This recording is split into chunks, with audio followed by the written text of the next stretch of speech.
ಯಾರು ಅನುಪಯುಕ್ತವಾದಂಥ ರಾಸುಗಳನ್ನ ಯಾರು ಕೊಂಡ್ಕೊಳ್ಳಲ್ಲ.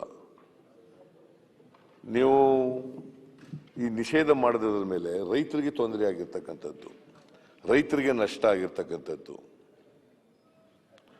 ರೈತರು ಏನು ಮಾಡ್ತಿದ್ರು, ಹಾಲು ಖರೀದಿ ಇರ್ತಕ್ಕಂಥ ರಾಸುಗಳನ್ನ, ವಯಸ್ಸಾಗಿರ್ತಕ್ಕಂಥ ರಾಸುಗಳನ್ನ, ಮತ್ತೆ ವ್ಯವಸಾಯಕ್ಕೆ ಯೋಗ್ಯ ಇಲ್ಲದಿರ್ತಕ್ಕಂಥ ರಾಸುಗಳನ್ನು, ಬರಡು ರಾಸುಗಳನ್ನು ಸಂತೆಗೆ ತಗೊಂಡು ಹೋಗಿ ಮಾರಾಟ ಮಾಡೋದು, ಬೇರೆಯವ್ರು ಯಾರೋ ತಗೊಂಡು ಹೋಗೋದು ಅಥವಾ ಕಸಾಯಿಖಾನೆಗಳಿಗೆ ತಗೊಂಡು ಹೋಗೋದು, ಏನೋ ಮಾಡ್ಕೊಂಡು ಹೋಗ್ತಾ ಇದ್ರು.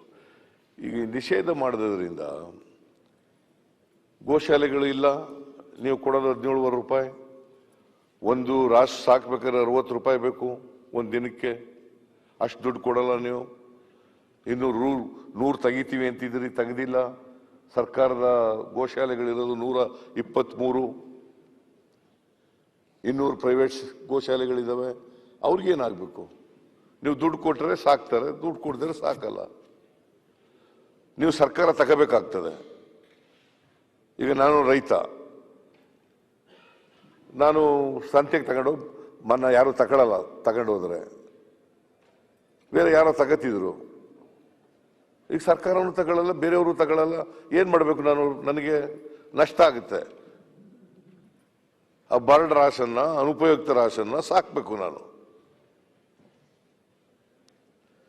This is the position today.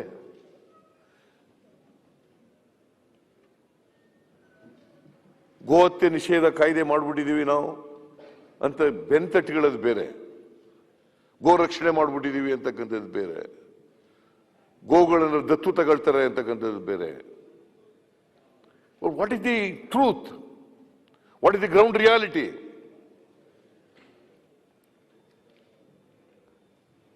So ಇದ್ರ ಕಡೆ ನಾವು ಗಮನ ಕೊಡಬೇಕಾಗ್ತದೆ. ಇದನ್ನು ಒಂದು ದೊಡ್ಡ ಅಚೀವ್ಮೆಂಟ್ ಅಂತ ಹೇಳ್ಕೊಳ್ತಕ್ಕಂಥದ್ದು ಇದೆಯಲ್ಲ, it is totally not correct. ಆಮೇಲೆ ನಾನು ಹಿಂದೆ ಹೇಳ್ತಾ ಇದ್ದೆ, ಈ ಅನಿಮಲ್ ಹಸ್ಬೆಂಡ್ರಿ ಡೈರೆಕ್ಟರ್ ಇದಾರಲ್ಲ, ನನಗೆ ಉತ್ತರ ಕೊಟ್ಟಿದ್ದಾರೆ. 2019ರಲ್ಲಿ ಒಂದು ಉತ್ತರ ಕೊಟ್ಟಿದ್ದಾರೆ. 1,29,00,000 ಜಾನುವಾರುಗಳಿದ್ದಾವೆ ಕರ್ನಾಟಕದಲ್ಲಿ ಅಂತ ಉತ್ತರ ಕೊಟ್ಟಿದ್ದಾರೆ. ಆಮೇಲೆ 2022ರಲ್ಲಿ ಏನು ಉತ್ತರ ಕೊಟ್ಟಿದ್ದಾರೆ ಅಂತಂದ್ರೆ 1,14,00,000 ಜಾನುವಾರುಗಳಿದ್ದಾವೆ. ಅಂದ್ರೆ 15 ಲಕ್ಷ 3 ಇಯರ್ಸ್ನಲ್ಲಿ ಫಿಶಿಂಗು ಇಲ್ವೇ ಇಲ್ಲ, ಕಡಿಮೆ ಆಗ್ಬಿಟ್ಟು 15 lakh. It's not A small number.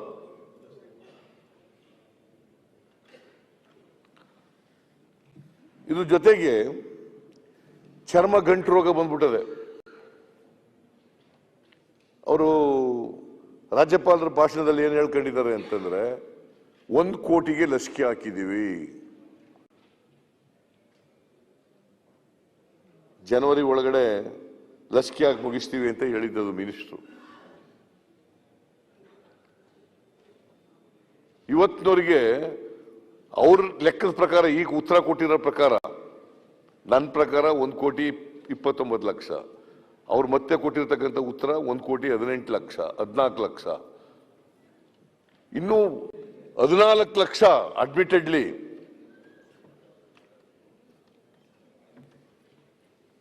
ಸಾವುಗಳಾಗಿದ್ದಾವೆ, ಪರಿಹಾರ ಕೊಡಕ್ಕಾಗಿಲ್ಲ. ಅನೇಕ ರಾಸುಗಳು ಸತ್ತೋಗಿದ್ದಾವೆ, ಎತ್ತುಗಳು ಸತ್ತೋಗಿದ್ದಾವೆ, ಎಮ್ಮೆಗಳು ಸತ್ತೋಗಿದ್ದಾವೆ, ಹಸುಗಳು ಸತ್ತೋಗಿದ್ದಾವೆ, ಪರಿಹಾರ ಕೊಟ್ಟಿಲ್ಲ. ಇದು ಒಂದು. ಎರಡನೇದು, ಇದರಿಂದ ಗಂಟು ರೋಗ ಬಂದಿರೋದ್ರಿಂದ ಹಾಲು ಉತ್ಪಾದನೆ ಕಡಿಮೆ ಆಗಿದೆ, ನಂಬರ್ 1. ನಂಬರ್ 2, ಗೋಹತ್ಯೆ ನಿಷೇಧ ಕಾಯ್ದೆ ಮಾಡಿರೋದ್ರಿಂದ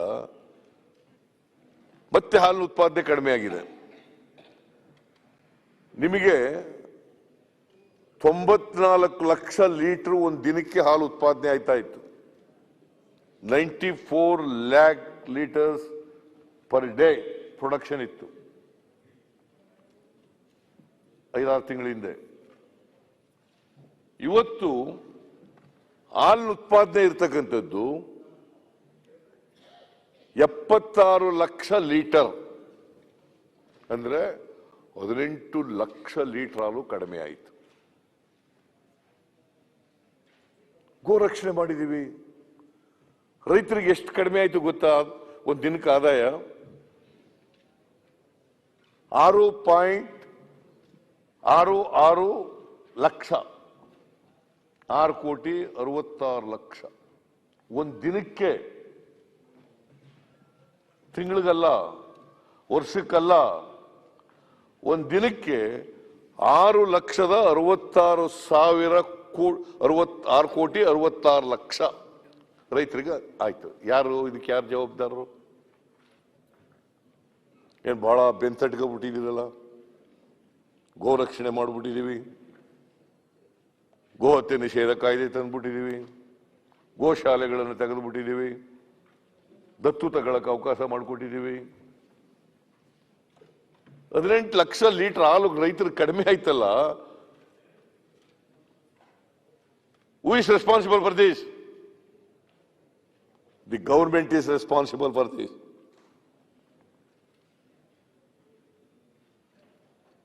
ಗವರ್ಮೆಂಟ್ನ ತಪ್ಪು ನಿರ್ಧಾರಗಳು, ಅವರ ಬೇಜವಾಬ್ದಾರಿತನ, ಅವರ ಉಡಾಪೆತನ, ಇದು ಕಾರಣ. ಆ ಕಾರಣದಿಂದ ಇವತ್ತು ರೈತರು ಸಫರ್ ಆಗ್ತಾ ಇದ್ದಾರೆ. ರೈತರು ಸಫರ್ ಆಗ್ತಾ ಇದ್ದಾರೆ.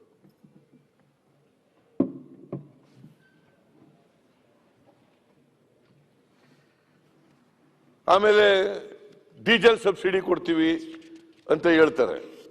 ಎಷ್ಟು ಜನಕ್ಕೆ ಕೊಡ್ತಾರೆ ಇವರು ಡೀಸೆಲ್ ಸಬ್ಸಿಡಿ? 500 ಕೋಟಿ ರೂಪಾಯಿ ಇಟ್ಟಿದ್ದಾರೆ ಡೀಸೆಲ್ ಸಬ್ಸಿಡಿ ಕೊಡ್ತೀವಿ ಅಂತ ಹೇಳಿದ್ದಾರೆ. ಇವತ್ತಿನವರೆಗೆ ಚಾಲನೆ ಆಗಿಲ್ಲ. ರೈತರಿಗೆ ಅಶೋಕ್, ನೀವು ಹೋಗ್ತೀಯಲ್ಲಪ್ಪ, ನೀವು ಹಳ್ಳಿನಲ್ಲಿ ಮಲಗಕ್ಕೆ ಹೋಗ್ತಿರಲ್ಲ, ಅಲ್ಲಿ ಏನಾದ್ರು ಹೇಳಿದ್ರ ಡೀಸೆಲ್ ಸಬ್ಸಿಡಿ ಬಂದಿದೆ ಅಂತ ಹೇಳಿದ್ರ? ಮಲಗಕ್ಕಲ್ಲ ಸರ್ ಹೋಗೋದು, ಹಕ್ಕುಪತ್ರ ವಿತರಣೆ ಮಾಡಕ್ ಹೋಗೋದು. ಅಲ್ಲ, ನಾನು ಅಲ್ಲಿ ಮಲಗಿರ್ತಿಲ್ಲಪ್ಪ ಒಂದೊಂದ್ ದಿನ. ಅಲ್ಲ, ಮಲಗೋದು ಪ್ಲಸ್ ಹಕ್ಕುಪತ್ರ ವಿತರಣೆ ಮಾಡೋದು ಎರಡೂ ಅಲ್ವಾ? ನಾನು ಹಕ್ಕುಪತ್ರ ವಿತರಣೆ ಮಾಡೋದು ಅಂತ ಹೇಳಲಿಲ್ಲ, ಮಲಗೋದು ಮಾತ್ರ ಹೇಳ್ಬಿಟ್ಟೆ. ಓಕೆ, ಸಾರಿ.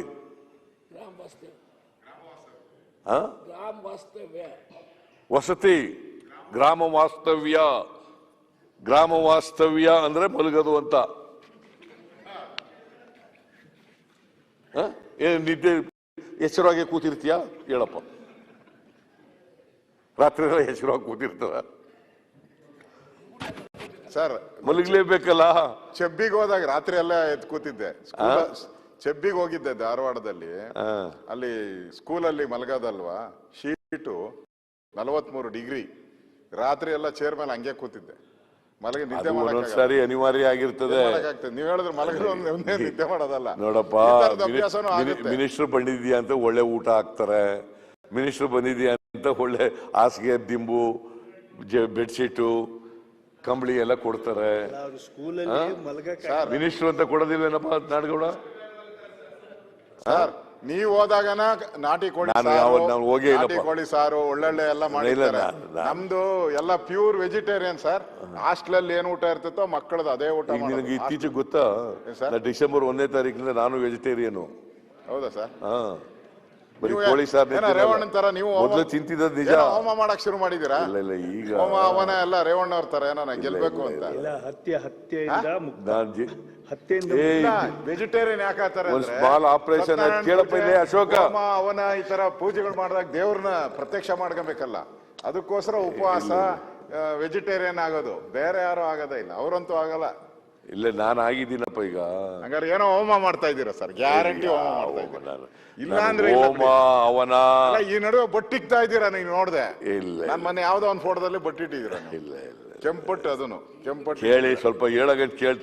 ನಾನು ಸುಳ್ಳು ಹೇಳಕ್ ಹೋಗೋದೇ ಇಲ್ಲ. ನಾನು ಇವತ್ತಿನವರಿಗೆ ಹೋಮ ಹವನ ಮಾಡಕ್ ಹೋಗಲ್ಲ.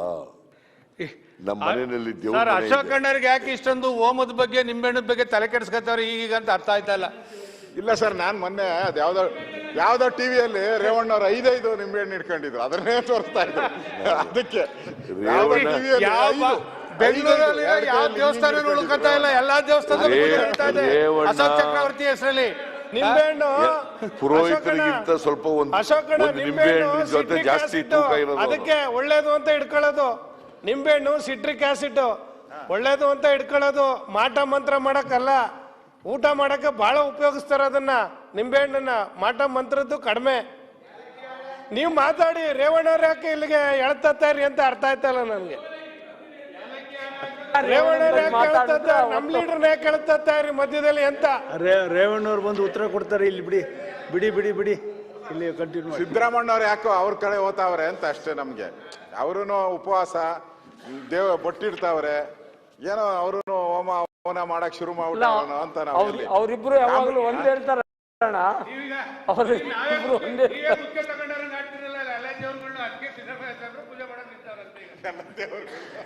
ನೋಡಪ್ಪ ಪುಟ್ಟರಾಜ, ನಾನು ದೇವರ ವಿರೋಧಿ ಅಲ್ಲ, ಹಿಂದೂ ಧರ್ಮದ ವಿರೋಧಿ ಅಲ್ಲ. ನಾನು ಐ ಆಮ್ ಎ ಹಿಂದೂ, ನಾನು ಹಿಂದೂ. ಅಲ್ಲದೆ ನಮ್ಮಪ್ಪ ಸಿದ್ದರಾಮಯ್ಯ ಅಂತ ಹೆಸರಕ್ಕೆ ಇಡ್ತಿದ್ರು, ನಮ್ಮ ತಾಯಿ ನನ್ಗೆ ಯಾಕೆ ಸಿದ್ದರಾಮಯ್ಯ ಅಂತ ಹೆಸರು ಇಡ್ತಿದ್ರು.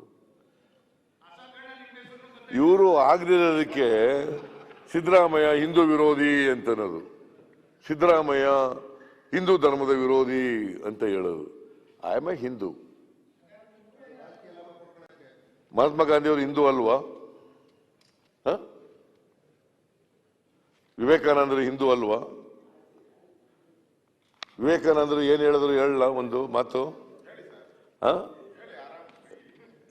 ವಿವೇಕಾನಂದರು ಏನ್ ಹೇಳಿದ್ದಾರೆ ಅಂತಂದ್ರೆ, ಈ ದೇಶಕ್ಕೆ ಶಾಪ ಏನಪ್ಪಾ ಅಂತಂದ್ರೆ ಮನುವಾದ ಮತ್ತು ಪುರೋಹಿತಶಾಹಿ ವ್ಯವಸ್ಥೆ.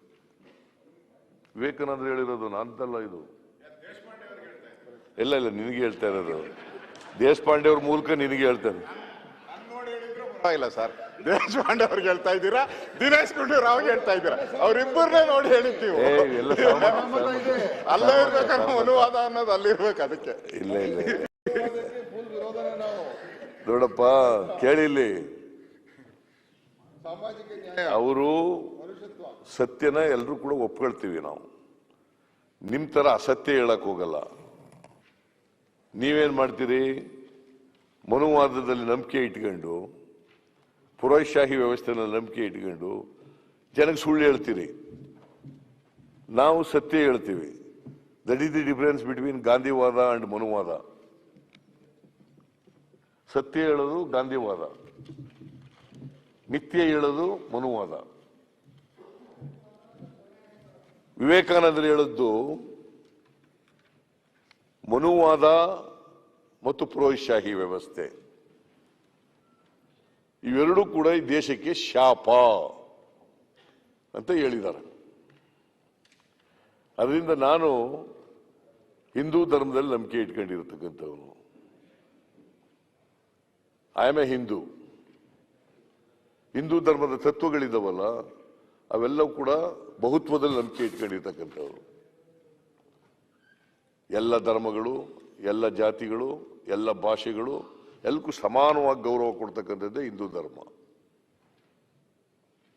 ಅದನ್ನ ಮಹಾತ್ಮ ಗಾಂಧೀಜಿಯವರು ಪ್ರತಿಪಾದನೆ ಮಾಡ್ತಾ ಇದ್ರು. ಅದನ್ನೇ ವಿವೇಕಾನಂದರು ಪ್ರತಿಪಾದನೆ ಮಾಡ್ತಾ ಇದ್ದದ್ದು. ಆ ಹಿಂದೂ ಧರ್ಮದಲ್ಲಿ ನಂಬಿಕೆ ಇಟ್ಕೊಂಡಿರೋರು ನಾವು. ಬಿಜೆಪಿಯವರು ಹಿಂದೂ ಧರ್ಮ ಹೇಳೋದ್ರಲ್ಲ, ಅವ್ರು ಹೇಳ್ತಕ್ಕಂಥ ಮನುವಾದಲ್ಲ. ನನಗೇನೋ ಡೌಟ್ ಆಗ್ತಾ ಇತ್ತೆ, ನೀವು ಪದೇ ಪದೇ ನಾನು ಹಿಂದೂ ಹಿಂದೂ ಹಿಂದೂ ಅಂತ ಹೇಳ್ತಾ ಇದ್ರೆ ಡೌಟ್ ಶುರು. ಪದೇ ಪದೇ ಪದೇ ಸಿದ್ದು ಹಿಂದೂ ಧರ್ಮದ ವಿರೋಧಿ, ಹಿಂದೂ ಧರ್ಮದ ವಿರೋಧಿ, ಹಿಂದೂ ಧರ್ಮದ ವಿರೋಧಿ ಅಂತ ಹೇಳಿದ್ರೆ ಏನ್ ಹೇಳ್ಬೇಕು? ಸಿದ್ದರಾಮಯ್ಯ ಅಂತ ಹೇಳ್ತಾ ಏನಂತ ಹೇಳ್ಬೇಕು? ಡೌಟ್ ಶುರು ಆಗಲ್ವಾ ಸರ್? ಪದೇ ಪದೇ ಸಿದ್ದರಾಮಯ್ಯ ಹಿಂದೂ ಧರ್ಮದ ವಿರೋಧಿ. ನಿಮ್ಮ ಇವರು ಇತ್ತೀಚೆಗೆ ಬಂದಿದ್ರಲ್ಲ, ಅಮಿತ್ ಶಾ ಅವರು ಬಂದಿದ್ರಲ್ಲ, ಏನಂತ ಹೇಳಿದ್ರು? ಮುಂದಿನ ಚುನಾವಣೆಯಲ್ಲಿ ಚರ್ಚಾ ವಸ್ತು ಅಬ್ಬಕ್ಕ ವರ್ಸಸ್ ಟಿಪ್ಪು. ಅದೇ ಚರ್ಚಾ ವಸ್ತುನ ನಿಮಗೆ? ಟಿಪ್ಪು ಹಿಂದ್ ಬಿದ್ಬಿಟ್ಟಿದ್ದೀರಾ ಅಂತ ಡೌಟ್ ಬಂದ್ಬಿಡ ಜನಕ್ಕೆ.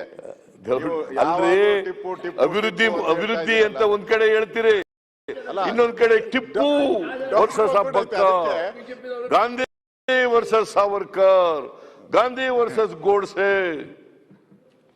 ನಿಮಗೆ ಏನಾದ್ರು ಒಂದು ಸಿದ್ಧಾಂತ ಇದೆಯಾ? ರಾಜಕೀಯ ಸಿದ್ಧಾಂತ ಇದೆಯಾ? ರಾಜಕೀಯ ನೀತಿ ಇದೆಯಾ? ಭಾವನಾತ್ಮಕವಾದಂಥ ವಿಚಾರವನ್ನ ಜನರ ಮುಂದೆ ಇಟ್ಟು, ಇವರ ಇಡಂಡ ಅಜೆಂಡನ ಜನರ ಮುಂದೆ ಇಟ್ಟು ನಾವು ಓಟ್ ಕೇಳ್ತೀವಿ ಅಂತ ಬಹಿರಂಗ ಹೇಳ್ತಾರಲ್ಲ, ನಾಚಿಕೆ ಆಗಲ್ಲ ಇವರಿಗೆ? ನಾಚಿಕೆ ಆಗಲ್ಲ?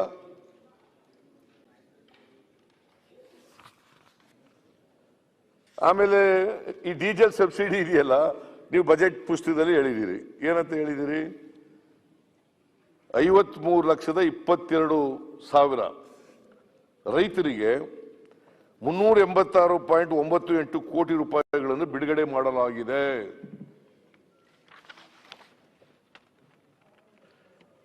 ₹500 ಕೋಟಿ ಬಜೆಟ್ನಲ್ಲಿ ಹೇಳಿದ್ದಾರೆ. ಈ ರೈತ ಶಕ್ತಿ ಅಂತ ಇದಕ್ಕೆ ಕರೆಯೋದು, ರೈತ ಶಕ್ತಿ. ಇವತ್ತಿನವರಿಗೆ ಒಂದು ಬಿಡುಗಾಸು ಯಾರಿಗೂ ಹೋಗಿಲ್ಲ, ರೈತರಿಗೆ ಚಾಲನೆ ಆಗಿಲ್ಲ ಕಾರ್ಯಕ್ರಮ. ಮನೆ ಅಧ್ಯಕ್ಷರೇ, ಇವ್ರ ಕಾರ್ಯಕ್ರಮಗಳು ಹೇಳಿದಾರಲ್ಲ, ಅದಕ್ಕೆ ನಾನು ಹೇಳಿದೆ, ಬರೀ ಸುಳ್ಳುಗಳು ಹೇಳಿಸಿದಿರಿ. ಬೆಳಗ್ಗೆ ಎಲ್ಲ ಹೇಳಿದೆ, ನೀವು ಇರ್ಲಿಲ್ಲ. ಅವ್ರು CM ಇದ್ರು, ಹೊಟ್ಟೋದ್ರು, ಮಾಧುಸ್ವಾಮಿ ಇದ್ರು. ಬರೀ ಸುಳ್ಳುಗಳು ಹೇಳಿದಿರಿ.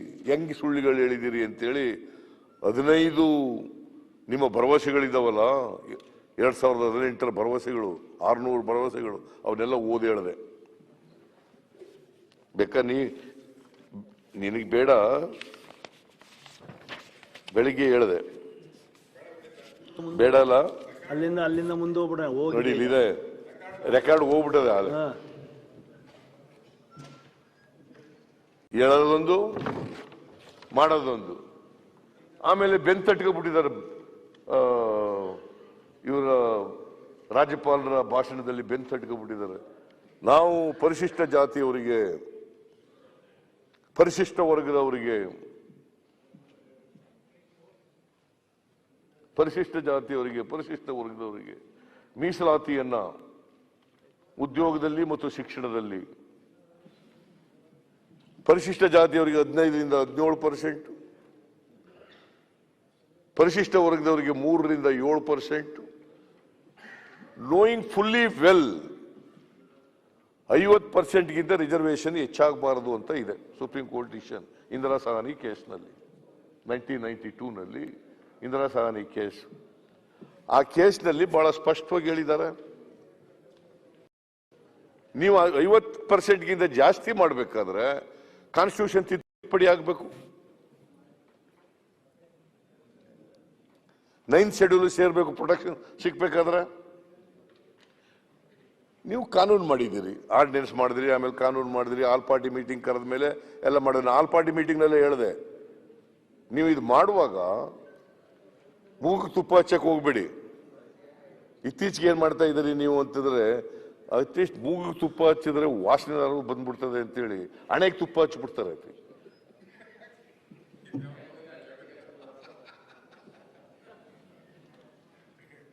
ಮೂಗಿಗೆ ತುಪ್ಪ ಹಚ್ಚಲ್ಲ, ಹಣೆಗೆ ಹಚ್ಚಿಬಿಡ್ತಾರೆ.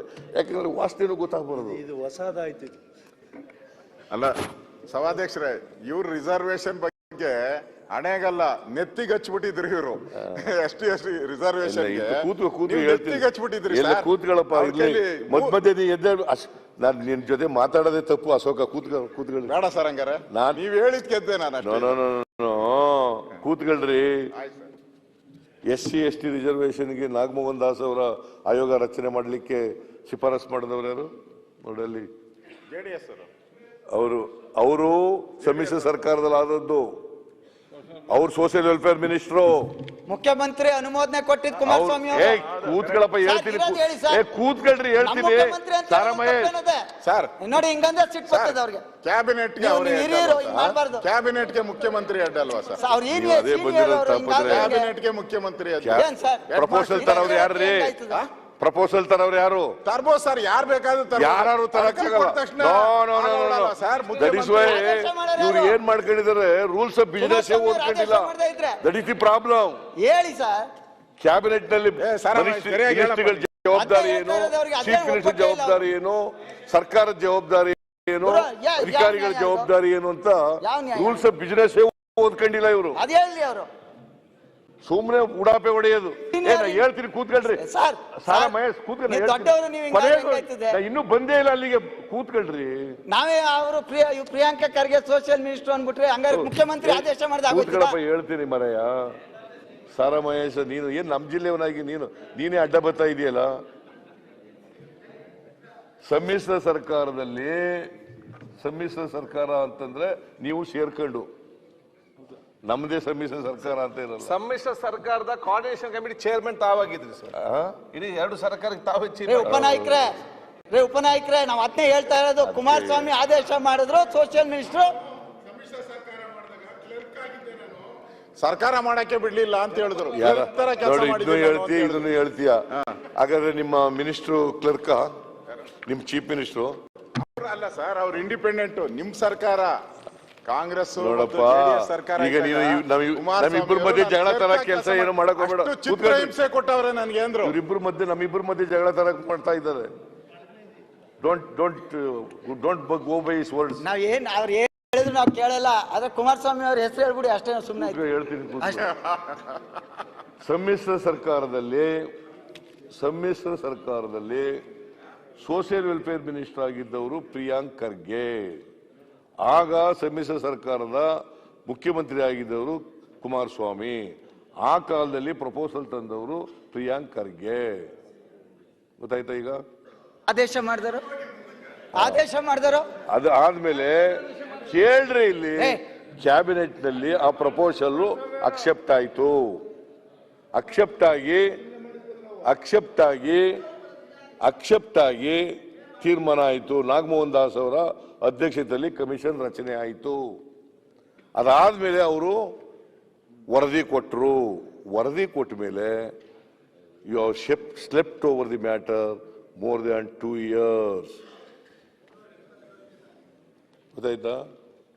2 ವರ್ಷ ಕಚೇರಿನಲ್ಲಿ ವರದಿ ಕೊಟ್ಟ ಮೇಲೆ ಸರ್ಕಾರದಲ್ಲಿ ಕೊಳಿತಾ ಇತ್ತು. The government is sleeping over the matter more than 2 years. ಮತ್ತೆ ಸ್ವಾಮೀಜಿ 257 ದಿನ ಧರಣ ಕೂತರು. ನಮ್ಮ MLAಗಳು, SC ಮತ್ತು ST MLAಗಳು, ನಾನು ಸೇರ್ಕೊಂಡು ಇಲ್ಲಿ ಒಂದು 4-5 ಸಾರಿ ಧರಣ ಮಾಡಿದ್ರು. ಪ್ರತಿ ಅಸೆಂಬ್ಲಿ ನಡೆಯುವಾಗ ಧರಣ ಮಾಡಿದ್ರು. JDSನ SC MLAಗಳು, ನಮಗೆ ಕಾಂಗ್ರೆಸ್ನ SC MLAಗಳು, ST MLAಗಳು ಎಲ್ಲರೂ ಸೇರಿ ಧರಣ ಮಾಡಿದ್ರು. ಕೊನೆಯಲ್ಲಿ ವಿಧಿ ಇಲ್ಲದೇನೆ 257 ದಿನ ಆದ್ಮೇಲೆ ಒಪ್ಕೊಂಡ್ರು. ಓಕೆ, ನಮ್ಮನ್ನು ಕರೆದಿದ್ರು, ನಾವು ಎಲ್ಲ ಸಲಹೆ ಕೊಟ್ಟಿದ್ದೀವಿ, ಒಪ್ಕೊಂಡ್ರಿ. ನಾನು ಏನು ಹೇಳಿದ್ದೆ, ನೋಡಪ್ಪ, ಇದು ಊರ್ಜಿತ ಆಗ್ಬೇಕಾದ್ರೆ ಕಾನ್ಸ್ಟಿಟ್ಯೂಷನ್ ತಿದ್ದುಪಡಿ ಆಗ್ಬೇಕು. ಈಗ ಏನು ತೀರ್ಮಾನ ತಗೊಂಡಿದ್ದೀರಿ? ಇವತ್ತಿನವರೆಗೆ ಏನು ಹೇಳಿದ್ದಾರೆ ಕೇಂದ್ರ ಸರ್ಕಾರದವರು? ಇವತ್ತಿನವರೆಗೆ such a proposal is not before the government of India. Narayana Swamy ಹೇಳಿದ್ದಾರೆ, ಸೋಷಿಯಲ್ ಜಸ್ಟಿಸ್ ಮಿನಿಸ್ಟ್ರು ಅವ್ರು ಹೇಳಿದ್ದಾರೆ. ಇನ್ನೊಬ್ಬರು ಸ್ಟೇಟ್ ಮಿನಿಸ್ಟರ್ ಒಬ್ರು ಹೇಳಿದ್ದಾರೆ. ಅವ್ರ ಹೆಸರೇನು? ಸ್ಟೇಟ್ ಮಿನಿಸ್ಟರ್ ಹೆಸರು ಸಮ್ ಲೇಡಿ. ಅವ್ರು ಹೇಳಿದ್ದಾರೆ.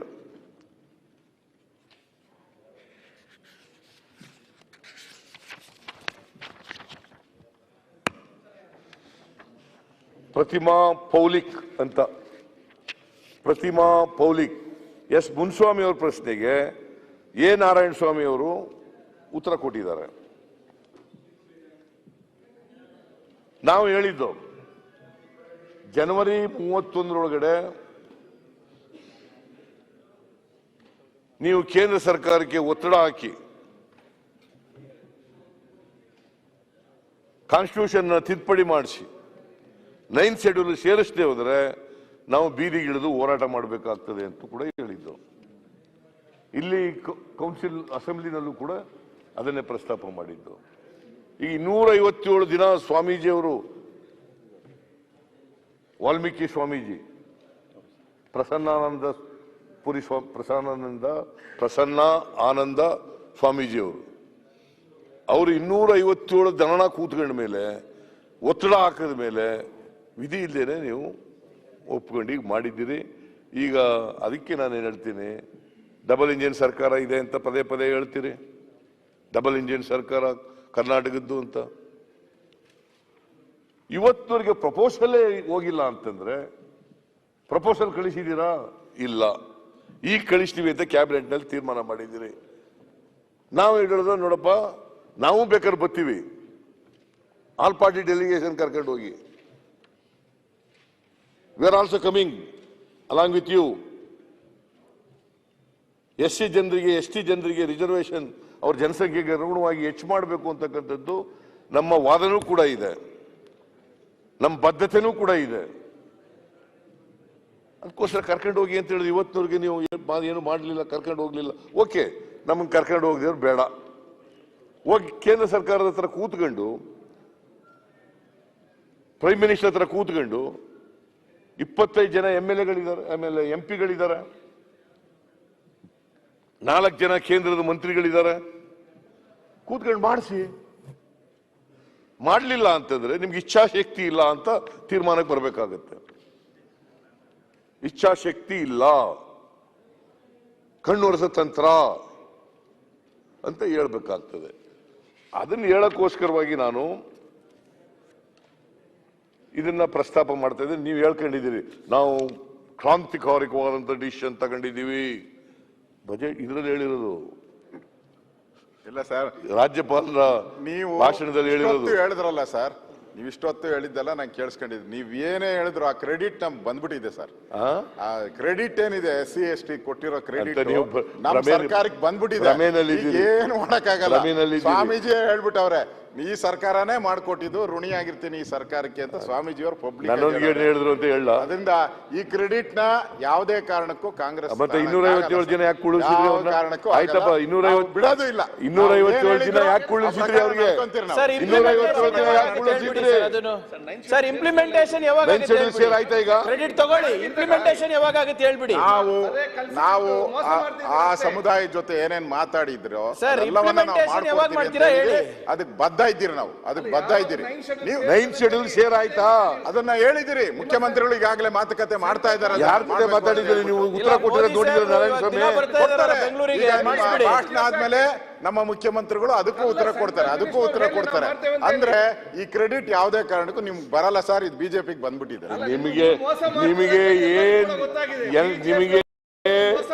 ನಿಮಗೆ ಮೋಸ ಮಾಡ್ತಾ ಇದ್ದೀರಿ, ಕಣ್ಣುರಿಸ್ತಾ ಇದ್ದೀರಿ, ಮೂಗ್ ತುಪ್ಪ ಸಾವಿರಿದ್ದೀರಿ ಅಂತೇಳಿ ಅವ್ರಿಗೆ ಗೊತ್ತಾಗ್ಬಿಟ್ಟದೆ. ಅದಕ್ಕೆ ಸರ್ ದೇಶದಲ್ಲಿ ನಮ್ದೇ ಸರ್ಕಾರ ಇರೋದು. ನಿಮ್ದಲ್ಲಿ ನಮ್ದೇ ಸರ್ಕಾರ, ಸರ್ಕಾರ ಯಾಕೆ ಬರ್ತಾ ಇದೆ? ಕೇರಳದಲ್ಲಿ ನಿಮ್ ಸರ್ಕಾರ ಇದೆಯಾ ಸರ್? ತಮಿಳುನಾಡಿನಲ್ಲಿ ನಿಮ್ ಸರ್ಕಾರ ಇದೆಯಾ? ಆಂಧ್ರದಲ್ಲಿ ನಿಮ್ ಸರ್ಕಾರ ಇದೆಯಾ? ತೆಲಂಗಾಣದಲ್ಲಿ ನಿಮ್ ಸರ್ಕಾರ ಇದೆಯಾ? ವೆಸ್ಟ್ ಬೆಂಗಾಲ್ ನಿಮ್ ಸರ್ಕಾರ ಇದೆಯಾ? ಛತ್ತೀಸ್ಗಢದಲ್ಲಿ ನಿಮ್ ಸರ್ಕಾರ ಇದೆಯಾ ಸರ್? ರಾಜಸ್ಥಾನದಲ್ಲಿ ನಿಮ್ ಸರ್ಕಾರ ಇದೆಯಾ? ಪಂಜಾಬ್ನಲ್ಲಿ ಸರ್ಕಾರ ಇದೆಯಾ? ಸುಮ್ಮನೆ ನಾವು ಇಡೀ ರಾಷ್ಟ್ರದಲ್ಲಿ ಇದ್ದೀವಿ, ಕೇಂದ್ರದಲ್ಲಿ ಇದ್ಬಿಟ್ಟ ತಕ್ಷಣ ರಾಷ್ಟ್ರದಲ್ಲಿ ಇದ್ದೀವಿ ಅಂತಲ್ಲ. ಗೊತ್ತಿಲ್ಲ, 20 ರಾಜ್ಯಗಳಲ್ಲಿ ನೀವು ಸರ್ಕಾರದಲ್ಲಿ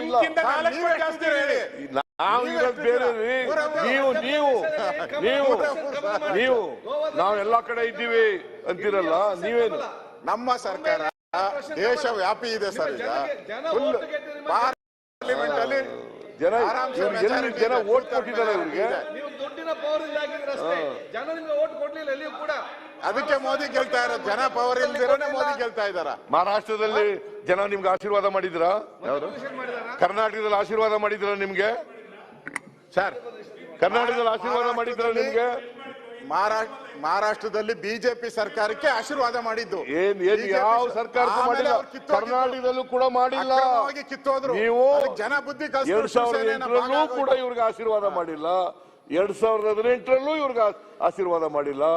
ಆಪರೇಷನ್ ಕಮಲದ ಮೂಲಕ ಕೋಟಿಗಟ್ಟಲೆ ಹಣ ಖರ್ಚು ಮಾಡಿ ಅಧಿಕಾರಕ್ಕೆ ಬಂದಿರತಕ್ಕಂಥದ್ದು ಅನೈತಿಕವಾಗಿ ಬಂದಿರತಕ್ಕಂಥ ಸರ್ಕಾರ, ಅನೈತಿಕವಾಗಿ ಸ್ಥಾಪನೆ ಆಗಿರ್ತಕ್ಕಂಥ ಸರ್ಕಾರ ಸರ್, ನಿಮಗ್ majority ಜನರ ಬಂದಿತ್ತಾ ಆಶೀರ್ವಾದದಿಂದ ಸರ್? ಬಂದಿಲ್ಲ. ಅಲ್ಲ ಸರ್, ನಿಮಗ್ majority ಬಂದಿತ್ತಾ? 2013 ನಾವು ಬಂದಿದ್ದು ಈಗ ಬಂದಿತ್ತು 18ರಲ್ಲಿ ಇಲ್ಲ, ಮತ್ತೆ ಬಂದಿಲ್ಲ. ಇಲ್ಲ, ಮತ್ತೆ ನಾವು ಯಾಕೆ ಅಂಕೇಲಿ ಬಂದ್ರಿ? ಕೂತಿರೋದು. ಯಾಕೆ ಸಮ್ಮಿಶ್ರ ಸರ್ಕಾರ ಮಾಡಿದ್ರಿ? ನಾವು ಇಬ್ಬರಿಗೂ ಯಾಕೆ ಜಾಸ್ತಿ ಮಾತಾಡಿದ್ರಿ? ಬಂದಿತ್ತು ಓಟು. ಹಾ. ನಿಮ್ಗೆ ಯಾಕೆ ಮಾತಾಡಿದ್ರಿ? ಕೇಳಿಲ್ಲಿ ಅಲ್ಲ, ಬಹಳ ಪ್ರೀತಿ ಅಂದ್ರಲ್ಲ, ಇವಾಗ ಹೆಂಗೈತೆ ಪ್ರೀತಿ ಅವ್ರ ಮೇಲೆ? ಹಿಸ್ಟ್ರಿ ಕೂತ್ಕೊಳ್ರಿ. 2018 ಆದ್ಮೇಲೆ ನೀವು 104 ಜನ ಗೆದ್ದಿದ್ರಿ. ರಾಜ್ಯಪಾಲರು ಯಾರನ್ನ ಕರೆದ್ರು? ಯಾರನ್ನ ಕರೆದ್ರಿ? ಯಡಿಯೂರಪ್ಪನವರು ಕರೆದ್ರು. ಯಡಿಯೂರಪ್ಪನವ್ರಿಗೆ ಏನ್ ಹೇಳಿದ್ರು? ನೀವು ಸಾಬೀತ್ ಮಾಡ್ರಿ ಅಸೆಂಬ್ಲಿನಲ್ಲಿ ಅಂತ ಹೇಳಿದ್ರು. ಸಾಬೀತ್ ಮಾಡಿದ್ರ ಅಸೆಂಬ್ಲಿನಲ್ಲಿ? ಯಾಕೆ ಮಾಡಕ್ಕಾಗಲಿಲ್ಲ ನಿಮ್ ಕೈಲಿ? ಆಮೇಲೆ ಬೇರೆ ರೀ.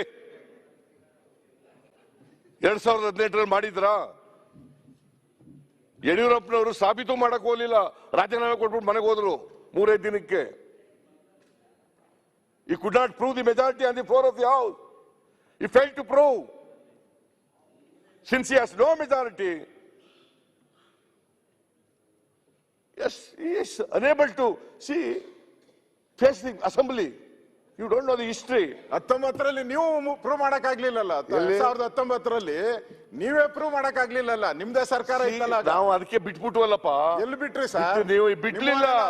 14 ಜನ MLA ಹೇಳ್ಕಂದ್ರಿ. ಅವ್ರು 3 ಜನ MLA ಹೇಳ್ಕೊಂಡ್ರಿ. 17 ಜನ ಹೇಳ್ಕೊಂಡ್ರಿ. ಕೋಟಿಗಟ್ಟಲೆ ದುಡ್ಡು ಖರ್ಚು ಮಾಡಿದ್ರಿ. ಎಲ್ಲಿಂದ ಬಂತು ದುಡ್ಡು? ಅದು ಲೆಕ್ಕ ಕೊಡ್ತೀರಾ? ಅವರೇ ಬಂದಿದ್ದು. ಲೆಕ್ಕ ಕೊಡ್ತೀರಾ? ಬಂದಿರೋ ಅವರೇ ಬರ್ತಾರೆ. ಯಾರಿಗೂ ಹೇಳ್ತಾ ಇರೋದು ಹೇಳ. MTB ನಾಗರಾಜನ್ ಕರ್ಕ ಹೋದವ್ರು ಯಾರ? ನೀವೇ ಅಲ್ವಾ? ಹೌದು ಸರ್. ಮತ್ತೆ ಸುಮ್ನೆ ಇವೆಲ್ಲ ಕತೆ ಎಲ್ಲ ಹೇಳಕ್ ಹೋಗ್ಬಾರ್ದು ಸರ್. MTB ನಾಗರಾಜ್ ದುಡ್ಡುಗೋಸ್ಕರ MTB ನಾಗರಾಜ್ ಕರ್ಕೊಂಡು ಬಾಂಬೆ ಕರ್ಕೊಂಡು 1500 ಕೋಟಿ ಐತೆ. ಅವ್ರ ದುಡ್ಡುಗೋಸ್ಕರ ಬರೋರಲ್ಲ. ಸುಮ್ನೆ MTB ನಾಗರಾಜ್ ಆ ತರದ ವ್ಯಕ್ತಿನೇ ಅಲ್ಲ. ರಾಜ್ಪಾಲ್ರಿಗೆ ಬಂದ್ಬಿಡ. ಇದು ಅವ್ರು ಹೇಳೋದು ಹೊತ್ತಿಗೆ ಹೇಳ್ತಾ ಇದ್ದೀನಿ. ಅವ್ರು ಹೇಳಿ ಕುಳ್ಳಿಸಿ ಮತ್ತೆ ರಾಜ್ಯಪಾಲರ ಭಾಷಣ ಯಾಕೆ ಬಿಟ್ರಿ ಅಂತ ಹೇಳಿಲ್ಲ. ಹೇಳಿ ಗೌಡ್ರೆ, JDS ಯಾಕೆ ಬಿಟ್ರು? ಈಗ JDS ಜೊತೆ ಯಾಕೆ ಬಿಟ್ರಿ ಅಂತ ಹೇಳಿಲ್ಲ ಸರ್. ನೋಡಿ ಕೂತ್ಕೊ ಹೇಳ್ತೀವಿ. ಇನ್ಮೇಲೆ ದಯಮಾಡಿ ನಿಮ್ಗೆ ಏನಾದ್ರು ಸ್ವಲ್ಪ ಆದ್ರೂ ಕೂಡ ಮಾನ ಮರ್ಯಾದೆ, ಜನ ಏನಂತಾರೆ ಅಂತ ಏನಾದ್ರು ಸ್ವಲ್ಪ ಕೂಡ ಪರಿಜ್ಞಾನ ಇರ್ಬೇಕಲ್ವಾ? ಪರಿಜ್ಞಾನ ಇರ್ಬೇಕಲ್ವಾ? ಏನ್ ಅನ್ಕೋತಾರೆ ಜನ ಅಂತ ಪರಿಜ್ಞಾನ ಇರ್ಬೇಕಲ್ಲ ಸಿದ್ದರಾಮಯ್ಯನವ್ರು. ಏನು ಇಲ್ಲ, ದಪ್ಪ ಚರ್ಮದವರು ಏನಾರ ಅನ್ಕೊಳ್ಳಿ. ಡೀಸೆಲ್ ಬಂದ್ಬಿಡೋಣ ನೋಡ್ರಿ. ಈಗ ಮನೆ ಅಧ್ಯಕ್ಷರೇ ಎಮರ್ಜೆನ್ಸಿ ಬಗ್ಗೆ ಮಾತಾಡಿದ್ದಾರೆ. ಅದು ಏನು ಬಜೆಟ್ ಇದದ? ರಾಜ್ಯಪಾಲರ ಭಾಷಣ? ಅದೆಲ್ಲದನ್ನು ನರೇಂದ್ರ ಮೋದಿ ಅವರು ಹೊಗಳಿದ್ದಾರೆ ಇದ್ರ ಭಾಷಣ ಅಲ್ಲ, ಅದು ಗವರ್ನರ್ಸ್ ಅಡ್ರೆಸ್. ಅದು ಅವರು ಯಾರ್ಯಾರು ಅವ್ರಿಗೆ ಬಿಟ್ಬಿಟ್ರಿ ಮತ್ತೆ ಮಾತಾಡಕ್ಕೆ. ನಮಗೆ ರಿಸ್ಟ್ರಿಕ್ಷನ್ ಮಾಡಕ್ ನೋಡ್ತಿದ್ದೀರಿ. ಮಾತಾಡ್ಲಿಲ್ಲ. ಸಬ್ಜೆಕ್ಟ್ ಆಗ ನಾನು ಮಾತಾಡೋದಿಲ್ಲ. ನಾನು ಡೀಸೆಲ್ ಮೇಲೆ ಮಾತಾಡಲ್ಲ. ಡೀಸೆಲ್ ಮೇಲೆ ಮಾತಾಡ್ತಾ ಇದ್ರಿ. This is a governor's address. You can't restrict me. I will never restrict you. You can't restrict me. But diesel it's a governor's address. Diesel ಮೇಲೆ ಬರ್ತಾ ಇದ್ರಿ, ಮಾತನಾಡಿ. ಡಿಸ್ಟರ್ಬ್ ಮಾಡಬೇಡಿ, ಯಾಕಂದ್ರೆ ಟೈಮ್ ಜಾಸ್ತಿ ಹೋಗಿದೆ. ಇನ್ನು 12 ಜನ ಮಾತಾಡೋರಿದ್ದಾರೆ. ದಯಮಾಡಿ ಯಾರು ನೋಡಿ ಸ್ವಾಮಿ, ಡಿಸ್ಟರ್ಬ್ ಮಾಡಬೇಡಿ. ವಿರೋಧ ಪಕ್ಷದ ಅಧ್ಯಕ್ಷ ನಾಯಕರಿಗೆ ಈ ತರ ಗವರ್ನರ್ಸ್ ಅಡ್ರೆಸ್ ಮೇಲೆ ಮಾತಾಡುವಾಗ ರಿಸ್ಟ್ರಿಕ್ಷನ್ಸ್ ಅವ್ರಿಗೆ ಡಿಸ್ಟರ್ಬ್ ಮಾಡಬೇಡಿ ಎಂದೆ ನಾನು. ಅವರಿಗೆ ಡಿಸ್ಟರ್ಬ್ ಹೇಳ್ತಾ ಇದ್ದಾರೆ ಎಂದೆ. ಡಿಸ್ಟರ್ಬ್ ಮಾಡಬೇಡ. ಎಸ್. ಇಲ್ಲಪ್ಪ, ನಾನು ನೋಡಿ ಡಿಸ್ಟರ್ಬ್ ಮಾಡಬೇಡಿ, ಕಂಟಿನ್ಯೂ ಮಾಡಿ. ನೋಡಿ, ಸಂಸದೀಯ ವ್ಯವಸ್ಥೆನಲ್ಲಿ ಕೊಡೋದು ತಕೊಳ್ಳೋದು ಇದ್ದೇ ಇರ್ತದೆ. ಇದಿರಲೇಬೇಕು. ದೆನ್ ಓನ್ಲಿ ಅದು ಪಾರ್ಲಿಮೆಂಟರಿ ಸಿಸ್ಟಮ್ ಆಫ್ ಡೆಮೋಕ್ರಸಿ ಅಂತ ಕರೆಯೋದು.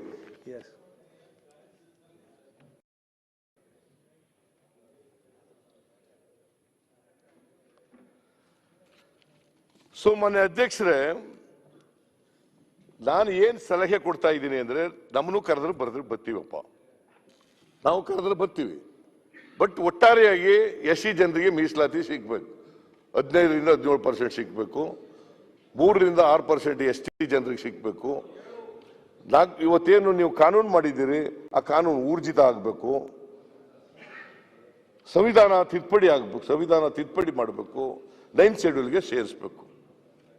That is our demand. ಈ ಡಿಮ್ಯಾಂಡ್ ಅನ್ನು ಅಷ್ಟೇ ನಾನು ಒತ್ತಾಯಪೂರ್ವಕವಾಗಿ ಮಾಡ್ಲಿಕ್ಕೆ ಬಯಸ್ತೀನಿ. ನೀವು ಕ್ರಾಂತಿಕಾರಿಕವಾದ ತೀರ್ಮಾನ ಮಾಡ್ಬಿಟ್ಟಿದೀವಿ ಅಂತ ಅನ್ನೋದು ಅದು ಸರಿಯಾದ್ದಲ್ಲ. ಇನ್ನು ಸಂವಿಧಾನ ತಿದ್ದುಪಡಿ ಆಗಿಲ್ಲ, 9th ಶೆಡ್ಯೂಲ್ ಸೇರಿಲ್ಲ. ಅದು ಸೇರಿದ ಮೇಲೆ ನಾವು ಕೂಡ ನಿಮಗೆ ಕ್ರೆಡಿಟ್ ಕೊಡ್ತೀವಿ, ನಿಮಗೂ ಧನ್ಯವಾದ ಹೇಳ್ತೀವಿ. ಆ ಜನರ ಪರವಾಗಿ, SC ST ಜನರ ಪರವಾಗಿ ನಿಮ್ಗೆ ಧನ್ಯವಾದ ಹೇಳೋಣ. ಐ ನೋ ಹೆಸಿಟೇಷನ್ ಮಾಡೋಣ. ಆಮೇಲೆ ಹಿಂದುಳಿದ ಜಾತಿಯವರಿಗೆ ದೊಡ್ಡ ನ್ಯಾಯ ಮಾಡಿಬಿಟ್ಟಿದೀವಿ ಅಂತಕ್ಕಂಥ ಮಾತುಗಳನ್ನು ಹೇಳಿದ್ದಾರೆ. ಒಂದು I am making it very clear, clarify ಮಾಡಿಬಿಡ್ತೀನಿ. ಹಿಂದುಳಿದ ಜಾತಿಯವರು ಅಂತಂದ್ರೆ ಬರೀ ಕುರುಬರು, ಈಡಿಗರು, ಬೆಸ್ತರು, ಗೊಲ್ಲರು, ಮಡಿವಾಳರು ಅವರೇ ಅಲ್ಲ. ಹಿಂದುಳಿದ ಜಾತಿಗೆ ಒಕ್ಕಲಿಗರು ಸೇರ್ತಾರೆ, ಲಿಂಗಾಯತರು ಸೇರ್ತಾರೆ, ಅದರ್ ಕಮ್ಯುನಿಟೀಸು ಸೇರ್ತಾರೆ, ಎಕ್ಸೆಪ್ಟ್ ಬ್ರಾಹ್ಮಣರು, ವೈಶ್ಯರು, ನಗರತರು, ಮೊದಲಿಯಾರು. ಇವ್ರು ಬಿಟ್ರೆ ಇನ್ ಬಾಕಿಯವರೆಲ್ಲ ಹಿಂದುಳಿದ ಜಾತಿಗಳಲ್ಲೇ ಬರ್ತಾರೆ. ಹಿಂದುಳಿದ ಜಾತಿಯವರಿಗೆ ಏನೇನು ಫೆಸಿಲಿಟೀಸ್ ಇದೆ? BCM ಪ್ರವರ್ಗ ಎ, ಪ್ರವರ್ಗ 2A, ಪ್ರವರ್ಗ 2B, ಪ್ರವರ್ಗ 3A, ಪ್ರವರ್ಗ 3B ಇವರೆಲ್ಲರಿಗೂ ಸಿಗ್ತದೆ. ಆಮೇಲೆ ಮಂಡಲ್ ಕಮಿಷನ್ ವರದಿನಲ್ಲಿ ಬರೀ ಇವರೇ ಹಿಂದುಳಿದ ಜಾತಿಗಳವರಲ್ಲ, ರೂರಲ್ ಒಕ್ಕಲಿಗರ್ಸ್ are also coming under the backward class list under Mandal commission. ಈಗ ಅವ್ರಿಗೂ ರಿಸರ್ವೇಶನ್ ಕೊಟ್ಬಿಟ್ಟಿದ್ದಾರೆ. ಬ್ರಾಹ್ಮಣರಿಗೆ, ವೈಶ್ಯರಿಗೆ, ನಗರತರಿಗೆ ಮತ್ತೆ ಮೊದಲಿಯಾರುಗಳಿಗೆ ಅವ್ರಿಗೂ 10% ರಿಸರ್ವೇಶನ್ ಕೊಟ್ಬಿಟ್ಟಿದ್ದಾರೆ. ಎಕನಾಮಿಕಲಿ ವೀಕರ್ ಸೆಕ್ಷನ್ಸ್ಗೆ ಅಂತ ಕೊಟ್ಬಿಟ್ಟಿದ್ದಾರೆ ರಿಸರ್ವೇಶನ್. ಇನ್ನು ಉಳ್ಕೊಂಡವ್ರು ಯಾರು? ಯಾರು ಉಳಿದಿದ್ದಾರೆ ಹೇಳಿಯಪ್ಪ? ಸುಮ್ಮನೆ ಹಿಂದುಳಿದ ಜಾತಿಯವರು ಕೊಟ್ಬಿಟ್ಟಿದೀವಿ ಅಂತಂದ್ರೆ ಇವರೆಲ್ಲರಿಗೂ, ಹಿಂದುಳಿದ ಜಾತಿಯವರಿಗೆ ನೀವು ಅನ್ಯಾಯ ಮಾಡಿದ್ರೆ ಇವ್ರಿಗೆಲ್ರಿಗೂ ಅನ್ಯಾಯ ಆಗ್ತದೆ. ಈಗ ನೀವು ಕಳೆದ ವರ್ಷ ಮಂಡಲ್ ಕಮಿಷನ್ ಅಂತ ಹೇಳಿದ್ದು ನಾನು. No, it is only under Mandal commission. So far as the 3A is concerned, ಒಕ್ಕಲಿಗರಿಗೂ ಕೂಡ ಬರ್ತದೆ, ಎಲ್ಲ ಒಕ್ಕಲಿಗರಿಗೂ. ಇಲ್ಲಪ್ಪ, ನಗರದವ್ರಿಗೂ ಬರ್ತದೆ. ಯಾರು ಹೇಳಿದವರು? ನಾನು ರಾಜೀನಾಮೆ ಕೊಟ್ಬಿಡ್ತೀನಿ ನಾನು ಈಗಲೇ. ಆಯ್ತಪ್ಪ, 3A ನಲ್ಲಿ no, it is not correct. It is not correct. You are under the wrong impression. 3A ನಲ್ಲಿ ನಗರದವ್ರಿಗೂ ಬರ್ತದೆ, ಹಳ್ಳಿಯವ್ರಿಗೂ ಬರ್ತದೆ. 3B ನಲ್ಲಿ ನಗರದವ್ರಿಗೂ ಬರ್ತದೆ, ಹಳ್ಳಿಯವ್ರಿಗೂ ಬರ್ತದೆ. ಅವ್ರು ಕೊಡ್ಬೋದಪ್ಪ, ನೀವು ಕ್ಲಾರಿಫಿಕೇಶನ್ ಕೊಡಿ. ಸರ್ಕಾರ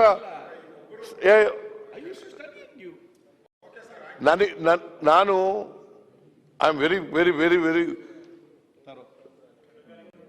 ಇದರಲ್ಲಿ ಬಹಳ ಸ್ಪಷ್ಟವಾಗಿ ಗೊತ್ತಿದೆ ನನಗೆ. ಮಂಡಲ್ ಕಮಿಷನ್ ಅಲ್ಲಿ ಮಾತ್ರ ರೂರಲ್ ಒಕ್ಕಲಿಗರಿಗೆ ಮಾತ್ರ, ಪಟ್ಟಣದ ಒಕ್ಕಲಿಗರಿಗಿಲ್ಲ. As far as the backward class list of Karnataka is concern, 3A ನಲ್ಲಿ ಬರ್ತಾರೆ ಒಕ್ಕಲಿಗರು ಅಂಡ್ ಅದರ್ ಕಮ್ಯುನಿಟೀಸು ಬರ್ತವೆ. ಅವರೆಲ್ಲರೂ ಕೂಡ ಹಳ್ಳಿಯವರಾಗಿರ್ಬೋದು, ಪಟ್ಟಣದಲ್ಲಾಗಿರ್ಬೋದು, ಎಲ್ರಿಗೂ ಬರ್ತದೆ. ಏನಪ್ಪ ಕೃಷ್ಣ?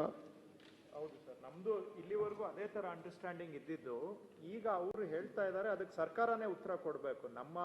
ನಾವು ಇಲ್ಲಿವರೆಗೂ ಅರ್ಥ ಮಾಡ್ಕೊಂಡಿದ್ದು ಎಲ್ಲರೂ ಬರ್ತಾರೆ ಅಂತಾನೆ. ಮಾನ್ಯ ವಿರೋಧ ಪಕ್ಷದ ನಾಯಕರು ಹೇಳಿದ್ದೆ ಇಲ್ಲಿವರೆಗೂ. ಆದ್ರೆ ಹೊಸದಾಗಿ ಅವ್ರೇನ್ ವಿಚಾರ ತಂದಿದ್ದಾರೆ ಸರ್ಕಾರ, ನೀವೇ ಸ್ಪಷ್ಟೀಕರಣ. ಇವಾಗ ರಿಸರ್ವೇಶನ್ಸ್ ಏನ್ ನಾವು ಮಾಡಿದೀವಲ್ಲ, ಸೋಷಿಯಲ್ ವೆಲ್ಫೇರ್ ಮಿನಿಸ್ಟರ್ ಅರ್ಬನ್ನಿಗೂ ನಮಗೆ ರಿಸರ್ವೇಶನ್ ಮೊನ್ನೆ ಕೊಟ್ಟಿರ್ಬೋದು, ಪೆಟಿಷನ್ ಕೊಟ್ಟಿರ್ಬೋದು. I don't deny it. Sir, ಪ್ರತಿಪಕ್ಷದ ನಾಯಕರಲ್ಲಿ ಸರ್ ಎಕನಾಮಿಕಲಿ ವೀಕರ್ ಸೆಕ್ಷನ್ ಅಲ್ಲಿ ನಗರದ ಒಕ್ಕಲಿಗರಿಗೆ ಅವಕಾಶ ಇಲ್ಲ ಅಂತ ಸರ್. ನಾನು ಅಷ್ಟಕ್ಕೆ ಅಲ್ಲ ಹೇಳಿದ್ದು. ಅಲ್ಲಿನ ನಮ್ಮ ಒಕ್ಕಲಿಗ ಸಮುದಾಯದ ಲಾಯರ್ಸು ರಿಟೈರ್ಡ್ ಜಡ್ಜಿಗಳು ಎಲ್ಲರೂ ಬಂದು ಒಂದು ಮನವಿಯನ್ನ ಕೊಟ್ಟರು. ಅದಕ್ಕೋಸ್ಕರ ಹೇಳಿದೀನಿ. ಅದೇನು ನಾವು ಮಾಡಿಲ್ಲ.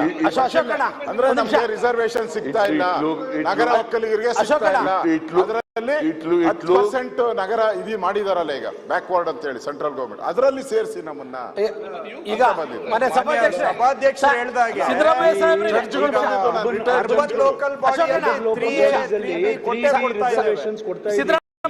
ಒಂದು ನಿಮಿಷ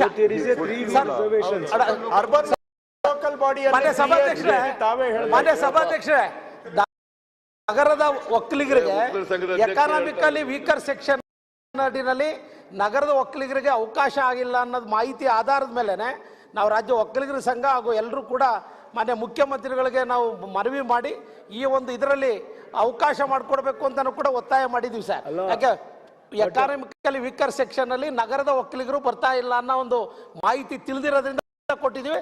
ಅದು ಸರಿನೋ ಇಲ್ವೋ ಅನ್ನೋದನ್ನ ಸರ್ಕಾರ ಉತ್ತರ ಕೊಡೋದಕ್ಕೆ ಅವಕಾಶ. ಮಾನ್ಯ ಅಧ್ಯಕ್ಷರೇ, ಸರ್ EWS ಏನಿದೆ, EWS is a class based reservation, not cost based reservation. ಯಾವ ಕಾಸ್ಟ್ ಅಲ್ಲಿ ರಿಸರ್ವೇಶನ್ ಸಿಗ್ತದೆ ಅಲ್ಲಿ ಯಾರಿಲ್ಲ, ಅದನ್ನು ಹೊರತುಪಡಿಸಿ ಇದು ಬರುತ್ತೆ ಇಲ್ಲಿ EWS ಗೆ. It's a class based reservation, not cost based. Sir ಅಧ್ಯಕ್ಷರೇ, ಸರ್ ಈಗ ಈ ಒಕ್ಕಲಿಗರು ಲಿಂಗಾಯತರನ್ನ ಈ 3A 3B ತೆಗಿಬೇಕು ಅಂತ ಬಂದ್ರೆ ಸರ್ EWS ಸೇರಿಸಬೇಕು ಅಂದ್ರೆ ಇಲ್ಲಿಂದ ತೆಗಿಬೇಕು. ಅವರು ಅದು ತೆಗೆದ್ರೆ ಮಾತ್ರ 10% ಸೇರ್ಸಕ್ ಸಾಧ್ಯ ಆಗುತ್ತೆ ಹೊರತು ಇಲ್ಲಿ ತೆಗೆದು ಸೇರ್ಸಕ್ ಆಗೋದಿಲ್ಲ. ಇಲ್ಲೂ ರಿಸರ್ವೇಶನ್ ಅಲ್ಲೂ ರಿಸರ್ವೇಶನ್ ಕೊಡಕ್ ಆಗಲ್ಲ. ನೀವು ನಾನು ಸ್ವಲ್ಪ ಕ್ಲಾರಿಫೈ ಮಾಡ್ಬಿಡ್ತೀನಿ, ಬೇಕಾದ್ರೆ ವೆರಿಫೈ ಮಾಡ್ಕೊಳ್ಳಿ, ಆಮೇಲೆ ವೆರಿಫೈ ಮಾಡ್ಕೊಳ್ಳಿ. ನಂಬರ್ 1, ಮಂಡಲ್ ಕಮಿಷನ್ ವರದಿನಲ್ಲಿ ಸೆಂಟ್ರಲ್ ಗವರ್ಮೆಂಟ್ ನ ಎಂಪ್ಲಾಯ್ಮೆಂಟ್ ಮತ್ತು ಎಜುಕೇಶನ್ಗೆ ರೂರಲ್ ಒಕ್ಕಲಿಗರ್ಸ್ ಮಾತ್ರ ಬರ್ತಾರೆ, ಅರ್ಬನ್ ಒಕ್ಕಲಿಗರು ಬರಲ್ಲ. That is number 1. Number 2, 3A ನಲ್ಲಿ ಇದು ಸ್ಟೇಟ್ ಲಿಸ್ಟ್ ನಲ್ಲಿ ಬರ್ತಕ್ಕಂಥದ್ದು, ಇಬ್ರು ಬರ್ತಾರೆ. ಈಗ ಫಾರ್ ಎಕ್ಸಾಂಪಲ್ ಕಾರ್ಪೊರೇಷನ್ ನಲ್ಲಿ ನಾವು ರಿಸರ್ವೇಶನ್ ಕೊಡಲ್ವಾ? 3B 3A ಕೊಡೋದು ಅಲ್ಲ, 2A 2B ಕೊಡೋದು ಯಾರಿಗೆ? BBMP ಕೊಡಲ್ಲ ಕೃಷ್ಣಪ್ಪ. ಮತ್ತೆ ನೀನ್ ಸಿಟಿ ಅವನು Ashok city 3A 3B 2A 2B ಕೊಡ್ತೀವಲ್ಲ, ಅದು ಗ್ರಾಮೀಣ ಪಟ್ಟಣದವ್ರಿಗೂ ಕೊಡ್ತೀವಲ್ವಾ, ನಗರಸಭೆ ಕಾರ್ಪೊರೇಷನ್ ಕೊಡ್ತೀವಲ್ಲ. 2B ನಲ್ಲಿ ಬರ್ತಾರಲ್ಲ ಒಕ್ಕಲಿಗರು ಬರ್ತಾರಲ್ಲ ಅದರಲ್ಲಿ. ಮತ್ತೆ ಹೆಂಗೆ ಒಕ್ಕಲಿಗರು ಸಿಟಿ ಅವ್ರು ಬರ್ದೇ ಹೋದ್ರೆ ಹೆಂಗ್ ಬರ್ತಾರೆ ಅವರು? ಸೊ ಇದು ಒಂದು. ಎರಡನೇದು ಎಕನಾಮಿಕಲಿ ವೀಕರ್ ಸೆಕ್ಷನ್ಸ್ ಅಂತ ಅದು 10% ಕೊಟ್ಟಿದಾರಲ್ಲ, ಅದು ವೈಶ್ಯರಿಗೆ, ಬ್ರಾಹ್ಮಣರಿಗೆ, ನಗರಸ್ಥರಿಗೆ, ಮೊದಲಿಯಾರ್ಸಿಗೆ 10% ಕರ್ನಾಟಕದಲ್ಲಿ ಸಿಕ್ಕದು. ಯಾಕಂದ್ರೆ ರಜಪೂತರು ಕೂಡ ಇಲ್ಲಿ ಬಂದ್ಬಿಡ್ತಾರೆ, 3B ನಲ್ಲಿ ಬಂದ್ಬಿಡ್ತಾರೆ. ಅವ್ರು ಅಷ್ಟು ಮಾತ್ರ ಬರೋದು. ಅವ್ರು ಏನ್ ಹೇಳಿದಾರೆ ಅದು ಹೇಳುವಾಗ ಬೇರೆ ರಿಸರ್ವೇಶನ್ ಅಲ್ಲಿ ಬರ್ತಕ್ಕಂಥವ್ರು ಯಾರು ಬರಲ್ಲ. ಸ್ಪೆಷಲ್ ಈ ಎಕನಾಮಿಕಲಿ ವೀಕರ್ ಸೆಕ್ಷನ್ಸ್ ಇದಾರಲ್ಲ ಅವ್ರಿಗೆ ಬರಲ್ಲ ಅಂತ ಹೇಳಿದ್ದಾರೆ. So this is the clarification and this is A fact. ಅದರಿಂದ ಕನ್ಫ್ಯೂಸ್ ಮಾಡ್ಕೊಳ್ಳೋದು ಬೇಡ. ನಾನು ಅದನ್ನ ಓದಿದ್ದೀನಿ, ಎಲ್ಲನೂ ಓದ್ಕೊಂಡೇ ಇರೋದು. ಯಾಕೆ ನಾನು ಬ್ಯಾಗೋ ಕ್ಲಾಸ್ನಿಂದ ಬಂದಿರೋನಲ್ಲ, ಇನ್ನೊಬ್ರಿಗೆ ಹೇಳ್ಬೇಕಾದ್ರೆ ನನಗೆ ಗೊತ್ತಿರ್ಬೇಕಲ್ಲ, ಗೊತ್ತಿಲ್ಲ ಹೆಂಗೆ ಹೇಳಕ್ಕಾಗತ್ತೆ. ಸೊ ಅದರಿಂದ ಮಾನ್ಯ ಅಧ್ಯಕ್ಷರೇ, ಹಿಂದುಳಿದ ಜಾತಿಗಳು ಅಂತಂದ್ರೆ ಬೇರೆ ಬೇರೆ ಕ್ಯಾಟಗರಿ ಮಾಡಿದ್ದಾರೆ ಅಷ್ಟೇ. ಕ್ಲಾಸ್ 1 ಕ್ಯಾಟಗರಿ 1 ಮಾಡಿದ್ದಾರೆ, ಕ್ಯಾಟಗರಿ 2A ಮಾಡಿದ್ದಾರೆ, ಕ್ಯಾಟಗರಿ 2B ಮಾಡಿದ್ದಾರೆ, ಕ್ಯಾಟಗರಿ 3A ಮಾಡಿದ್ದಾರೆ, ಕ್ಯಾಟಗರಿ 3B ಮಾಡಿದ್ದಾರೆ. But all are eligible hostel facilities ತಗೊಳ್ಳಿಕ್ಕೆ, ಸ್ಕಾಲರ್ಶಿಪ್ ತಗೊಳ್ಳಿಕ್ಕೆ ಎಲ್ರಿಗೂ ಎಲಿಜಿಬಿಲಿಟಿ ಇದೆ. ಬಟ್ ಇವ್ರೇನ್ ಮಾಡಿದ್ದಾರೆ, ಇವರು ಬಿಜೆಪಿ ಸರ್ಕಾರ ಮೆಟ್ರಿಕ್ ನಂತರದ ವಿದ್ಯಾರ್ಥಿಗಳಿದಾರಲ್ಲ ಅವರಿಗೆ ಬಾತ್ರೂಮ್ ಕಿಟ್ ಅಂತ ಕೊಡ್ತಾರೆ. ಬಾತ್ರೂಮ್ ಕಿಟ್ ಅಂತ ಸೋಪು, ಎಣ್ಣೆ, ತಲೆ ಬಾಚಣಿಗೆ, ಟೂತ್ ಪೇಸ್ಟು, ಟೂತ್ ಬ್ರಷು ಇವೆಲ್ಲ ಕೊಡ್ತಾರೆ. ಕೊಟ್ಟೇ ಇಲ್ಲ. ನಾವು ವಿದ್ಯಾನಿಧಿ ಮಾಡ್ಬಿಟ್ಟಿದೀವಿ, 484 ಕೋಟಿ ಕೊಟ್ಬಿಟ್ಟಿದೀವಿ, ಇಲ್ಲೆಲ್ಲ ಕಟ್ ಮಾಡ್ಬಿಟ್ಟು ಅಲ್ಲಿ ಕೊಟ್ಟಿದ್ದಾರೆ. ಮತ್ತೆ ಇವರೆಲ್ಲರೂ ಕೂಡ ರೈತರ ಮಕ್ಕಳು ಅಂತಂದ್ರೆ ಹಿಂದುಳಿದವ್ರ ಮಕ್ಕಳು ಬರಲ್ವಾ?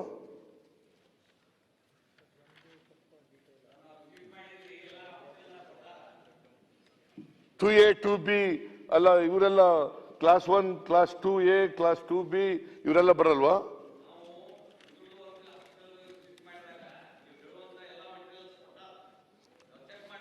ನಿಮಗೆ ಗೊತ್ತಿಲ್ಲ, ಕೂತ್ಕೊಳ್ಳಿ.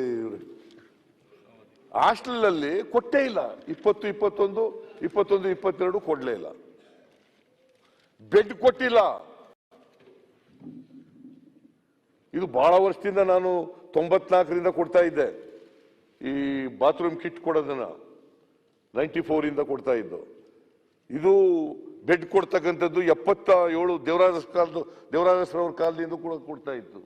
ಅದನ್ನೆಲ್ಲ ನಿಲ್ಲಿಸ್ಬಿಟ್ಟಿದ್ದೀರಿ ನೀವು. ವೈ? ದಲಿತರ ಬಗ್ಗೆ, ಹಿಂದುಳಿದವ್ರ ಬಗ್ಗೆ ಬಹಳ ಮಾತಾಡ್ತೀರಿ, ಇವನ್ನೆಲ್ಲ ನಿಲ್ಲಿಸ್ಬಿಟ್ಟಿದ್ದೀರಿ.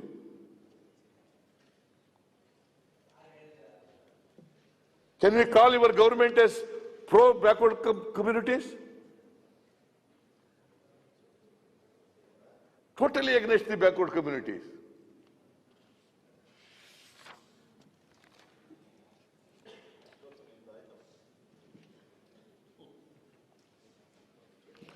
ಇಪ್ಪತ್ತೆರಡು 23 ಈ ವರ್ಷ ಕೆಲವು ಜಿಲ್ಲೆಗಳಲ್ಲಿ ಮಾಡಿದ್ದಾರೆ, ಇನ್ ಕೆಲವು ಜಿಲ್ಲೆಗಳಲ್ಲಿ ಮಾಡೇ ಇಲ್ಲ. 21, 22ರಲ್ಲಿ ಎಷ್ಟು ವಿದ್ಯಾರ್ಥಿಗಳಿದ್ರು ಗೊತ್ತಾ? ಅವ್ರನ್ನ ಯಾಕೆ ಮಾತಾಡ್ತೀನಿ, ನಿನ್ಗೆ ಮಾತಾಡಪ್ಪ. 88,563 ವಿದ್ಯಾರ್ಥಿಗಳು. 88,563 ವಿದ್ಯಾರ್ಥಿಗಳಿಗೆ ಅವರೆಲ್ಲ ವಂಚಿತರಾದ್ರು. ಇವರೆಲ್ಲರೂ ಬರ್ತಾರೆ. ಒಕ್ಲಿಗರು ಬರ್ತಾರೆ, ಲಿಂಗಾಯತರು ಬರ್ತಾರೆ, ಕುರುಬರು ಬರ್ತಾರೆ, ಈಡಿಗರು ಬರ್ತಾರೆ, ಬೆಸ್ತರು ಬರ್ತಾರೆ, ಮಡಿವಾಳರು ಬರ್ತಾರೆ, ಗೊಲ್ಲರು ಬರ್ತಾರೆ, ಎಲ್ಲ ಜಾತಿಯವರು ಬರ್ತಾರೆ. 88,563 OBC ವಿದ್ಯಾರ್ಥಿಗಳಿಗೆ ಸಿಕ್ಕಲಿಲ್ಲ. ನಿಮ್ಮನ್ನ ಹಿಂದುಳಿದವ್ರ ಪರ ಅಂತ ಕರಿಬೇಕಾ? ಹೇಳಿ ನೀವೇ. ಆಮೇಲೆ ನಾನು ಇಂಜಿನಿಯರಿಂಗ್ ಮೆಡಿಕಲ್ ಕಾಲೇಜ್ನಲ್ಲಿ ಓದೋರಿಗೆ, ಮೆಡಿಕಲ್ ಕಾಲೇಜ್ನವರು ಓದೋರಿಗೆ, OBC ವಿದ್ಯಾರ್ಥಿಗಳಿಗೆ 2% ಸಾಲ ಕೊಡೋದು ಮಾಡಿದ್ದು. 2% ಸಾಲ.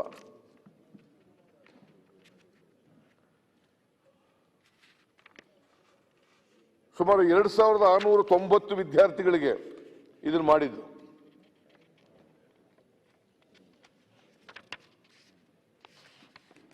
ನೀವು ಅದನ್ನು ಕಡಿಮೆ ದುಡ್ಡು ಕೊಟ್ಬಿಟ್ಟಿದ್ದೀರಿ. ಈ ಸಾರಿ 28 ಕೋಟಿ ಇರೋದು 18 ಕೋಟಿ ಮಾಡಿಬಿಟ್ಟಿದ್ದೀರಿ. ವೈ?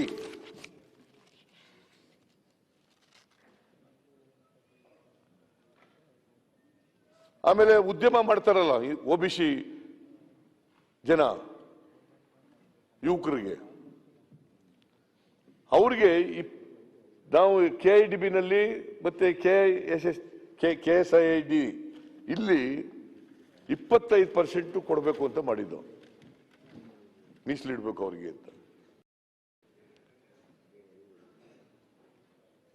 ಅವ್ರಿಗೆ ದುಡ್ಡನ್ನು ಕೂಡ ಕಡಿಮೆ ಮಾಡಿಕೊಟ್ಟಿದ್ದು, ಅದನ್ನು ನಿಲ್ಲಿಸ್ಬಿಟ್ಟಿದ್ದಾರೆ.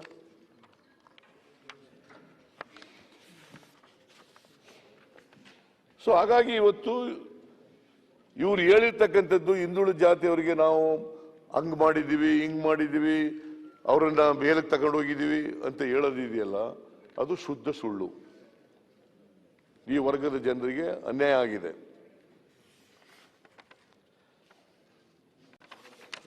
ಇನ್ನು ನಿರುದ್ಯೋಗಕ್ಕೆ ಬಂದ್ರೆ ಅದು ಒಂದು ದೊಡ್ಡ ಇದು. ನರೇಂದ್ರ ಮೋದಿ ಅವರು ಹೇಳಿದ್ರು 2 ಕೋಟಿ ಉದ್ಯೋಗ ಕೊಡ್ತೀವಿ ಅಂತ, ವರ್ಷಕ್ಕೆ 2 ಕೋಟಿ ಉದ್ಯೋಗ ಕೊಡ್ತೀವಿ ಅಂತ. 9 ವರ್ಷ ಆಯ್ತು. 18 ಕೋಟಿ ಉದ್ಯೋಗ ಕೊಡಬೇಕಾಗಿತ್ತಲ್ಲ, 18 ಕೋಟಿ ಉದ್ಯೋಗ ಕೊಡಬೇಕಾಗಿತ್ತಲ್ಲ.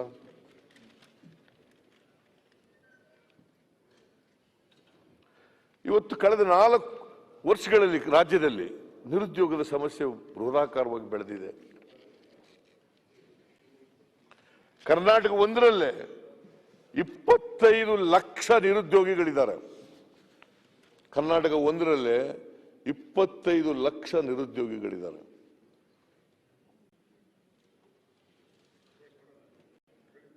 ಉದ್ಯೋಗನೂ ಕೊಡ್ತಾ ಇಲ್ಲ, ಉದ್ಯೋಗ ಸೃಷ್ಟಿ ಆಯ್ತಾ ಇಲ್ಲ.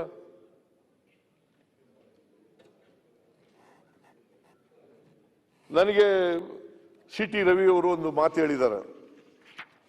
ಏನಪ್ಪ ಅಂತಂದ್ರೆ, ಪ್ರೈಮ್ ಮಿನಿಸ್ಟ್ರು ಚೈನಾಕ್ಕೆ ಹೋಯ್ತಾ ಇದ್ರು, ಆಗ ಮುಖ್ಯಮಂತ್ರಿಗಳನ್ನು ಕರೆದ್ರು. ಮಹಾರಾಷ್ಟ್ರದ ಮುಖ್ಯಮಂತ್ರಿ ಕರೆದಿದ್ರು, ಗುಜರಾತ್ನ ಮುಖ್ಯಮಂತ್ರಿ ಕರೆದಿದ್ರು, ಕರ್ನಾಟಕದ ಮುಖ್ಯಮಂತ್ರಿ ಕರೆದಿದ್ರು. ಎಂಥದ್ದು ಪಾಸ್ಕಾನ್ ಅಲ್ಲ, ಪಾಸ್ಕಾನ್ ಕಂಪನಿ, ಎಲೆಕ್ಟ್ರಾನಿಕ್ ಕಂಪನಿ. ಅವರು 50,000 ಉದ್ಯೋಗ ಕೊಡ್ತಾ ಇದ್ರು.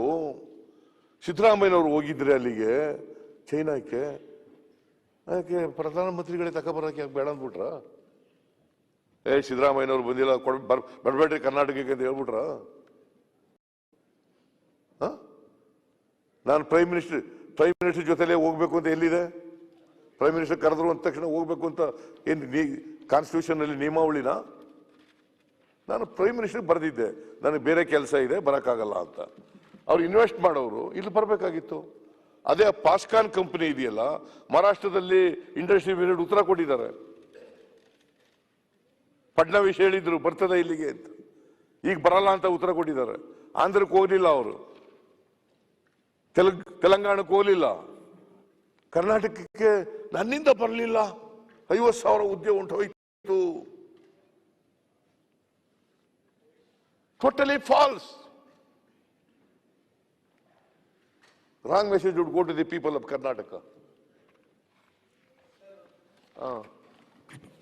ಅಧ್ಯಕ್ಷರೇ, ಮೊನ್ನೆ ರವಿ ಸಾಹೇಬ್ರು ಹೇಳ್ತಾ ಇದ್ರು ಫಾಕ್ಸ್ಕಾನ್ ಬಂದಿಲ್ಲ ಅಂತ. ಅದು ಸತ್ಯ, ಕರ್ನಾಟಕಕ್ಕೆ ಬಂದಿಲ್ಲ. Apple iPhone manufacturing unit first establish ಆಗಿದ್ದು ಇಡೀ ಇಂಡಿಯಾನಲ್ಲಿ ಬೆಂಗಳೂರಿನಲ್ಲಿ, ವಿಸ್ಟ್ರಾನ್ ಕಂಪನಿ. ಇನ್ನೂ ಒಂದು OEM ಇದೆ. ಮಹಾರಾಷ್ಟ್ರದ ಮುಖ್ಯಮಂತ್ರಿ ಆದ ಫಡ್ನವೀಸ್ ಅವರು ಆಪಲ್ ಮ್ಯಾನುಫ್ಯಾಕ್ಚರಿಂಗ್, ಐಫೋನ್ ಮ್ಯಾನುಫ್ಯಾಕ್ಚರಿಂಗು ಮಹಾರಾಷ್ಟ್ರದಲ್ಲಿ ಬರುತ್ತೆ ಅಂತ ಸ್ಟೇಟ್ಮೆಂಟ್ ಕೊಟ್ಟರು. ಪ್ರೈಮ್ ಮಿನಿಸ್ಟರ್ ಆಫೀಸಿಂದ ಗುಜರಾತಿಗೆ ತಗೊಂಡೋಗಕ್ಕೆ ಪ್ರಯತ್ನ ಮಾಡಿದ್ರು. ತೆಲಂಗಾಣದಲ್ಲಿ KTR ಅವರು, KCR ಅವರು ಹೋಗಿ ಅಮೆರಿಕಾನಲ್ಲಿ ಕೂತಿದ್ರು. ಚಂದ್ರಬಾಬು ನಾಯ್ಡು ಅವರು ಕೂಪರ್ಟಿನೋಗಿ ವಿಸಿಟ್ ಮಾಡಿದ್ರು, ಅಲ್ಲಿ ಬರುತ್ತೆ, AP-ನಲ್ಲಿ ಬರುತ್ತೆ ಅಂತ. ತಮಿಳ್ನಾಡುದವರು ಇಲ್ಲ ಚೆನ್ನೈಗೆ ಬರುತ್ತೆ ಅಂತ ಹೇಳಿದ್ರು. ಆದರೆ ಮಾನ್ಯ ದೇಶಪಾಂಡೆ ಅವರ ಸಹಕಾರದಿಂದ ಮತ್ತೆ ಅಂದಿನ ಮುಖ್ಯಮಂತ್ರಿ ಆದಂಥ ಸಿದ್ದರಾಮಯ್ಯ ಸಾಹೇಬ್ರ ಒಂದು ಶ್ರಮದಿಂದ ಸರ್ ರಾತ್ರಿ 12ವರೆಗೆ ವಿಕಾಸ್ ಸೌಧ ತೆಗೆದು ನಾವು ನಮ್ಮ ಅಧಿಕಾರಿಗಳು ಆಸ್ IT ಮಿನಿಸ್ಟರ್ 12ವರೆ ರಾತ್ರಿಗೆ ವಿಕಾಸ್ ಸೌಧದಲ್ಲಿ ಕೂಪರ್ಟಿನೋ ಆಪಲ್ ಕಂಪನಿಗೆ ಪ್ರೆಸೆಂಟೇಷನ್ ಕೊಟ್ಟಿದ್ದೀವಿ. Why Bangalore is the best destination for investment ಅಂತ. ಅವರು ಅದನ್ನ ನೋಡಿ ಕನ್ವಿನ್ಸ್ ಆಗಿ the Apple manufacturing started in Bangalore sir, for your kind information. Wistron ಅದನ್ನ ಪೀಣ್ಯನಲ್ಲಿ ಪ್ರಾರಂಭ ಮಾಡಿ ಅದು ವಿಸ್ತರಣೆ ಮಾಡಿ ಇವಾಗ ಕೋಲಾರ ನರಸಾಪುರದಲ್ಲಿದೆ. ನಮಗೇನು ಫಸ್ಟ್ ಮೂವರ್ ಅಡ್ವಾಂಟೇಜ್ ಇತ್ತು ಅಧ್ಯಕ್ಷರೇ, ಅದು ನಾವು ಇವಾಗ ಕಳ್ಕೊಂಡಿದ್ದೀವಿ. ಫಾಕ್ಸ್ಕಾನ್ ಯಾಕೆ ಬಂದಿಲ್ಲ ಅಂತ ಈ ಸರ್ಕಾರ ಉತ್ತರ ಕೊಡಬೇಕು. ನಾವು ತಂದಿರಲ್ವ ವಿಸ್ಟ್ರಾನಿಗೆ, ಅದಾದ್ಮೇಲೆ why we are not able to get the other OEMs, why we are not able to convince the others. ಇದೇ ಫಾಕ್ಸ್ಕಾನ್ ಅವರು ನಮ್ಮ ಜೊತೆ ಚರ್ಚೆನಲ್ಲಿದ್ರು. ಟಾಟಾ ಅವರು ಫಾಕ್ಸ್ಕಾನ್ ಜೊತೆ ಟೈ ಅಪ್ ಮಾಡಿ ಇವಾಗ ಕರ್ನಾಟಕಕ್ಕೆ ಬಂದಿಲ್ಲ. Already we have one OEM here. It would have been easy to convince Apple ಇರ್ಬೋದು ಅಥವಾ OEMಗಳಿಗಿರ್ಬೋದು to come to Karnataka. But ಅವ್ರು ಬಂದಿಲ್ಲ, ತಮಿಳ್ನಾಡಿಗೆ ಹೋಗಿದ್ದಾರೆ. ಎಲ್ಲ ಆಕ್ಸೆಸರೀಸು ಸರ್ ಇವಾಗ ನಮ್ಮ ಹೊಸೂರಿನಲ್ಲಿ, ನಮ್ಮ ಬಾರ್ಡರ್ ಆದ ಮೇಲೆ ಹೊಸೂರಿನಲ್ಲಿ ಇವತ್ತು ಮ್ಯಾನುಫ್ಯಾಕ್ಚರ್ ಆಗ್ತಾ ಇದೆ ಟಾಟಾ ಫಾಕ್ಸ್ಕಾನ್ ಅವ್ರ ಜೊತೆ. ಅದೇ ಇನ್ನೂ ಒಂದು OEM ಚೆನ್ನೈಗೆ ಹೋಗಿದೆ. ನಮಗೆ ಫಸ್ಟ್ ಮೂವರ್ ಅಡ್ವಾಂಟೇಜ್ ಇದ್ರೂ ಕೂಡ ನಮ್ಮ ಸರ್ಕಾರದಲ್ಲಿ ಮೊಬೈಲ್ ಮ್ಯಾನುಫ್ಯಾಕ್ಚರಿಂಗ್ ಆಗಬೇಕು ಅಂತ ನಾವು ಪಾಲಿಸಿನ ಈಸ್ ಔಟ್ ಮಾಡಿಬಿಟ್ಟು ಆಪಲ್ ಅಂತ ಕಂಪನಿಗೆ ತಂದರೂ ಕೂಡ why did we lose that advantage? This government should tell us why Foxconn did not come, why Wistron is not expending. ಇದ್ರ ಬಗ್ಗೆ ಉತ್ತರ ಇಲ್ಲ. ಸುಮ್ಮನೆ ಉಡಾಫೇಕ್ ಮಾಡಿ ಚೈನಾಗೆ ಯಾಕೆ ಹೋಗ್ಬೇಕು ಸರ್? ನಾವು ನೇರವಾಗಿ ಅಮೆರಿಕಾಗೆ ಹೋಗಿದ್ದೀವಿ. We have gone directly to Cupertino. We have spoken to the Apple company itself. ಅದಕ್ಕೆ ಸಾಕ್ಷಿ ಇವತ್ತಿದೆ ಇಲ್ಲಿ. ಫಾಕ್ಸ್ಕಾನ್ ಕೈ ತಪ್ಪಿದ್ದು ನಿಮ್ಮಿಂದ, ನಿಮ್ 40% ಇಂದ ಹೊರತು ಕಾಂಗ್ರೆಸ್ ಗವರ್ಮೆಂಟ್ ಇಂದ ಅಲ್ಲ. 4 ವರ್ಷ ಏನ್ ಮಾಡ್ತಾ ಇದ್ರಿ ಮತ್ತೆ? Why you are not able to convince? ಇಲ್ಲಿ ಮಾನ್ಯ ವಿರೋಧ ಪಕ್ಷದ ನಾಯಕರು. ಈಗ ಮಾನ್ಯ ಅಧ್ಯಕ್ಷರೇ, ಈಗ ಪ್ರಿಯಾಂಕ್ ಖರ್ಗೆ ಅವರು ಹೇಳಿದ ರೀತಿಯಲ್ಲಿ ನಾವು ಯಾವುದೇ ಕಂಪನಿನ ರಾಜ್ಯದಲ್ಲಿ ಇನ್ವೆಸ್ಟ್ ಮಾಡಲಿಕ್ಕೆ ಅದಕ್ಕೆ ಬೇಕಾದಂಥ ವಾತಾವರಣವನ್ನು ಮಾಡಿಕೊಟ್ಟಿದ್ದೀವಿ, ವಿಶೇಷ ಸವಲತ್ತುಗಳನ್ನು ಕೂಡ ಒದಗಿಸ್ಕೊಟ್ಟಿದ್ದೀವಿ. ನಮ್ಮ ಸರ್ಕಾರ ಇದ್ದಾಗ ನಾವು ಗ್ಲೋಬಲ್ ಇನ್ವೆಸ್ಟರ್ಸ್ ಮೀಟ್ ಎಲ್ಲ ಮಾಡಿದ್ದು. ನಮ್ಮ ಸರ್ಕಾರ ಕರ್ನಾಟಕದಲ್ಲಿ, ಆಗ ನಮ್ಮ ಸರ್ಕಾರ ಇದ್ದಾಗ ನಂಬರ್ 1 ಸ್ಥಾನಕ್ಕೆ ಬಂದಿದ್ದು ನಾವು. ಏನಪ್ಪ ನೀನೇ ಇಂಡಸ್ಟ್ರೀಸ್ ಮಿನಿಸ್ಟರ್ ಆಗಿದ್ದು, ನಂಬರ್ 1 ಸ್ಥಾನದಲ್ಲಿದ್ದು ನಾವು. ಕರ್ನಾಟಕದಲ್ಲಿ ಇನ್ವೆಸ್ಟರ್ಸ್ ಎನ್ವೈರನ್ಮೆಂಟು ಇತ್ತು ಇಲ್ಲಿ ಕರ್ನಾಟಕದಲ್ಲಿ.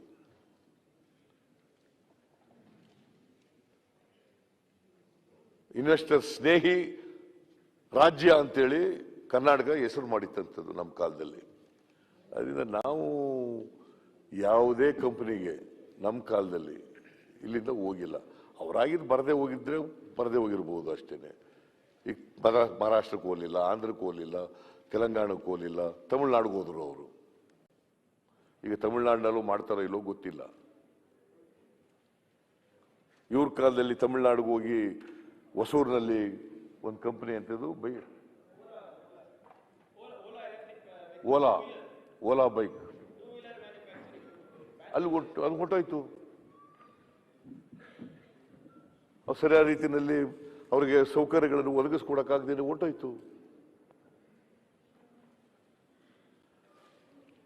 ಅದರಿಂದ ಮಾನ್ಯ ಅಧ್ಯಕ್ಷರೇ, world's biggest two wheeler electric vehicle manufacturing company, Bangalore based company sir. ಬ್ಯಾಂಗ್ಳೂರ್ನಲ್ಲಿ ಹುಟ್ಟಾಕಿರುವಂತ ಯೂನಿಕಾನ್, ನಿನ್ನೆ ಹೇಳ್ತಾ ಇದ್ರಲ್ಲ ಯೂನಿಕಾನ್ ಅಂತ, ಬ್ಯಾಂಗ್ಳೂರ್ ಬೇಸ್ಡ್ ಯೂನಿಕಾನ್ ಇವತ್ತು ತಮಿಳ್ನಾಡಿಗೆ ಹೋಗ್ತಾ ಇದೆ ಅಂದ್ರೆ 10,000 ಮಹಿಳೆಯರು ಕೆಲಸ ಮಾಡ್ತಾರೆ ಸರ್ ಆ ಯೂನಿಟ್ ನಲ್ಲಿ. ಯಾಕೋಯ್ತು, ಹೇಗೋಯ್ತು? ಅದಕ್ಕೆ ಉತ್ತರ ಕೊಡ್ಲಿ. ಯೂನಿಕಾನ್ ಅಂತ ಹೇಳ್ತಾ ಇದ್ರಲ್ಲ, why are unicorns leaving Bangalore, why are unicorns leaving Karnataka? So ಅದರಿಂದ ಈ ಆರೋಪ ಇದೆಯಲ್ಲ, ಸುಳ್ಳು ಆರೋಪ. ನಾನು ವಸತಿನಲ್ಲಿ ಏನು ಹೇಳಿದ್ದಾರೆ ಅಂತಂದ್ರೆ, 2019ರಿಂದ ಇವರು ಅಧಿಕಾರಕ್ಕೆ ಬಂತವಿಂದ 7,500 ಕೋಟಿ ಖರ್ಚು ಮಾಡಿ 4,93,000 ಮನೆಗಳನ್ನು ಕಟ್ಟಿದ್ದೀವಿ. 4,93,000 ಮನೆಗಳನ್ನು ಕಟ್ಟಿದ್ದೀವಿ ಅಂತ ಹೇಳಿದ್ದಾರೆ. ವಸತಿ ಮಂತ್ರಿ ಆಗಿದ್ದರು ಕೃಷ್ಣಪ್ಪ. ನಾವು 5 ವರ್ಷದಲ್ಲಿ 14,40,000 ಮನೆಗಳನ್ನು ಕಟ್ಟಿದ್ದು. ಪ್ರತಿ ವರ್ಷ 3 ಲಕ್ಷ ಮನೆ ಕಟ್ತೀವಿ ಅಂತ ಹೇಳಿದ್ದು. 17,000 ಕೋಟಿ ಇದರಲ್ಲಿ 14,54,00,000 ಮನೆಗಳನ್ನು ಕಟ್ಟಿದ್ದು.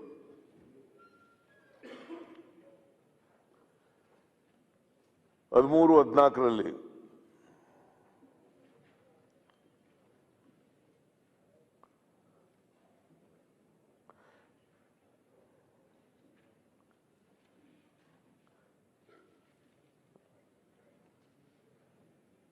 $3,17,485 ಮನೆಗಳು, 14-15ರಲ್ಲಿ 3,02,162 ಮನೆಗಳು, 15-16ರಲ್ಲಿ 2,29,807 ಮನೆಗಳು, 16-17ರಲ್ಲಿ 2,57,075 ಮನೆಗಳು, 17-18ರಲ್ಲಿ 3,48,134 ಮನೆಗಳು, ಒಟ್ಟು 14,54,663 ಮನೆ ಕಟ್ಟಿದ್ದವು.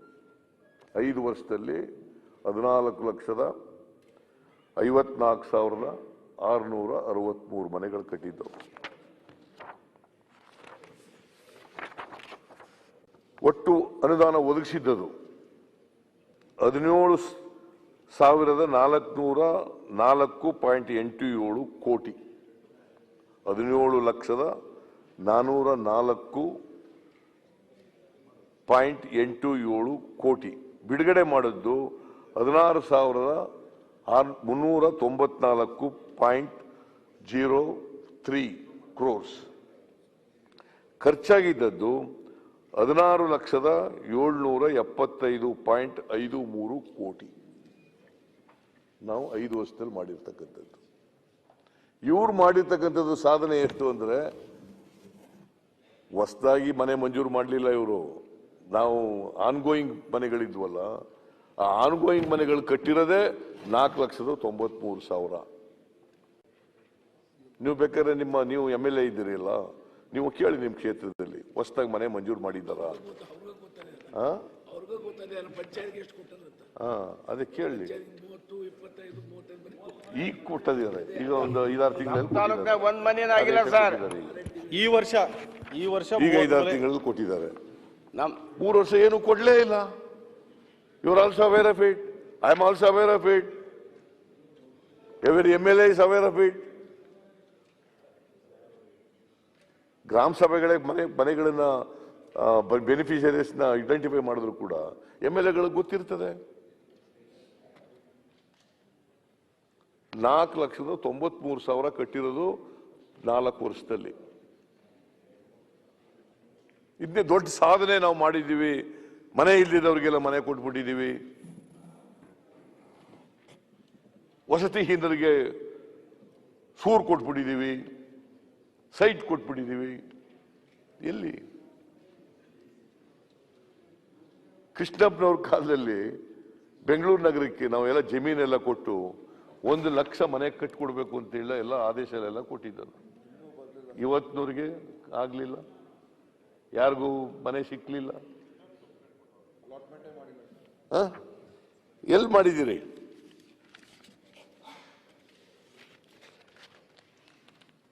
ಅದರಿಂದ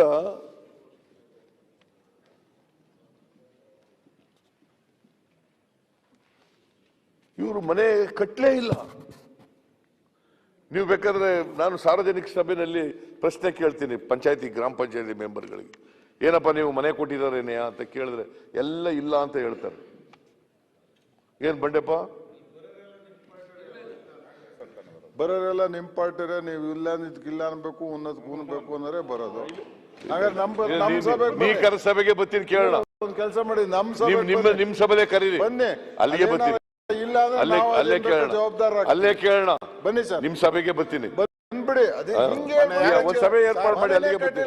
ಯಾರ ಚಿಕ್ಕಬಳ್ಳಾಪುರದಾಗ ಮಾಡಿದ್ಕೆ ಎಣ್ಣೆ ಹೊಡೆದಿದ್ಯಾ ಕುತ್ಕೊಳ್ಳ ಅಂದ್ರಿ ನೀವು, ಅವ್ನು ಓಡಾಬಿಟ್ಟ ಪಾಪ. ನೋಡಪ್ಪ, ನೀನೇ ಅಶೋಕ ನೀವೇ ಕರೀರಿ, ಸಭೆ ಕರೀರಿ. ಹೇಳಿ ಸರ್ ದಿನೇಶ್, ಅಲ್ಲೇ ಕೇಳೋಣ. ಸಭೆಗೆ ಬಂದ್ರೆ ಯಾರು ಇಲ್ಲ ಅನ್ನಕ್ಕಾಗತ್ತೆ ಇವ್ರ ಮಾತಿಗೆ? ಯಾರು ಯಾರು ಸುಳ್ಳು ಹೇಳ್ತಾರ?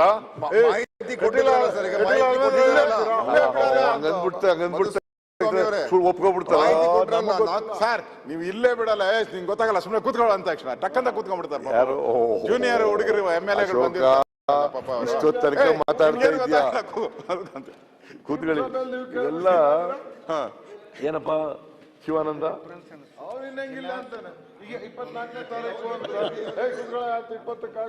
ಈಗ ಆಯ್ತು, 1 ಲಕ್ಷ ಮನೆ ಕೊಟ್ಟಿದ್ದಾರೆ ಏನ್ ರೀತಿನೇ ಸರ್? ಅಲಾಟ್ ಮನೆ ಇದುವರೆಗೂ ಒಂದ್ ಮನೆ, ಅದು ನೀವು ಹೇಳಿದ್ರೆ ಕೂಡ ಕೊಟ್ಟಿಲ್ಲ. ಅಧ್ಯಕ್ಷರೇ, ಕೂಡ ಕೊಟ್ಟಿಲ್ಲ. ಈಗ ಬೇರೆ ಪಾರ್ಟಿಯವ್ರು ಕೇಳಪ್ಪ, ಬಂಡೆ ಪರಿಸ್ಥಿತಿ. ನಿಮ್ ಪಾರ್ಟಿಯವ್ರಿಗೆ ಕೇಳಿ ಅಪ್ಪ.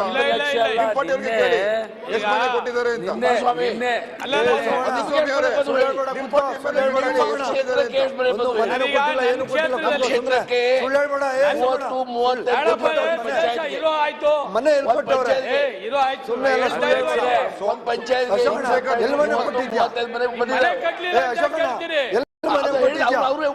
ಯಾವ ಮನೆ ಕೊಟ್ಟಿದ್ದೀರಾ? ಮನೆ ಎಷ್ಟಾಯ್ತು? ಮನೇನೂ ಕೊಟ್ಟಿಲ್ಲ, ಗಿನೇನೂ ಕೊಟ್ಟಿಲ್ಲ. ಸುಳ್ಳು ಮಾತು ಅಧ್ಯಕ್ಷರೇ, ಸ್ವಲ್ಪ ಸುಮ್ಮನೆ ಸುಳ್ಳು. ಬೆಂಗಳೂರು ಹೇಳ್ತಾ ತಾಳ್ರಿ ಗುರು, ನಿಮ್ ಬೀದರ್ ಹೇಳ್ತಲ್ಲ, ನಾ ಬೆಂಗಳೂರು ಹೇಳ್ತಾವ್ರೆ. ಮನೆ ಕೊಟ್ಟಿದ್ದೀರಾ ಬೆಂಗಳೂರಲ್ಲಿ?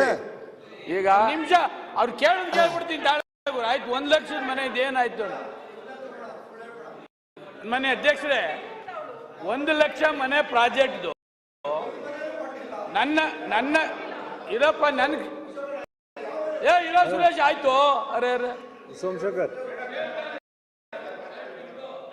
ಸಹಕಾರಿ ಸಚಿವರು ಸರ್, ಈಗ ನನ್ನ ಕ್ಷೇತ್ರದಲ್ಲಿ ಯಶವಂತಪುರದಲ್ಲಿ ಬಂಡೆಪ್ಪ ಆಮೇಲೆ ಮಾತಾಡ್ರಿ.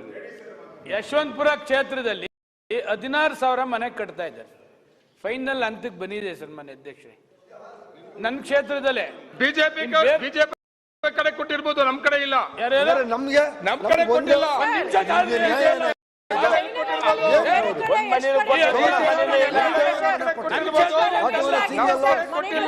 ಕ್ಷೇತ್ರ ಯಾರು ಬೇಕಾದ್ರೂ ಅಪ್ಲೈ ಮಾಡ್ಬೋದು.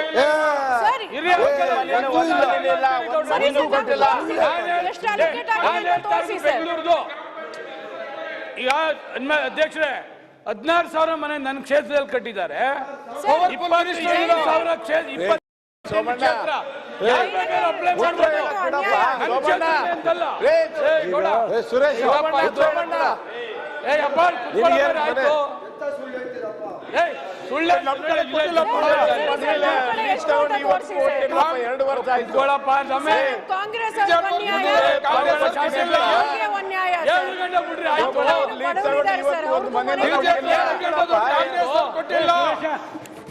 ಒಂದು ಮನೆ ಕೊಟ್ಟಿಲ್ಲ ನಮ್ಮ ಕಡೆ. ಸುರೇಶ್ ಅವರು ಕೇಳಿಲ್ಲ.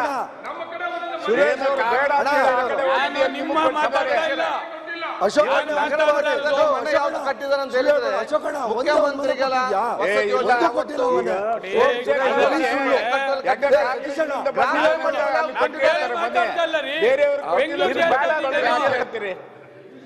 ಬೆಂಗಳೂರು ಹೇಳ್ತಾ ಇದ್ದೀನಿ. ನನ್ನ ಕ್ಷೇತ್ರದಲ್ಲಿ ಕಟ್ಟಿದ್ದು 16,000 ಮನೆ. 28 ಕ್ಷೇತ್ರದ ಯಾರು ಬೇಕಾದ್ರೂ ಅಪ್ಲೈ ಮಾಡ್ಬೋದು. ಅಶೋಕಣ್ಣ ಕೈಗೆ ಕಟ್ಲಿಲ್ಲ ಅಂತಂದ್ರೆ ಆಯ್ತು, ಉಸ್ತುವಾರಿ ಅಶೋಕಣ್ಣ ಕೈಗೆ ಹೇಳ್ಸೋ. ಇವಾಗ ನಾಳೆನೇ ಕೊಡ್ತೀವಿ. 16,000 ಅವರೇ, 16,000 ಬೇಡ. ಯಾವ್ದು ಅಂತ ಹೇಳಿದ್ರೆ ಮುಖ್ಯಮಂತ್ರಿಗಳ ನಗರ ಯೋಜನೆ. ಅದು ಬರೀ ಇದ್ದಾಗ ಪ್ರಾರಂಭ ಆಯ್ತು. 5 ವರ್ಷ ಆದ್ರೂ ಕೂಡ ಇನ್ನೂ ಮನೆ ಕಟ್ಟಿ ಅಲೋಟೆ ಮಾಡಿರಲ್ಲ ರೀ. 31ನೇ ತಾರೀಕು ಅದೇ ಮೊನ್ನೆ 31ನೇ ತಾರೀಕು ಯಲಹಂಕದಲ್ಲಿ ಹೇಳ್ತಾರೆ ಕರೆಕ್ಟ್ ಆಗಿ. 5 ವರ್ಷ ಆಯ್ತು ಅಲಾಟ್ಮೆಂಟ್ ಮಾಡ್ಲಿಲ್ಲ. 31ನೇ ತಾರೀಕು ಮೊನ್ನೆ ಜನವರಿ 31ಕ್ಕೆ ಯಲಹಂಕದಲ್ಲಿ ಫಂಕ್ಷನ್ ಮಾಡಿ ಯಾರು ಎಲಿಜಿಬಿಲಿಟಿ ಇರ್ತದೆ ಅವ್ರನ್ನ ಮನೆ ಅಲಾಟ್ಮೆಂಟ್ ಮಾಡಿದ್ದಾರೆ, ಚಾಲು ಮಾಡಿದ್ದಾರೆ. ಸುರೇಶ್ ಬೇಡ ನಮಗ್ ಬೇಕು ಸರ್. ಅಶೋಕ್ ಸರ್, ನೀವು ನಮ್ಮ ಪಕ್ಕದ ಕಾನ್ಸ್ಟಿಟ್ಯೂನ್ಸಿ ಜಯನಗರ್ಗೆ ಎಷ್ಟಾಗಿದೆ ಹೇಳಿ ಸರ್. ನೀನು ಬೇಡ ತಾನೆ ಮನೆ ಆನ್ಲೈನ್ ಅಪ್ಲಿಕೇಶನ್ ಸರ್, ಬಡವರಿಗೆ ಅನ್ಯಾಯ ಆಗ್ತಿದೆ ಸರ್. ಸೌಮ್ಯ ಅವರು ಏನೋ ಚೂರು ಹೇಳ್ಬೇಕಂತ.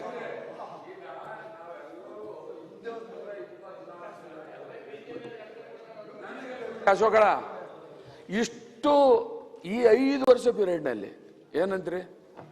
ಮೊನ್ನೆ ತಾನೆ ಒಂದು 30 ಒಂದೊಂದು ಪಂಚಾಯತಿಗೆ 30-40 ದೊಡ್ಡ ಪಂಚಾಯತ್ ಇದ್ರೆ 50 ಇಲ್ಲ ದೊಡ್ಡ ಪಂಚಾಯತ್ ಇದ್ರೆ ಗೊತ್ತಾಯ್ತಾ? ಟೋಟಲ್ ಈಗ ನನ್ನ ಕ್ಷೇತ್ರ ಟೋಟಲ್ ಈ 3.5 ವರ್ಷದಲ್ಲಿ 800 ಮನೆ 800 ಮನೆ ಬಡವರು ಸೂರಿಲ್ದೆ ಕೂತಿದಾರ. ಸಿ.ಟಿ. ರವಿ ಅವರು ಹೇಳಿದ್ರು ನಿನ್ನೆ 5 ಲಕ್ಷ ಮನೆ. ಎಲ್ಲಿ ಸರ್ ನೀವು MLA? ಸ್ವಲ್ಪ ನಿಮ್ಮ ಕ್ಷೇತ್ರದಾಗ ಎಷ್ಟು ಮಾಡ್ತೀರಂತೆ ಈ ಸದನ ಕೇಳಿ. ಇವತ್ತೇ ನಿಮ್ಮ ಕ್ಷೇತ್ರದ ಸಾಕು. ಇಲ್ಲ ಅವ್ರದ್ದು ಬೇಡ. ಈಗ ನಾವು ಶಾಸಕರಿದ್ದೀವಿ. ಬರೀ 800 ಅಣ್ಣ, 800. ಪಂಚಾಯತ್ಗೆ 800 ಕೊಟ್ಟವ್ರೆ. ಅಲಮಾರಿ ಮನೆಗಳು ಅಂತೇಳಿ ಎಲ್ಲಾ ಜಿಲ್ಲೆ ಕೊಟ್ಟಿದೆ. ಕ್ಷೇತ್ರ ಇಡೀ ಕ್ಷೇತ್ರ ಮಾತಾಡೋದು ಇಡೀ ಹೌದು. ನೀವು ಲೆಕ್ಕ ಹಾಕೊಂಬನ್ನಿ, ಒಂದ್ ಪಂಚಾಯತ್ 30 ಮನೆ ಅಂದ್ರೆ ರಾಜ್ಯದಾಗ ಎಷ್ಟು ಪಂಚಾಯತ್ ಇದಾವೆ? ಹೌದು, ಎಷ್ಟು 2 ಲಕ್ಷ ಮನೆ ಆಗುತ್ತೆ. ಅವ್ರು ಇನ್ನು ಮೊನ್ನೆ ಕೊಟ್ಟಿದ್ದು, ಇನ್ನು ಕೆಲವು ತುಮಕೂರು ಒಂದಕ್ಕೆ 10,000 ಮನೆ ಕೊಟ್ಟವ್ರೆ ಅಲಮಾರಿ ಜನಾಂಗದವ್ರಿಗೆ. ಸರ್ ಏನ್ ತುಮಕೂರಾಗೆಲ್ಲ ನಾವೇ ಇದೀವಾ? ಎಷ್ಟು ಗುಬ್ಬಿ ಕೊಟ್ಟಿದೆ ನಾನೇ ಅಧ್ಯಕ್ಷರೇ.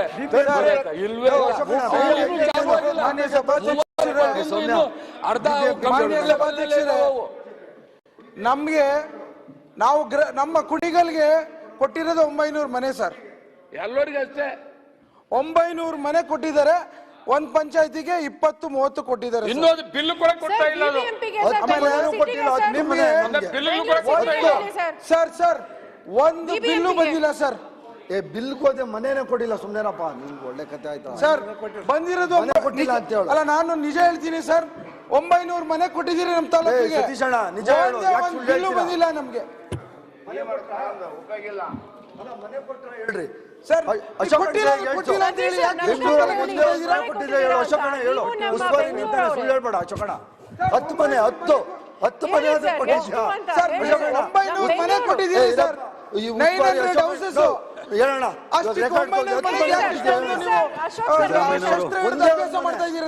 ಸಿದ್ದರಾಮಯ್ಯನವರು ಮನೆ ಬೇಡ ದುಡ್ಡು ಕೊಡು ಅಂದೆ. ಅಧ್ಯಕ್ಷೆ ನೀನೇ ಮನೆ ಬೇಡ ಕೊಂಡು ಕೊಡೋ ರೋಡ್ಗೆ ಅಂತ ಹೇಳ್ದೆ ನೀನೇ.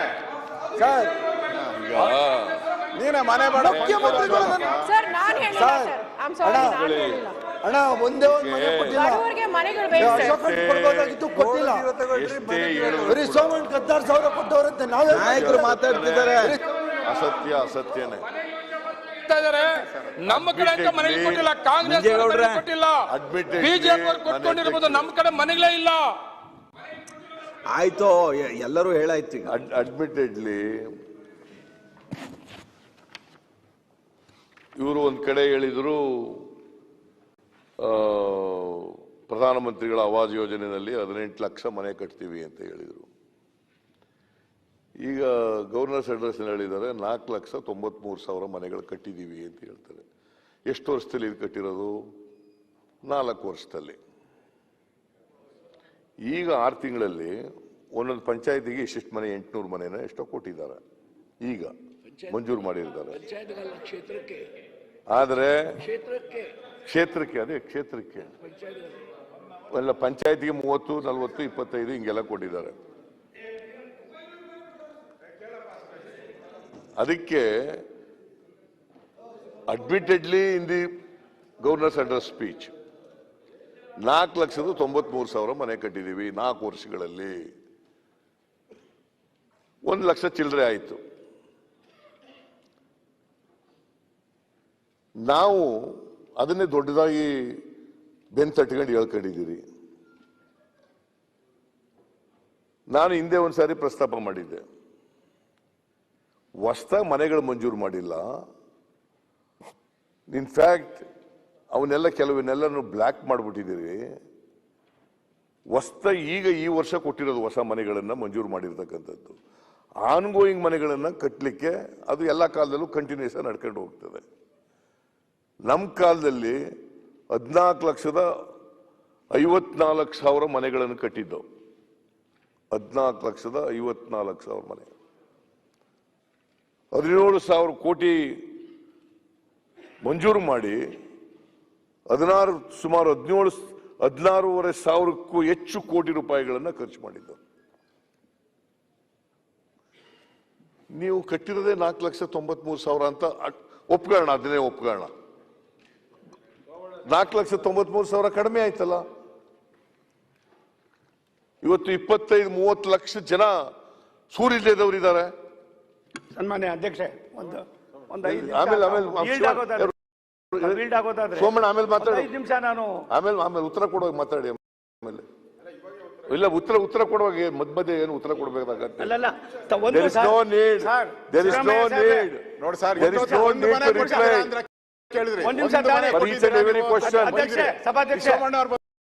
ತಕ್ಷಣ ಒಂದು ಯಾಕೋ ತಪ್ಪು ಸುಮ್ನೆ ಮಾಹಿತಿ ಆಗೋಗ್ಬಿಟ್ರೆ? ಹೋಗೋದು ಬೇಡ ಸದನಕ್ಕೆ. ತಪ್ಪು ಮಾಹಿತಿ ಹೋಗೋದಿಲ್ಲ. ಸದನಕ್ಕೆ ಉತ್ತರ ಕೊಡುವಾಗ ಹೇಳಪ್ಪ ತಪ್ಪು ಮಾಹಿತಿ ಇದೆ ಅಂತ. ಅಲ್ಲ ಸರ್, ದಯವಿಟ್ಟು ಸರ್ ರೆಕಾರ್ಡ್ ಮೂಲಕ ಹೇಳ್ರಿ. ಆಮೇಲೆ ಒಂದ್ ನಿಮಿಷ ದಾಖಲಾತಿ ಮೂಲಕ ಹೇಳ್ರಿ ಸಿದ್ದರಾಮಯ್ಯ ಅವರು ತಪ್ಪು ಹೇಳಿದ್ದಾರೆ ಅಂತ ಹೇಳಿ. ದಯಮಾಡಿ ಸರ್ ನೀವು ಕೊಟ್ಟು ಹೋದ್ರಿ ಅಷ್ಟೇ. ಅವರು ಅವ್ರ ಮನೆನೂ ಅಲ್ಲ, ಕಟ್ಟಿಲ್ಲ. ಒಟ್ಟೆ ದುಡ್ಡೇ ಇಲ್ಲ ರೀ. ದುಡ್ಡೇ ಇಡ್ಲಿಲ್ಲ ನೀವು ಸುಮ್ನೆ 10 ಲಕ್ಷ 20 ಲಕ್ಷ ಅಂದ್ರೆ ಅಶೋಕ್, ನ್ಯಾಯ ಪರ್ಸೆಂಟ್ ಗೊತ್ತಿಲ್ಲದೆ ಯಾಕೆ ಮಾಡ್ತಾ ಸೋಮಣ್ಣ ಸರ್ ಸಿದ್ದರಾಮಯ್ಯನವರು ನಾವು ಉತ್ತರ ಕೊಡುವಾಗ ಇಲ್ಲಿ ಇರಲ್ಲ, ನಮ್ಗೆ ಗೊತ್ತು ಚೆನ್ನಾಗಿ. ಹೇಳು ಬಿಟ್ರು ನಾನು ತಿರ್ಗಾ ಬರೋದು 20ನೇ ತಾರೀಕೆ ಅಂತ. ಮತ್ತೆ ಒಂದೊಂಚೂರು ಮಾತಾಡಕ್ಕಾರು ಬಿಡಿ. ನೀವಂತೂ ಇಲ್ಲಿ ಬರಲ್ಲಲ್ವಾ ಉತ್ತರ ಕೊಡೋ ದಿವಸ? ಏನ್ ಸೋಮಣ್ಣ ಸೋಮಣ್ಣ ಯಾವಾಗ ನಿನಗೆ ಮಾತಾಡಲ್ಲ ಅಂತ ಇಲ್ರಿ ನಿಮಗಲ್ಲ ನಿಮಗಲ್ಲ ನಿಮಗಲ್ಲ ನೀವು ಬಿಡ್ರಿ ಇರಲ್ಲ ಅಂದಿದ್ದು. ಅವ್ರೇನು ಸೋಮಣ್ಣ ಬ್ರೀಫ್ ಆಗಿ ಒಂದ್ ನಿಮಿಷ ಸೋಮಣ್ಣ ಹೇಳೋದಕ್ಕೆ ಮೊದಲು ನಮ್ದು ಒಂದೇ ಒಂದ್ ಮಾತು.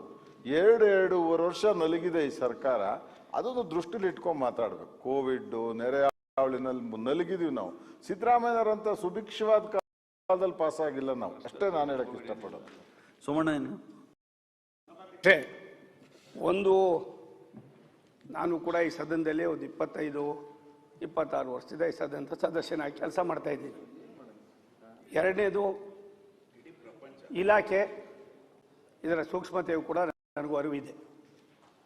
ವಿರೋಧ ಪಕ್ಷದ ನಾಯಕರು, ಮಾಜಿ ಮುಖ್ಯಮಂತ್ರಿಗಳು ಸಿದ್ದರಾಮಯ್ಯನವರು ಒಂದು ಮನೆಯನ್ನು ಕೊಟ್ಟಿಲ್ಲ ಅಂತಾರೆ. 1900 13-14ರಲ್ಲಿ ನಮ್ಮ ಸರ್ಕಾರ ಹೋಗುವಾಗ, ಇವ್ರ ಸರ್ಕಾರ ಬಂದಾಗ ನಾವು ಕೊನೆ ಹಂತದ ಒಂದು ಕಂತಿನ ಇದನ್ನು ಸುಮಾರು 3.5 ಲಕ್ಷ ಮನೆಗಳಿತ್ತು. ಆ ಒಂದು ಕಂತು ಕಟ್ಟಿದ ತಕ್ಷಣ ಆ 3.5 ಲಕ್ಷ ಮನೆಗಳು ಅವ್ರ ಅಕೌಂಟ್ಗೆ ಹೋಯ್ತದೆ. ಒಟ್ಟು ಇವ್ರ ಕಾಲದಲ್ಲಿ 10 ಲಕ್ಷ ಮನೆಗಳನ್ನು ಅದರೊಳಗೆ ಸೇರಿ ಆ 3.5 ಸೇರಿಸಿ, ಮತ್ತು ಮೊನ್ನೆ ಕೊನೆಯಲ್ಲಿ ಏನಾಯಿತು, ಸನ್ಮಾನ್ಯ ಮುಖ್ಯಮಂತ್ರಿಗಳಾಗಿ ಸಿದ್ದರಾಮಯ್ಯನವರೇ ಆರ್ಥಿಕ ಮಂತ್ರಿಗಳಾಗಿ ಬಡ್ಜೆಟನ್ನು ಮಂಡನೆ ಮಾಡುವಾಗ 2017-18ರಲ್ಲಿ 18-19ರಲ್ಲಿ 17-18ರಲ್ಲಿ ಸುಮಾರು ನಾವು ಸರ್ಕಾರ ಬಂದಾಗ 14 ಲಕ್ಷ ಮನೆಗಳು ಆನ್ಗೋಯಿಂಗ್ ಅಪ್ರೂವ್ ಮಾಡಿದವಿತ್ತು. ದುಡ್ಡಿಟ್ಟಿದ್ದು 2,500-3,000 ಕೋಟಿನು. ಇದು ಒಂದು ನಿಮಿಷ. ಅದಾದಮೇಲೆ ನಾವು ಇದಕ್ಕೊಂದು ಸಮಿತಿಯನ್ನು ಮಾಡಿದ್ವಿ. ಸನ್ಮಾನ್ಯ ಯಡಿಯೂರಪ್ಪನವರು ರಾಜ್ಯದ ಮುಖ್ಯಮಂತ್ರಿಗಳಾಗಿದ್ದರು. ನಾನು ಬಂದ ತಕ್ಷಣ ಒಂದು ಸಮಿತಿಯನ್ನು ಮಾಡಿ, ಆ ಸಮಿತಿಯಲ್ಲಿ ಇವತ್ತಿನ ಮುಖ್ಯಮಂತ್ರಿಗಳಾದ ಬಸವರಾಜ ಬೊಮ್ಮಾಯಿ ಅವರಿದ್ದರು, ಅಶೋಕ್ ಅವರಿದ್ದರು, ಸಿ ಟಿ ರವಿ ಇದ್ದರು, ಎಲ್ಲರೂ ಇದು ಕುಳಿತುಕೊಂಡು ಎಲ್ಲ ಮಾಡಿ ಇದೆಲ್ಲವನ್ನು ಕೂಡ ಇದಾಕಿ 10 ಲಕ್ಷ ಮನೆಗಳು ಕಟ್ಟೋದಕ್ಕೆ ಆನ್ಗೋಯಿಂಗ್ ವರ್ಕೇನೆ 10 ಲಕ್ಷ ಮನೆಗಳು. ಮತ್ತೆ ನಾವು ಮನೆ ಕೊಟ್ಟಿದ್ದಾಗಿದ್ರೆ ಇನ್ನೆಷ್ಟು ಲಕ್ಷ ಆಗ್ತಾಯಿತ್ತು ಅನ್ನೋದು ತಾವು ಯೋಚನೆ ಮಾಡಬೇಕು. ಒಂದು 10 ಲಕ್ಷ ಮನೆಗಳಲ್ಲಿ ನಾವೀಗಾಗಲೇ 7 ಲಕ್ಷ ಮನೆಗಳನ್ನು ಮುಗಿಸುವ ಎಲ್ಲ ಹಂತದ ವ್ಯವಸ್ಥೆಗಳನ್ನು ಕೂಡ ಎಲ್ಲ ಟೇಬಲ್ ಮಾಡ್ತೀನಿ, ಸದನ ಮೇಲೆ ಟೇಬಲ್ ಮಾಡ್ತೀನಿ. ಇದಲ್ದಿರ ಸನ್ಮಾನ್ಯ ಅಧ್ಯಕ್ಷರೇ, ಸನ್ಮಾನ್ಯ ಮಾಧುಸ್ವಾಮಿ ಅವರು ಹೇಳಿದ್ರು ಕೋವಿಡ್ ಬಂತು, ಸಾಕಷ್ಟು ಅಧ್ವಾನ ಎಲ್ಲ ಆಯಿತು, ಇದೆಲ್ಲ ನೆರೆ ಹಾವಳಿ ಆಯಿತು. ಇವೆಲ್ಲದರ ಮಧ್ಯದಲ್ಲೂ ಕೂಡ ನಾನು ನಾಳೆ ಬೆಳಗ್ಗೆ ಈ ಸದನದಲ್ಲಿ ಏನೇನಾಗಿದೆ ಅನ್ನೋದನ್ನು ಕೂಡ ನಾನು ಮಂಡನೆ ಮಾಡೋಕ್ಕೆ ತಯಾರಾಗಿದ್ದೀನಿ. ಅದಲ್ದಿರ 1 ಲಕ್ಷ ಮನೆ ಬೆಂಗಳೂರು ನಗರದ್ದು 1 ಲಕ್ಷ ಮನೆಗಳು ಕಟ್ತೀನಿ ಅಂತ ಹೇಳಿ G+3 ಇದ್ದಿದ್ದನ್ನ G+14, 15, 16 ಮಾಡಿದ್ರು. 493 ಎಕರೆಯಲ್ಲಿ ನಾವು ಇವತ್ತೇನು 52,000 ಮನೆ ಕಟ್ಟಿದ್ದೀವಿ. ಅದರೊಳಗೆ ಇವ್ರ ಕಾಲದಲ್ಲಿ ಎಲ್ಲ ಕೃಷ್ಣ ಬೈರೇಗೌಡರು ಬಂದಾರೆಲ್ಲ ಗೊತ್ತಿಲ್ಲ, ಬಂದಿರೋ ಕೇಳಿ ಅವ್ರ ಗೊತ್ತಲ್ಲೋ ನಾವು ಸುತ್ತಾಡಿದ್ದೀವಿ. 2-3 ಜಾಗಗಳು ಬಿಟ್ಟರೆ ಎಲ್ಲ ಕ್ವಾರಿ ಪಿಟ್ಗಳಿದ್ದವು. ಇವತ್ತು ನಾವು ಸನ್ಮಾನ್ಯ ಅಶೋಕ್ ಅವರು ರೆವಿನ್ಯೂ ಮಂತ್ರಿಗಳಾಗಿ 16 ಸಭೆಗಳನ್ನು ಮಾಡಿ 52,000 ಮನೆಗಳು ಮುಗಿಯುವಂಥದ್ದು ಮಾಡಿ 5,000 ಮನೆಗಳನ್ನ ಡಿಸ್ಟ್ರಿಬ್ಯೂಟ್ ಮಾಡಿದ್ದೀನಿ. ನಾನು ತಮ್ಮ ಮೂಲಕ ವಿರೋಧ ಪಕ್ಷದ ನಾಯಕರಿಗೆ ವಿನಂತಿ ಮಾಡ್ತೀನಿ, ತಾವು ಯಾವುದೇ ರೀತಿಯಾದ ಅದನ್ನು ನೋಡೋದಕ್ಕೆ ಬಂದರೆ ನಾನು ಬರೋದಿಲ್ಲ, ಜೊತೆಲಿ ಹೋಗೋಣ. ನಾನು ಕೆಲಸ ಮಾಡಿದರೆ ಮತ್ತೆ ಈ ಸದನಕ್ಕೆ ಪ್ರವೇಶ ಮಾಡ್ತೀನಿ, ಇಲ್ಲ ನನಗೆ ಅದರ ಅವಶ್ಯಕತೆ ಇಲ್ಲ. ಸನ್ಮಾನ್ಯ ಸಭಾಪತಿಗಳೇ, 493 ಎಕರೆ ಜಾಗವನ್ನು ತೆಗೆದುಕೊಂಡು 9,40,000 ರೈತರು ಫಲಾನುಭವಿಗಳಿಗೆ ದುಡ್ಡು ಕೊಡೋದು. 9,40,000ನ ಮುಖ್ಯಮಂತ್ರಿಗಳ ಜೊತೆ ಕುಳಿತುಕೊಂಡು ಚರ್ಚೆ ಮಾಡಿ 6 ಲಕ್ಷ ಪರಿಶಿಷ್ಟ ಜಾತಿಯವರಿಗೆ 6.5 ಲಕ್ಷ ಜನರಲ್ನವ್ರು ಮಾಡಿ ಸರ್ಕಾರ ಸವಲತ್ತು ಜೊತೆಗೆ SCP TSP ಇಂದ ನಮ್ಮ ಇದಕ್ಕೋಸ್ಕರ ಮೂಲಭೂತ ಸೌಕರ್ಯಗಳು ಮಾಡಿ ಇಷ್ಟೆಲ್ಲ ಮಾಡಿದ್ರು ಕೂಡ ಸನ್ಮಾನ್ಯ ಸಭಾಪತಿಗಳೇ, ನಾವು ಇವತ್ತು ನಾಳೆ ಬೆಳಿಗ್ಗೆ 73 ಕಡೆ ನಡೀತಾ ಇದೆ. ಬೆಂಗಳೂರು ನಗರದ 73 ಕಡೆ ಮನೆಗಳು ನಡೀತಾ ಇರ್ತಕ್ಕಂಥದ್ದು. ಒಂದು ಇದು ಮಾಡಿದ್ದು ಇವರು 4 G+3 ಮಾಡಿದ್ರೆ ಎಲ್ಲೋ ಒಂದು ಕಡೆ ಜಾಸ್ತಿ ಮಾಡೋದಕ್ಕೆ ಸಂಬಂಧಪಟ್ಟಂತ ಇಲಾಖೆಯವರು G+14 16 ಮಾಡಿ ಅದರ ವ್ಯವಸ್ಥೆಯನ್ನು ಕಾಸ್ಟ್ ಆಫ್ ಕನ್ಸ್ಟ್ರಕ್ಷನ್ನ ಜಾಸ್ತಿ ಮಾಡಿ ಫಜೀತಿ ಮಾಡಿ ಕೊಟ್ಟಿದ್ರು. ಇದೆಲ್ಲವನ್ನು ಕೂಡ ಎಕ್ಸ್ಪರ್ಟ್ ಕಮಿಟಿಗೆ, ಚೀಫ್ ಸೆಕ್ರೆಟರಿಗೆ, ಫೈನಾನ್ಸ್ ಸೆಕ್ರೆಟರಿಗೆ, ಕಾನೂನು ತಜ್ಞರಿಗೆ ಎಲ್ಲವನ್ನು ಕೂಡ ಮಾಡಿಸಿ ನಾನು ಬೆಳಿಗ್ಗೆ ಸಿದ್ದರಾಮಯ್ಯನವರಿಗೆ, ವಿರೋಧ ಪಕ್ಷದ ನಾಯಕರಿಗೆ ವಿನಂತಿ ಮಾಡ್ತೀನಿ, ತಮಗೇನಾದ್ರೂ ಈ ಹೌಸಿಂಗ್ನಲ್ಲಿ ಕೆಲಸ ಆಗಿದೆ ಇಲ್ಲ ಅನ್ನೋದು ನಿಮ್ಮ ಕಾಲದೇನೇನಾಗಿತ್ತು, ನಮ್ಮ ಕಾಲದೇನೇನಾಗಿದೆ, ಇದನ್ನು ಮಾಡಿ ತಾವೇ ಬನ್ನಿ ಹೋಗೋಣ. 52,000 ಮನೆಗಳು ಈಗಾಗಲೇ ಮುಗಿಸಿ ಅದ್ರೊಳಗೆ 5,000 ಕೊಟ್ಟಿದ್ದೀವಿ. ಈ ತಿಂಗಳು ಇನ್ನೊಂದು 5,000 ಕೊಡ್ತಾ ಇದ್ದೀವಿ. ಮನೆ ಕಟ್ಟೋದು ಸಾರ್ವಜನಿಕವಾಗಿ ಜಾಗ ತೆಗೆದುಕೊಳ್ಳೋದು ಬೆಂಗಳೂರು ನಗರದಲ್ಲಿ ಸುಲಭದ ಕೆಲಸ ಅಲ್ಲ. ನಾನು ಪದೇ ಪದೇ ಹೇಳ್ತೀನಿ, ಇವ್ರು ಕೊಟ್ಟಂತ ಮನೆಗಳು 14 ಲಕ್ಷ ಇತ್ತು. ಹೊಸದಾಗಿ ಮನೆ ಕಟ್ಟಿ ಕೊಟ್ಟು ಎಲ್ಲಿಂದ ರೈತರಿಗೆ ನಾವು ದುಡ್ಡು ಕೊಡಕ್ ಆಗ್ತಾ ಇತ್ತು? ಅದಕ್ಕೋಸ್ಕರವಾಗಿ ತಮ್ಮ ಮೂಲಕ ವಿನಂತಿ ಮಾಡ್ತೀನಿ, ಆನ್ ಗೋಯಿಂಗ್ ವರ್ಕ್ ಇತ್ತು. ಅದಾದ್ಮೇಲೆ ಮುಖ್ಯಮಂತ್ರಿಗಳು ಒಂದೇ ನಿಮಿಷ ಸರ್ 5 ಲಕ್ಷ ಮನೆಗಳು ಕೊಟ್ಟರು, 5 ಲಕ್ಷ ಮನೆಗಳು ಕೊಟ್ಟರು. ಅದಕ್ಕೆ ನಾನು ತಮ್ಮ ವಿನಂತಿ ಮಾಡೋದು ಇಲ್ಲ, ಒಂದು ಸಿದ್ದರಾಮಯ್ಯನವ್ರನ್ನ ವಿನಂತಿ ಮಾಡೋದು, ತಮಗೆ ಇದ್ರ ಬಗ್ಗೆ ಹೆಚ್ಚಿನ ಕಳಕಳಿ ಇದ್ದು ನಾವು ತಪ್ಪಾಗಿದೆ ಇಲ್ಲ ಸರಿ ಇದೆ ಅನ್ನೋದು ನೋಡ್ಬೇಕಾದ್ರೆ ನಾನು 73 ಕಡೆನೂ ಕೂಡ ನಿಮ್ಮನ್ನು ಕರ್ಕೊಂಡು ಹೋಗ್ತೀನಿ.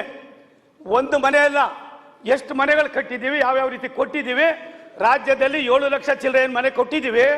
ಅದು ಇವ್ರ ಕಾಲದಲ್ಲಿ ಸ್ಯಾಂಕ್ಷನ್ ಆಗಿದ್ದು, ಅದನ್ನ ನಾವು ತೀರಿಸಿದ್ದೀವಿ. ನಾವು ಇದು ಪ್ರೋಸೆಸ್ ಆಯ್ತು. ಹಾಗಾಗಿ 10 ಲಕ್ಷ ಮನೆ ಕಟ್ಟಿದಂತ ಸಂದರ್ಭನೇ ಬೇರೆ, 7 ಲಕ್ಷ ಮನೆಗಳು ಇಂತೆಲ್ಲ ಪರಿಸ್ಥಿತಿಯಲ್ಲೂ ಕೂಡ ಮಾಡಿದ ಜೊತೆಗೆ ಎಲ್ಲೋ ಒಂದು ಕಡೆ ಯಾವುದೋ ಕೇಂದ್ರ ಸರ್ಕಾರದ ಸಂದೇಶ ಇತ್ತು, ಆದೇಶ ಇತ್ತು, ಅದನ್ನ ಹೊರತುಪಡಿಸಿ ಏನೆಲ್ಲ ಮಾಡಿ ನಾನು ಪ್ರತಿಯೊಂದನ್ನು ಕೂಡ ಟೇಬಲ್ ಮಾಡ್ತೀನಿ ಸನ್ಮಾನ್ಯ ಅಧ್ಯಕ್ಷ ಸಭಾಪತಿಗಳೇ. ಅದಕ್ಕೆ ನಾನು ವಿನಂತಿ ಮಾಡ್ತೀನಿ, ಪದೇ ಪದೇ ಒಂದು ಮನೆಯನ್ನು ಕೊಟ್ಟಿಲ್ಲ ಅಂದ್ರೆ ಕೊಡೋದು ದೊಡ್ಡದಲ್ಲ, ಕೊಟ್ಟಿರೋ ಮನೆಗಳು ಮುಗಿಸೋದು ದೊಡ್ಡದು. ಸರ್ಕಾರ ಅಂದ್ರೆ ನಿಂತ ನೀರಲ್ಲ ಹರಿಯೋ ನೀರು. ಇದು ಪಾರದರ್ಶಕತೆ ಬೇಕಾಯ್ತದೆ. ಈ ಪಾರದರ್ಶಕತೆ ಹಿಂದಿನ ಏನಿದೆ ಮಾಡ್ಬೇಕಾಯ್ತದೆ, ದಯಮಾಡಿ ಹೋಗೋಣ ಬನ್ನಿ ಸರ್, ಒಂದ್ಸಾರಿ ಹೋಗೋಣ ಬನ್ನಿ ದಯವಿಟ್ಟು. ಹೋಗೋಣ. Is it not A fact? ರಾಜ್ಯದ ಜನತೆಗೆ ಗವರ್ನರ್ಸ್ ಅಡ್ರೆಸ್ ನಲ್ಲಿರೋದು, ರಾಜ್ಯದ ಜನತೆಗೆ ಆಶ್ರಯ ಒದಗಿಸುವುದು ಸರ್ಕಾರದ ಮೂಲಭೂತ ಕರ್ತವ್ಯಗಳಲ್ಲಿ ಒಂದು. ಈ ಹಿನ್ನೆಲೆಯಲ್ಲಿ ನನ್ನ ಸರ್ಕಾರವು ಆಗಸ್ಟ್ 2019ರಿಂದ ಇಲ್ಲಿಯವರೆಗೆ ವಿವಿಧ ವಸತಿ ಯೋಜನೆಗಳ ಅಡಿ ಒಟ್ಟು 7,500 ಕೋಟಿ ರೂಪಾಯಿಗಳ ವೆಚ್ಚದಲ್ಲಿ 4.93 ಲಕ್ಷ ಮನೆಗಳನ್ನು ಪೂರ್ಣಗೊಳಿಸಿದೆ. ಇದು ಎಷ್ಟು ವರ್ಷದಲ್ಲಿ? ಇನ್ 4 years. ನೀವು ಬಂದು 4 ವರ್ಷ ಆಯ್ತು. ಇದು ಈ ಸಾರಿಗೆ ಈ ಮಾರ್ಚ್ 1ಗೆ 4 ವರ್ಷ ಆಯ್ತು. 1 ವರ್ಷ 2 ತಿಂಗಳು ಮಾತ್ರ ಕುಮಾರಸ್ವಾಮಿ ಇದ್ದದ್ದು. 4 ವರ್ಷ 10 ತಿಂಗಳು ನೀವು ಇರ್ತೀರಿ. 3 ತಿಂಗಳು 10 ತಿಂಗಳು, 3 ವರ್ಷ 10 ತಿಂಗಳು. ಇಡೀ 3 ವರ್ಷ 10 ತಿಂಗಳಲ್ಲಿ ಇವ್ರು ಕಟ್ಟಿರ್ತಕ್ಕಂಥ ಮನೆಗಳು 4,93,000 ಅಂತ ಹೇಳಿದ್ದೀನಿ ನಾನು. ಇದು ಸುಳ್ಳ ನಿಜನಾ? ಇಲ್ಲಿ ಬರ್ದಿರೋದು ಸತ್ಯ ಅಲ್ವಾ? ಇಲ್ಲ ಸತ್ಯ ಅಲ್ವಾ? ಇದು ಪಟ್ಟಣಗಳೆಲ್ಲ ಗ್ರಾಮೀಣ ಸತ್ಯನಾ ಇಲ್ವೋ? ಸತ್ಯ ಇದೆ ಸರ್, ಅದು ನೀವು ಕೊಟ್ಟಿದ್ದೇನೆ. ಅಲ್ಲ ಸತ್ಯನಾ ಇಲ್ವೋ? ನಾವು ದುಡ್ಡು ಕೊಟ್ಟಿದ್ದೀವಿ. ಇದು ಅಸತ್ಯನಾ ಸತ್ಯನಾ? ಎಲ್ಲವೂ ಸತ್ಯವಾಗಿರೋದೇನೆ ಅಲ್ಲಿ ಬರ್ದಿರೋದು. ಮತ್ತೆ ಕೂತ್ಕೊಳ್ಳಿ ಹಾಗಾದ್ರೆ. 4,93,000 ಮನೆಗಳು ಮಾತ್ರ ಕಟ್ಟಿರೋದು. ಇನ್ 3 years 10 months ವಿವಿಧ ವಸತಿ ಯೋಜನೆಗಳ ಅಡಿಯಲ್ಲಿ ಕಟ್ಟಿರೋದು. ನಾನು ಮನೆನೇ ಕಟ್ಟಿಲ್ಲ ಅಂತ ಹೇಳಲಿಲ್ಲ, ಮಂಜೂರು ಮಾಡಲಿಲ್ಲ ಹೊಸದಾಗಿ. ನೀವೇನಾದ್ರೂ ನೀವು ಬಂದ ಮೇಲೆ ಮಂಜೂರು ಮಾಡಿದ್ರೆ ಯಾವ್ಯಾವ ವರ್ಷ ಮಂಜೂರು ಮಾಡಿದ್ದೀವಿ ಆದೇಶಗಳನ್ನೆಲ್ಲ ಇಡ್ರಿ. 2019ರಲ್ಲಿ ಎಷ್ಟು ಮನೆಗಳು ಮಂಜೂರು ಮಾಡಿದ್ರಿ, 2020ರಲ್ಲಿ ಎಷ್ಟು ಮನೆಗಳು ಮಂಜೂರು ಮಾಡಿದ್ರಿ? 2021ರಲ್ಲಿ ಎಷ್ಟು ಮನೆಗಳು ಮಂಜೂರು ಮಾಡಿದ್ರಿ? 2023ರಲ್ಲಿ ಎಷ್ಟು ಮನೆಗಳು ಮಂಜೂರು ಮಾಡಿದ್ರಿ? ಈಗ ಒಂದು ಬೆಟ್ಟನೇ ತಂದು ಇಟ್ಬಿಟ್ಟು ಅದನ್ನೇ ಖಾಲಿ ಮಾಡಕ್ಕಾಗದ್ರೆ ಎಷ್ಟು ಅಂತ ಕೊಡೋದು? ಈ ಕೂತ್ಕೊಳ್ರಿ, ಹೋಗಿದ್ರಿ ತಾವೇ 14 ಲಕ್ಷ ಬಿಟ್ಬಿಟ್ಟು ಹೋಗಿದ್ರಿ. 14 ಲಕ್ಷನ ನಾವು ಮಾಡದೆ ಹೋಗಿದ್ರೆ ಇನ್ನೂ ಒಂದಷ್ಟು ಕೊಟ್ಟಿದ್ರೆ ಇನ್ನೊಂದಷ್ಟು ಹೊರೆ ಆಗಿರೋದು. ಸರ್ ಸರ್ಕಾರ ಸರ್ ದಯಮಾಡಿ ಸರ್. ಈಗ ನೋಡ್ರಿ, ಸರ್ಕಾರ ನಾನು ನಡೆಸಿದ್ದೀನಿ. ನಿಮ್ಗಿಂತ ಮೊದಲೇ ಬಂದಿದ್ದೆ ಅಸೆಂಬ್ಲಿಗೆ, ನಾನು ನಿಮ್ಗಿಂತ ಮೊದಲೇ ಮಿನಿಸ್ಟರ್ ಆಗಿದ್ದೆ ನಾನು, ಗೊತ್ತಾಯ್ತಾ? ನೀವು ಹೇಳಿರೋದು ಎಲ್ಲ ಯೋಜನೆಗಳ ಅಡಿಯಲ್ಲಿ 14 ಲಕ್ಷ ಎಲ್ಲಿ ಮುಗಿಸಿದಿರಿ? ಇಲ್ಲಿ ಹಂಗಿದ್ರೆ ಬರೀಬೇಕಾಗಿತ್ತಲ್ಲ ಇಲ್ಲಿ 14 ಲಕ್ಷ ಅಂತ. 4,93,000 ಮನೆಗಳು ಕಟ್ಟಿದ್ದೀವಿ, ಪೂರ್ಣಗೊಳಿಸಿದ್ದೀವಿ ವಿವಿಧ ವಸತಿ ಯೋಜನೆಗಳ ಅಡಿಯಲ್ಲಿ. ಇದನ್ನ ಡಿಸ್ಪ್ಯೂಟ್ ಮಾಡ್ತಿರಲ್ಲ ಹೆಂಗೆ? ಅವಕ್ಕೇನು ಡಿಸ್ಪ್ಯೂಟ್ ಇಟ್? ನಿಮ್ ಇಲಾಖೆ ಕೊಟ್ಟಿರೋದನ್ನೇ ಬರೆಯೋದು ಅವರು ಅಧಿಕಾರಿಗಳು. 4 ವರ್ಷದಲ್ಲಿ 4,93,000 ಅಂದ್ರೆ ವರ್ಷಕ್ಕೆ 1,20,000. ನಾನೇನ್ ಹೇಳಿದೆ ಅಂತಂದ್ರೆ, ಒಂದು ಆನ್ಗೋಯಿಂಗ್ ಮನೆಗಳನ್ನ ಮುಗಿಸೋದು ಒಂದು ಭಾಗ, ಎರಡನೇದು ನಿಮ್ ಸರ್ಕಾರ ಮಂಜೂರು ಮಾಡೋದು. ನೀವೇನಾದ್ರೂ ಮಂಜೂರು ಮಾಡಿದ್ರೆ ಅಥವಾ ನಾನು ಹೇಳೋದು ಸರಿ ಇಲ್ಲ ಅಂತಂದ್ರೆ, ಮಂಜೂರು ಮಾಡಿದ್ರೆ ಆದೇಶ ಕೊಡಿ. 2019ರಲ್ಲಿ ಒಂದು ಆದೇಶ, ಇಷ್ಟು ಮನೆ ಮಂಜೂರು ಮಾಡಿದ್ದೀವಿ. 2020ರಲ್ಲಿ ಇಂಥ ಆದೇಶ ಮಾಡಿದ ಮೂಲಕ ಇಷ್ಟು ಮನೆ ಮಂಜೂರು ಮಾಡಿದ್ದೀವಿ. 2021ರಲ್ಲಿ ಇಂಥ ಮನೆಗಳು ಮಾಡಿದ್ದೀವಿ. 2022ರಲ್ಲಿ ಮಾಡಿದ್ದೀವಿ. ಕೊಡಿ, ನಮಗೂ ಗೊತ್ತಾಗಲಿ. ಕೊಡಿ, ಆದೇಶ ಕೊಡಿ, ಸ್ಪೀಕರ್ ಕೈ ಕೊಡಿ, ಔಷಧ ಕೊಡಿ. ಅಲ್ಲ ಕೊಡ್ರಿ, ಬೇಡ ಬೇಡ. ನಾನು ಈಗ ಐ ಆಮ್ ನಾಟ್ ಡಿಸ್ಪ್ಯೂಟಿಂಗ್. ಆದೇಶ ಇದ್ರದ್ದು ಇರ್ಬೇಕಲ್ಲ, ಸರ್ಕಾರದ ಆದೇಶ ಇರ್ಬೇಕಲ್ಲ. ಕೊಡಿ ಆದೇಶನ. ಬಾಯಿನಲ್ಲಿ ನಾನು ಕರ್ಕೊಂಡು ಹೋಗ್ತೀನಿ ಅನ್ನೋದು ಬೇರೆ, ನಾನು ಬರ್ತೀನಿ, ಬೇಕಾದ್ರೆ ಹೋಗೋಣ ಜೊತೆಯಲ್ಲಿ. That is a different thing. ನೋಡೋಣ ಮನೆಗಳು ಕಟ್ಟಿರೋದನ್ನ, ಕ್ವಾಲಿಟಿ ಹೆಂಗಿದೆ, ಅದು ಜನಗಳಿಗೆ ಅನುಕೂಲ ಆಗುತ್ತೆ ಇಲ್ವೋ ಅದನ್ನೆಲ್ಲ ನೋಡೋಣ. That is a different thing. But admittedly in the governors address 4,93,000 ಕಟ್ಟಿರೋದು ಇವರು. ಪುನಃ 15 ಹೇಳ್ತಾರಲ್ಲ ಇವರು. ಒಂದು ಮನೆಯನ್ನು ನಮ್ಮ ಸರ್ಕಾರದಾಗ ಪೇಮೆಂಟ್ ದಿಸ್ ಇಸ್ ನೋಡ್ರಿ, ಯಾವಾಗ ಮನೆಗಳು ಕಟ್ಟಿದ್ ನೀವು ಇಲೆಕ್ಷನ್ ಮನಿ ಮಂಜೂರು ಮಾಡಿ ಹೋದ್ರ ನಾನ್ ಪೇಮೆಂಟ್ ಯಾರು ಮಾಡ್ಬೇಕು? ಸಬ್ಜೆಕ್ಟ್ ಗೊತ್ತಿಲ್ಲ, ಸೋತಿದ್ರು ಅವರು 2013ನಲ್ಲಿ. ಸುಮ್ಮನೆ ಪೇಮೆಂಟ್ ಯಾರು ಮಾಡ್ಯಾರ ನೋಡ್ರಿ. ಅವಾಗ ಅದನ್ನ ಒಟ್ಟಿಗೆ ನಾನು ಬಹಳ ಸ್ಪೆಸಿಫಿಕ್ ಆಗಿ ಹೇಳ್ತೀನಿ. ಸೋತಿದ್ರಿ, ಗೆಲ್ಲ ಇಲ್ಲ. ಈಗ 2019, 20, 21, 22, 23 ಆದೇಶ ಕೊಡ್ಲಿ. ಎಷ್ಟೆಷ್ಟು ಮನೆ ಮಂಜೂರು ಮಾಡಿದ್ದಾರೆ ಕೊಟ್ರೆ ಆಯ್ತಲ್ಲ. ನಾಳೆ ಉತ್ತರ ಕೊಡುವಾಗ ಕೊಡಿ. I have no objection. But in the budget ಇದರಲ್ಲಿ ಗವರ್ನರ್ಸ್ ಅಡ್ರೆಸ್ ನಲ್ಲಿ 4,93,000 ಮನೆ ಕಟ್ಟಿದೀವಿ ಅಂತ ಅವರೇ ಒಪ್ಕೊಂಡಿದ್ದಾರೆ, ಅವರೇ ಬರೆದಿದ್ದಾರೆ. ತಮ್ಮ ಗಮನಕ್ಕೆ ಒಂದೇ ಒಂದು ನಿಮಿಷ ಸರ್. ಸನ್ಮಾನ್ಯ ಸಿದ್ದರಾಮಯ್ಯ ಸಾಹೇಬರು ಮುಖ್ಯಮಂತ್ರಿಗಳಾಗಿ 5 ವರ್ಷ ಇದ್ದಾಗ ಒಟ್ಟು ಇವರು ಕೊಟ್ಟಂತ ಮನೆಗಳು ಕಾಂಗ್ರೆಸ್ 5 ವರ್ಷದ ಆಯವ್ಯಯದಲ್ಲಿ ಒದಗಿಸಿದ ಅನುದಾನ 17,404 ಕೋಟಿ. ಅದರೊಳಗೆ ರಾಜ್ಯ ಸರ್ಕಾರದ್ದು 10,091 ಕೋಟಿ, ಕೇಂದ್ರ ಸರ್ಕಾರದ್ದು 7,313 ಕೋಟಿ. ಬಿಡುಗಡೆ ಮಾಡಿದ ಅನುದಾನ 16,394 ಕೋಟಿ. ಕೇಂದ್ರ ಸರ್ಕಾರ 10,091 ಕೋಟಿ. ಕೇಂದ್ರ ಸರ್ಕಾರ ಕೊಟ್ಟಿದ್ದು, ಅವ್ರು ಬಿಡುಗಡೆ ಮಾಡಿದ್ದು 6,000. ಅದಾಯ್ತು. 5 ವರ್ಷದಲ್ಲಿ ಪೂರ್ಣಗೊಂಡ ಮನೆಗಳು 14,55,000. ಅದರಲ್ಲಿ 9,77,000 ರಾಜ್ಯ ಸರ್ಕಾರದ್ದು. ಈ 9,77,000ರಲ್ಲಿ 3 ಲಕ್ಷ ಮನೆಗಳು ನಾವು ಹಿಂದೆ ಏನು ಕೊನೆ ಹಂತದಲ್ಲಿತ್ತು ಅದು ಸೇರ್ಕೊಂಡು ಕೇಂದ್ರ ಸರ್ಕಾರದ್ದು 4,78,000 ಮನೆ. ಕೇಂದ್ರ ಬೇರೆ ರಾಜ್ಯ ಬೇರೆ ಉಂಟಾ? ರಾಜ್ಯದ ಪಾಲನೆ ಕೊಟ್ಟಿದ್ದಾರೆ, ಮನೆ ಕೊಟ್ಟಿದ್ದೇವಲ್ಲ. ಕೇಂದ್ರ ರಾಜ್ಯದಲ್ಲಿ ಇಷ್ಟು ಮನೆ ಕೊಟ್ಟಿದ್ದೇವೆ. ನಮ್ಮ ಟ್ಯಾಕ್ಸ್ ಕಲೆಕ್ಟ್ ಮಾಡಿ ಆ ದುಡ್ಡು ಒಂದ್ ನಿಮಿಷ ಕಾಂಗ್ರೆಸ್ ಸರ್ಕಾರದ ಅಂತ್ಯದಲ್ಲಿ 2018 ಬಿಟ್ಟು ಹೋದ ಮನೆಗಳು 17,16,000. ಇದಕ್ಕೆ ಬೇಕಾಗಿತ್ತಂತ ಹಣ 15,77,000 ಕೋಟಿ. ಅದರೊಳಗೆ ಕೇಂದ್ರ ಸರ್ಕಾರದ ಇದ್ದಿದ್ದು ಕೇವಲ 1,39,00,000. 17,16,000 ಮನೆಗಳಿಗೆ ಬೇಕಾಗಿದ್ದಂಥ ಅನುದಾನ 24,068 ಕೋಟಿ. ಇವ್ರು ಬಿಡುಗಡೆ ಮಾಡಿದ್ದು ಎಷ್ಟು ಅಂತ ಅನ್ನೋದನ್ನ ತಾವೇ ಹೇಳಿ ದಯಮಾಡಿ. ಯಾಕಿದ್ ಹೇಳ್ತೀನಿ ಅಂದ್ರೆ ಮುಖ್ಯಮಂತ್ರಿಗಳು 2018ರಲ್ಲಿ ನೋಯಿಂಗ್ಲಿ ನನ್ನೋಯಿಂಗ್ಲಿ ಇದ್ದಿದ್ದು ಕೊನೆ ಇದರೊಳಗೆ ಚುನಾವಣೆ ವರ್ಷ, ಘೋಷಣೆಗಳ ಮೇಲೆ ಘೋಷಣೆ. ಆ ಘೋಷಣೆಗಳಲ್ಲಿ ಆಗಿದ್ದು ಸಾಮಾನ್ಯ ಜನರಲ್ಲಿ. ಅದಲ್ದಿರ ಸನ್ಮಾನ್ಯ ಅಧ್ಯಕ್ಷರೇ 37,000 ಇತ್ತು ಆದಾಯ, ಅದನ್ನ 1,20,000 ಮಾಡಿದ್ವಿ.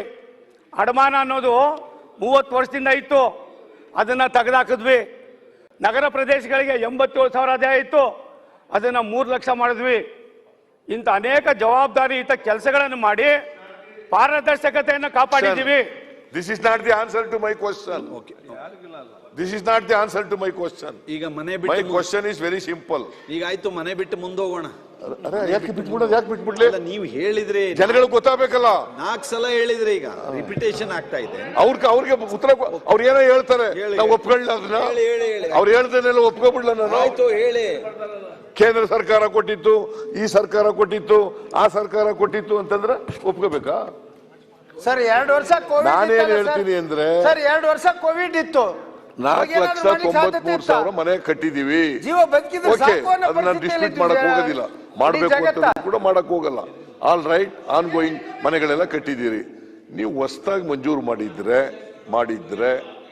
ನಾನು ಇಲ್ಲ ಅಂತ ಹೇಳಲ್ಲ, ಆದೇಶ ಕೊಡಿ. ನಾನು ಎಲ್ಲ ಕಡೆ ಕೇಳ್ಕೊಂಡ್ ಬಂದಿದ್ದೀನಿ. ಈ ವರ್ಷ ಮಾತ್ರ ಕೊಟ್ಟಿದ್ದಾರೆ ಹೊಸದಾಗಿ ಮನೆಗಳನ್ನ, ಇಂದಿನ ವರ್ಷಗಳಲ್ಲಿ ಕೊಟ್ಟಿರ್ಲಿಲ್ಲ ಅಂತಕ್ಕಂಥದ್ದು ಎಲ್ಲ ಕಡೆ ಹೇಳಿರ್ತಕ್ಕಂಥದ್ದು. That is my point.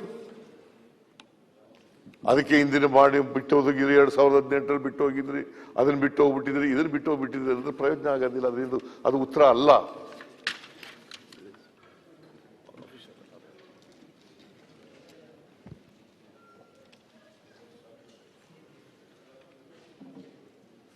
ಅದರಿಂದ ಮನೆ ಅಧ್ಯಕ್ಷರೇ, ಯಾರಾದ್ರೂ 17 ಲಕ್ಷ ಮನೆಗಳನ್ನ ಇನ್ಕಂಪ್ಲೀಟ್ ಮಾಡಿಬಿಟ್ಟು ಕ್ಲೈಮ್ ಬಿಡಕ್ಕಾಗತ್ತಾ?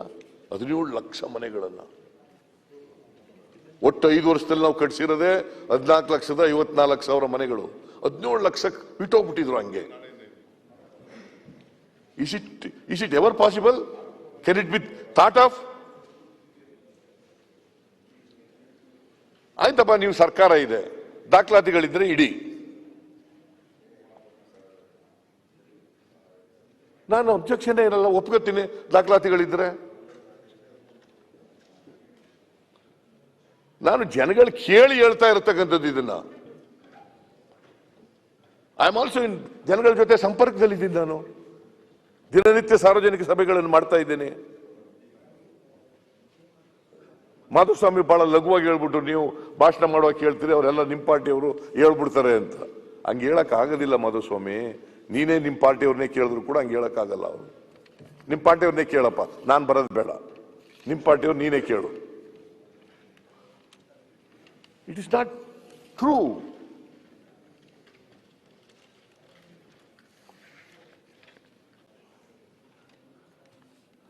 ಅದರಿಂದ ಸತ್ಯ ಒಪ್ಕೋಬೇಕು ಯಾವಾಗಲೂ.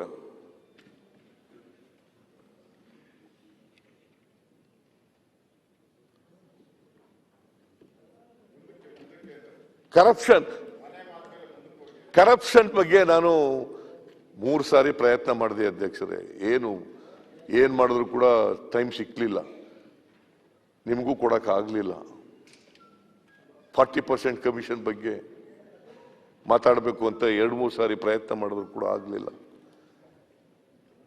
ಮಾತೆತ್ತಿದ್ರೆ ದಾಖಲಾತಿ ಕೊಡಿ ಅಂತಾರೆ. ದಾಖಲಾತಿ ಕೊಡಿ ಅಂತ ಮಾಧುಸ್ವಾಮಿನೂ ಹೇಳ್ತಾರೆ, ಇವರು ಮುಖ್ಯಮಂತ್ರಿಗಳು ಕೂಡ ಹೇಳ್ತಾರೆ. ನಿಮ್ಮ ಪ್ರಧಾನಮಂತ್ರಿಗಳು ಬಂದಿದ್ರು 2013 ಭಾಷಣ ಮಾಡಕ್ಕೆ. ಸಿದ್ದರಾಮಯ್ಯ ಸರ್ಕಾರ 10% ಸರ್ಕಾರ ಅಂತಂದ್ರೆಲ್ಲ ದಾಖಲಾತಿ ಇಟ್ಕೊಂಡು ಮಾಡಿದ್ರ?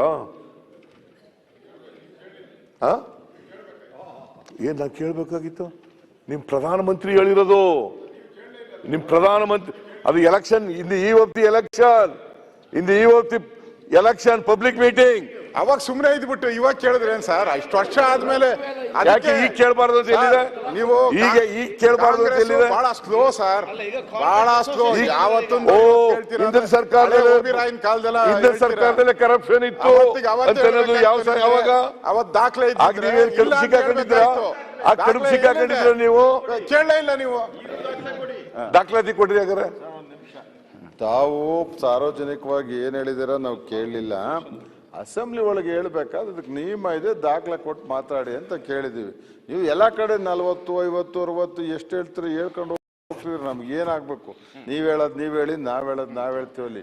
ಇಲ್ಲಿ ಮಾತಾಡುವಾಗ ಇಲ್ಲಿ ನಿಯಮಗಳಿದೆ, ಸ್ವಲ್ಪ ದಾಖಲೆ ಕೊಟ್ಟು ಮಾತಾಡಿ. ಅದು ತಪ್ಪ? ನೀವು ಕರಪ್ಷನ್ ಚಾರ್ಜಸ್ ನಮ್ಮ ಮೇಲೆ ಮಾಡ್ತೀರಿ ಅಂದ್ರೆ you have to convince chief minister speaker by giving all relevant documents. ಇಲ್ಲಿ ಅಸೆಂಬ್ಲಿ ನಡೆಸ್ತದಂಗೆ ಸರ್? ಇದು ಗೌರವ ನೋಡಿತ್ತೆ ಸರ್? ನೀವು ಸಾರ್ವಜನಿಕ ಸಭೆಯಲ್ಲಿ ಮಾತಾಡ್ದಂಗೆ ಇಲ್ಲೂ ಮಾತಾಡಕ್ ಶುರು ಮಾಡ್ಬಿಟ್ರೆ ಮಾಧುಸ್ವಾಮಿ, ಬಹಳ ಲಘುವಾಗಿ ಮಾತಾಡ್ತಾ ಇಲ್ಲ ಸ್ಪೀಕರ್, ಅಥವಾ ಬೇಜವಾಬ್ದಾರಿಯಿಂದ ಮಾತಾಡ್ತಾ ಇಲ್ಲ. Is it not A fact? ಅದು ಹೇಳಿದ್ರೆ ಕೆಂಪಣ್ಣ ಇವ್ರ ಕಡೆಯವರು ಅಂತ ಹೇಳ್ತಾರೆ. ಅದಕ್ಕೊಂದು ಕಥೆ ಹೇಳೋದು. ಕೆಂಪಣ್ಣ ಒಬ್ಬ ಕಾಂಟ್ರಾಕ್ಟರ್ಸ್ ಅಸೋಸಿಯೇಷನ್ ಅಧ್ಯಕ್ಷ. ಅವ್ರಿಗೂ ನಮಗೂ ಗೊತ್ತಿಲ್ಲ, ನಾನು ನೋಡಿಲ್ಲ. ಎರಡು ಸಾರಿ ಮಾತ್ರ ನಾನು ಭೇಟಿ ಮಾಡಿದ್ದಾರೆ. ಅದಕ್ಕಿಂತ ಮೊದಲು ನಾನು ನೋಡೇ ಇರಲಿಲ್ಲ ಅವ್ರನ್ನ. ಅದು ಹೇಳಿದ ಮೇಲೆ, ಪತ್ರ ಬರೆದ ಮೇಲೆ ನಾನು ಭೇಟಿ ಮಾಡಿರೋದು. ನೀವು ರೈಸ್ ಮಾಡಿ ಸರ್ ಅಸೆಂಬ್ಲಿನಲ್ಲಿ, ನಮ್ಗೆ ನ್ಯಾಯ ಕೊಡಿಸಿ ಸರ್ ಅಂತ ರೈಸ್ ಮಾಡಿರೋದು ನಿಜ. ಅವ್ರು ಪತ್ರ ಬರೆದವ್ರೆ. ಯಾವಾಗ ಬರೆದಿರೋದು? ಜುಲೈನಲ್ಲೋ ಜೂನ್ನಲ್ಲೋ ಪತ್ರ ಬರೆದಿದ್ದಾರೆ. 2021, 1.5 ವರ್ಷ ಆಯ್ತಲ್ಲ. ಅದು ದಾಖಲಾತಿ ಅಲ್ವಾ? ನಂಬರ್ 1. ನಂಬರ್ 2, ಒಬ್ಬ ಸಂತೋಷ್ ಪಾಟೀಲ್ ಅಂತ ಸತ್ತೋದ. ಅವನು ಬಿಜೆಪಿ ಅವನು, ಆತ್ಮಹತ್ಯೆ ಮಾಡ್ಕೊಂಡ ಉಡುಪಿ ಹೋಟೆಲ್ನಲ್ಲಿ. ಅವನೇನಂತ ಹೇಳ್ದ? ಅವನ್ ಮಿಸಸ್ ಏನಂತ ಹೇಳ್ತಾರೆ? ಮಾತಾಡ್ತೀರಾ? ಅದೆಲ್ಲ ಕೇಸೇ ಕ್ಲೋಸ್ ಆಗ್ಬಿಡೈತಲ್ಲ, ಅದನ್ನ ಹೆಂಗೆ ಇವ್ರು ಚರ್ಚೆ ಮಾಡ್ತಾರೆ ಇಲ್ಲಿ? ಆಯ್ತಲ್ಲ, ಕೋರ್ಟ್ ಹೋಯ್ತು, ಕೇಸ್ ಆಯ್ತು, ಕ್ಲೋಸ್ ಆಯ್ತು. ಸಿಬಿಐ ಕೊಟ್ಟಿದ್ದಾರಾ? ಯಾವ್ದು ಕರ ಕೊಡ್ರಿ? ಇದೇ ಅಶೋಕ, ಈಗ Santosh Ashoka case close D K Ravi ಸತ್ತೋದಾಗ ಏನಪ್ಪ ಮಾಡಿದ್ರಿ? ದಾಖಲಾತಿ ಇಟ್ಕೊಂಡಿದ್ರ? ಚರ್ಚೆ ಮಾಡಕ್ ಬಿಟ್ರೆ ಗಣಪತಿ ಕೇಸಲ್ಲಿ ಮೆರವಣಿಗೆ ಮಾಡಿದ್ರು. ಮೆರವಣಿಗೆ ಸಿಬಿಐ ಕೊಟ್ಟೆ ತಕ್ಷಣ ಏನ್ ಮಾಡಿದೆ ನಾನು? ಏನ್ ಮಾಡಿದೆ? ಅಲಿಗೇಷನ್ ಬಂದ ತಕ್ಷಣ ಏನ್ ಮಾಡಿದೆ? I report it to CBI. ಯಾರ ಸರ್ಕಾರ ಇತ್ತು? ಯಾರ ಸರ್ಕಾರ ಇತ್ತು? ನರೇಂದ್ರ ಮೋದಿ ಅವ್ರ ಸರ್ಕಾರ. ಅಧ್ಯಕ್ಷರೇ, ನಿಮ್ ಕೇಸ್ ಹಂಗೆ ಸುಮ್ಮನೆ ಮಾತಾಡಕ್ಕೆ ನಿಮ್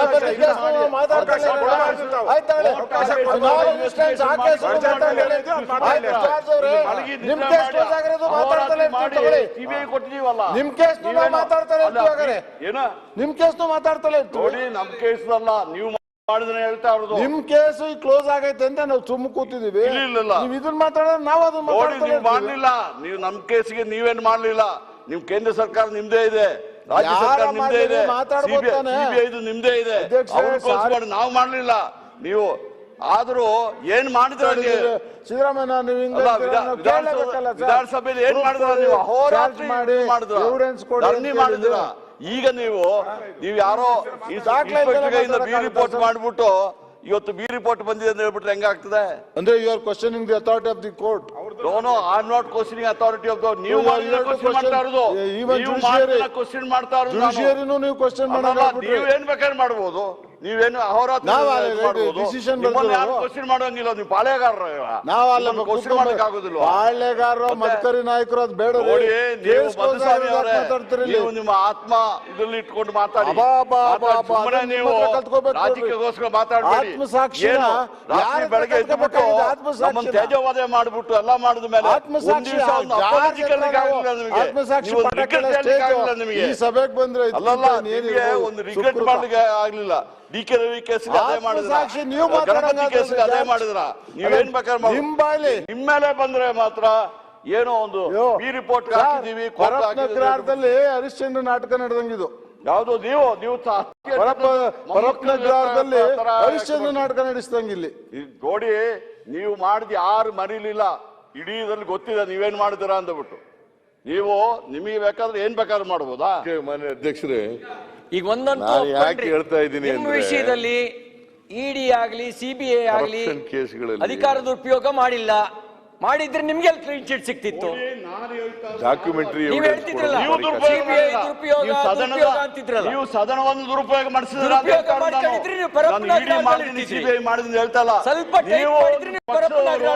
ಸದನವನ್ನು ದುರುಪಯೋಗ ಮಾಡ್ಬಿಟ್ಟು ನನ್ನ ಮೇಲೆ ಹೇಳಿದಾರ ಅಂತ ಹೇಳ್ತಾ ಇರೋದು ನಾನು. ಈಗ ಮನೆ ಅಧ್ಯಕ್ಷರೇ, ನಾನು ನಮ್ಮ ಸರ್ಕಾರ ಇತ್ತು, ನಾನು ಮುಖ್ಯಮಂತ್ರಿ ಆಗಿದೆ. ಸುಮಾರು 8 ಘಟನೆಗಳಲ್ಲಿ ಆರೋಪಗಳನ್ನು ಮಾಡಿದ್ರು. ಡಿ.ಕೆ. ರವಿ ಕೇಸಿಂದ ಪರೇಶ್ ಮೆಸ್ತಾ ನಿಮ್ಮ ಜಿಲ್ಲೆನಲ್ಲಿ, ಸಿಬಿಐ ಅವತ್ತು ಕೇಂದ್ರದಲ್ಲಿ ನರೇಂದ್ರ ಮೋದಿಯವರ ಸರ್ಕಾರನೇ ಇತ್ತು.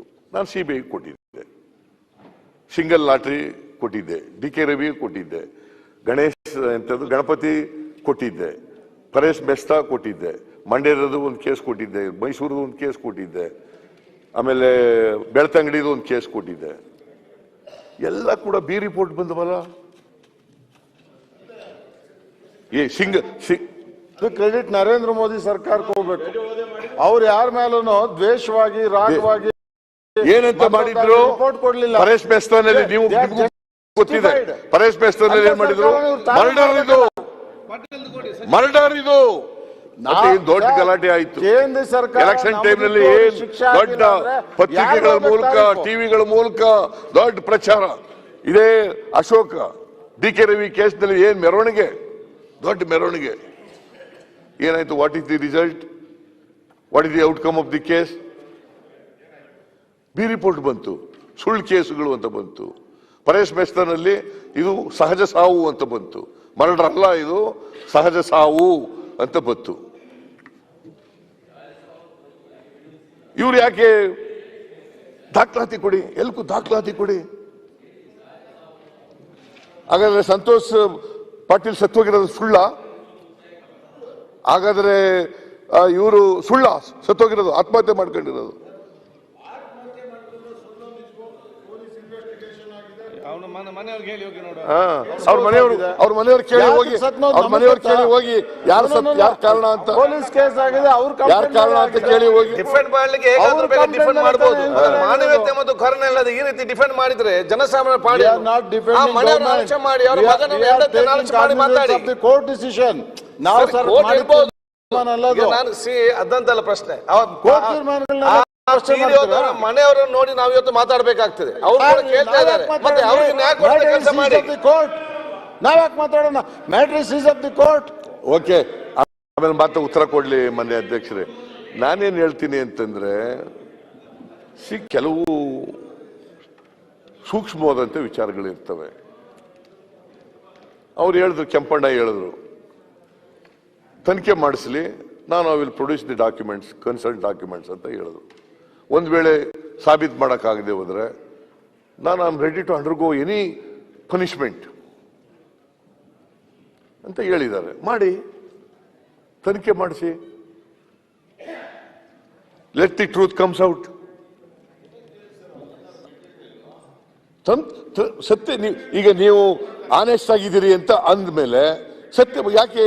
Y you are afraid of the enquiry? Why you are afraid of the enquiry?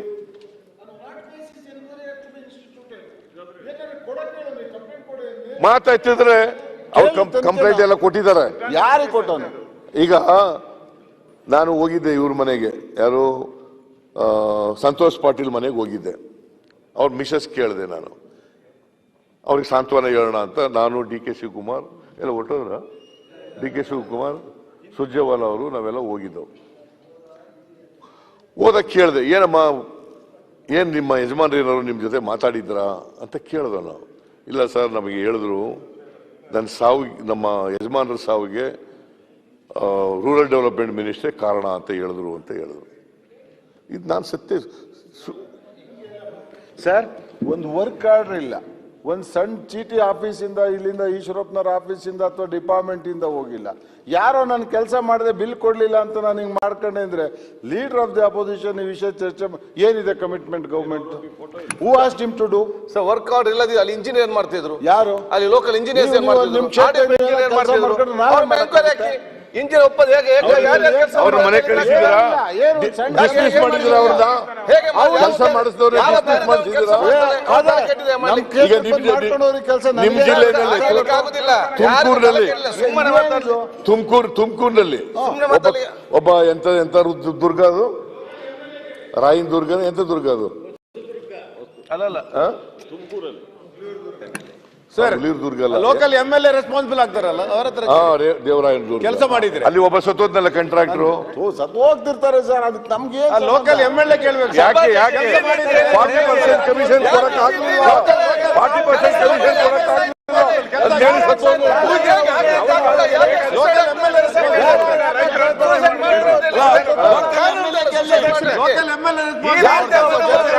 ಹೇಗೆ ಬದುಕೋದು ಅಧ್ಯಕ್ಷರೇ? ಒಬ್ಬರ ಸಾವಿಗೆ ಬೆಲೆ ಇಲ್ಲ ಒಬ್ಬರ ಸಾವಿಗೆ ನೀವು ಮಾಡಿದ್ರೆ ಆತ್ಮಹತ್ಯೆ ಮಾಡ್ತಾರೆ. ಅಲ್ಲ, ರೈತರೆಲ್ಲ ಆತ್ಮಹತ್ಯೆ ಮಾಡ್ಕೊಂಡ್ರು ನಿಮ್ ಕಾಲದಲ್ಲಿ, ನೀವು ಮಾಡಿಸ್ತೀರಿ ಅಂತ ನಾವ್ ಹೇಳಿದ್ರ?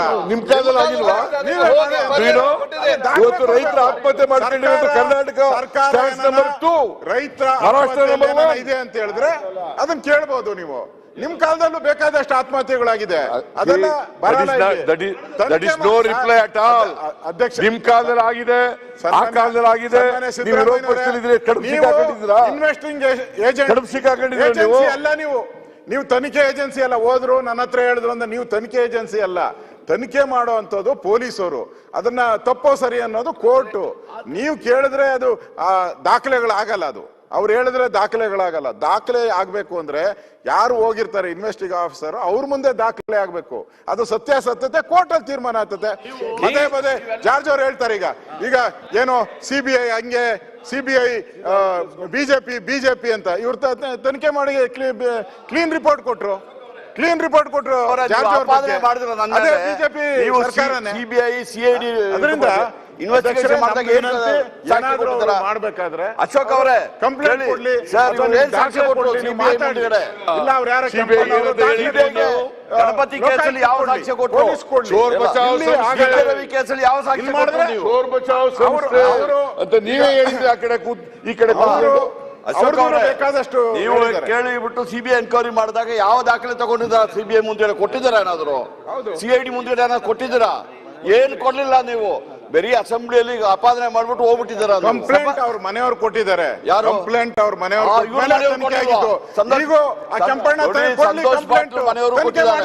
ಸಂತೋಷ್ ಪಾಟೀಲ್ ಮನೆಯವರು ಕೊಟ್ಟಿದ್ದಾರೆ.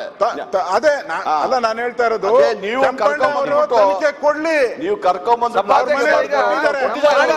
ಅವ್ರು ಕೊಟ್ಟಿದ್ದಾರೆ. ಎಲ್ಲ ವಿಷಯ ಮಂಡನೆ ಅಂತ ಹೇಳಿದ್ರೆ ಬಿಜೆಪಿ ಸರ್ಕಾರದಲ್ಲಿ ಜನಸಾಮಾನ್ಯರ ಸಾವಿಗೆ ನ್ಯಾಯ ಸಿಕ್ಕುದಿಲ್ಲ. ಯಾವ ತನಿಖೆ ನ್ಯಾಯ ಬರುವಂತ ವಿಚಾರ ಇಲ್ಲ. ಆ ಮನೆ ಎಲ್ಲ ಇನ್ನೂ ಕೂಡ ನೋಂದಾಯಿತರಾಗಿದೆ, ಹೆಚ್ಚು ಕಮ್ಮಿ ಆಗ್ತದೆ. ಆ ಕುಟುಂಬದ ನ್ಯಾಯವಾದ್ರೂ ಸಿಗ್ಬೇಕಲ್ಲ, ಅದು ಕೂಡ ಇಲ್ಲದಂತ ಪರಿಸ್ಥಿತಿ ಆಗಿದೆ. ಅಂದ್ರೆ ಸಿದ್ದರಾಮಯ್ಯ ಬಿಜೆಪಿ ಸರ್ಕಾರ ಇತ್ತು, ತನಿಖೆ ಆಗ್ಲಿಲ್ವಾ? ನಾನು ಇವತ್ತೇ ಮುಗಿಸ್ಬಿಡ್ತೀನಿ. ಒಳಗಿದ್ದೇ ನಾಳೆ ಕಂಟಿನ್ಯೂ ಮಾಡಿ. ಇಲ್ಲ ಇವತ್ತೇ ಮುಗಿಸ್ಬಿಡ್ತೀನಿ. ನಾನು ನಾಳೆ ಇರಲ್ಲ. CBI ಕಳಿಸಿ ಅಲ್ಲ, ನೀವೆಲ್ಲ ಆರೋಪ ಮಾಡಿದ್ದೀರಿ. ಅದಕ್ಕೆ CBI ಕೊಟ್ಟು ನಮ್ಮ ಸರ್ಕಾರವೇ ಕೊಟ್ಟಿದೆ CBI. ನೀವು ಕೂಡ CBI ವಹಿಸಿ. ಸಂತೋಷ್ ಪಾಟೀಲ್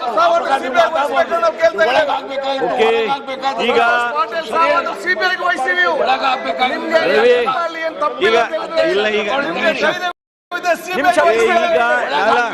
ಈಗ 5:30 ಆಗಿದೆ. ಸಿದ್ದರಾಮಯ್ಯನವರು ಮಾತು ಮುಗಿಸೋ ತನಕ ಮಧ್ಯದಲ್ಲಿ ಇನ್ಯಾರು ಎದ್ ನಿಲ್ಬೇಡಿ ದಯವಿಟ್ಟು. ಅವರು ಮುಕ್ತಾಯಗೊಳಿಸೋ ಹಂತಕ್ಕೆ ಬಂದಿದ್ದಾರೆ ಈಗ. ಹಾಗಾಗಿ ನೀವು ನಿಮ್ಮ ಮಾತನಾಡಿ ದಯವಿಟ್ಟು ಅದಕ್ಕೆ ದಾಖಲೆ ಕೊಟ್ಟು ಮಾತಾಡಲ್ಲ. ಅದಾಯ್ತು. ಈಗ ಏನಾದ್ರು ಕೊಟ್ಟರೆ ಆಯ್ತು. ಅವ್ರು ಏನ್ ಮಾತಾಡ್ತಾರೆ ಕೇಳ್ಬೇಕಲ್ಲ ನಾನು. ಅಧ್ಯಕ್ಷರೇ, ಒಂದು ನಿಮಿಷ ಮಾತಾಡ್ಬಿಡ್ತೀನಿ. ಆಯ್ತು, ಈಗ ಕೇಳ್ತೇವೆ ಅಧ್ಯಕ್ಷರೇ, ಒಂದು ನಿಮಿಷ ಕೇಳಿ. BK ರವಿ ವಿಚಾರದಲ್ಲಿ CID CBI ಎಲ್ಲ ಎನ್ಕ್ವೈರಿ ಆಗಿದೆ. ಇವರು ಯಾವ್ದಾದ್ರು ದಾಖಲೆ ಕೊಟ್ಟಿದಾರ? ಈ ಗಣಪತಿ ವಿಚಾರದಲ್ಲಿ CID ಆಗಿದೆ, CBIನೂ ಆಗಿದೆ. ಇವರೆಲ್ಲ ದಾಖಲೆ ಕೊಟ್ಟಿದಾರ? ಇವರು ನಿಂತುಬಿಟ್ಟು ರಾಷ್ಟ್ರೀಯ BJP ಅಧ್ಯಕ್ಷ ಪ್ರಧಾನ ಕಾರ್ಯದರ್ಶಿ ಇವರು ಒಳಗಡೆ ಹಾಕ್ಬೇಕಾಗಿದೆ. ಹುಡುಗಾಟನ ನಾವೇನು ಅದರದಲ್ಲಿ ನಿಮಗೆ ನಾವು ನ್ಯಾಯಯುತವಾಗಿ ಜೀವನ ಮಾಡುವವರು ನಾವು ಯಾವುದೇ ಈಗ ಕಾನೂನು ಪ್ರಕಾರ ನಿಮ್ಮ ಇದೆಯಲ್ಲ. ಈಗೇನು ಸಂತೋಷ್ ಪಾಟೀಲ್ ಅವ್ರು ಏನ್ ಹೇಳಿದ್ದಾರೆ, ಅವ್ರ ಮನೆಯವರು ಏನ್ ಹೇಳಿದ್ದಾರೆ, ನೀವು ಒಂದು ತನಿಖೆ ಮಾಡಿಸಿ. ನಿಮ್ಮ ಪೊಲೀಸ್ ಕೈಯಿಂದ ಬರ್ಸೋದಲ್ಲ ಅದು. ಅವ್ರು ಯಾರು ಇದಾಗ್ಲಿಲ್ಲ, ಒಂದು ಇದನ್ನ ತನಿಖೆ ಮಾಡಿಸಿ ಗೊತ್ತಾಗ್ತದೆ. ಈಗ ಜಾರ್ಜ್ ಅವರೇ, ನೀವು ಒಂದ್ ನಿಮಿಷ, ನೀವು ತಪ್ಪು ತಿಳ್ಕೊತಾ ಇದ್ದೀರಿ. ನಾನು ಹೇಳಿದ್ದೇನು ಅಂದ್ರೆ, BJP ಸರ್ಕಾರದಲ್ಲಿ ಬಡವರ ಸಾವಿಗೆ ನ್ಯಾಯ ಇಲ್ವಾ ಅಂತ ಖಾದರ್ ಅವರು ಹೇಳಿದ್ರು. ಈಗ ಕೇಂದ್ರದಲ್ಲಿ ಯಾವ ಸರ್ಕಾರ ಇದೆ? BJP ಸರ್ಕಾರ ಇದೆ. ನಿಮಗೆ ಕ್ಲೀನ್ ಚಿಟ್ ಕೊಡ್ತಾ ಇಲ್ವೋ? ನನಗೆ ತೇಜವಾದ ಮಾಡಿದ್ರಲ್ಲ ನೀವು. ನಿಮಗೆ ಕ್ಲೀನ್ ಚಿಟ್ ಕೊಡ್ತಾ ಇಲ್ಲ.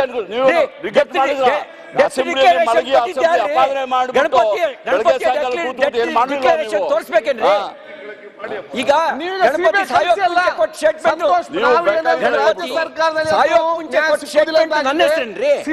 ರೆಫರ್ ಮಾಡಿ ಸಂತೋಷ್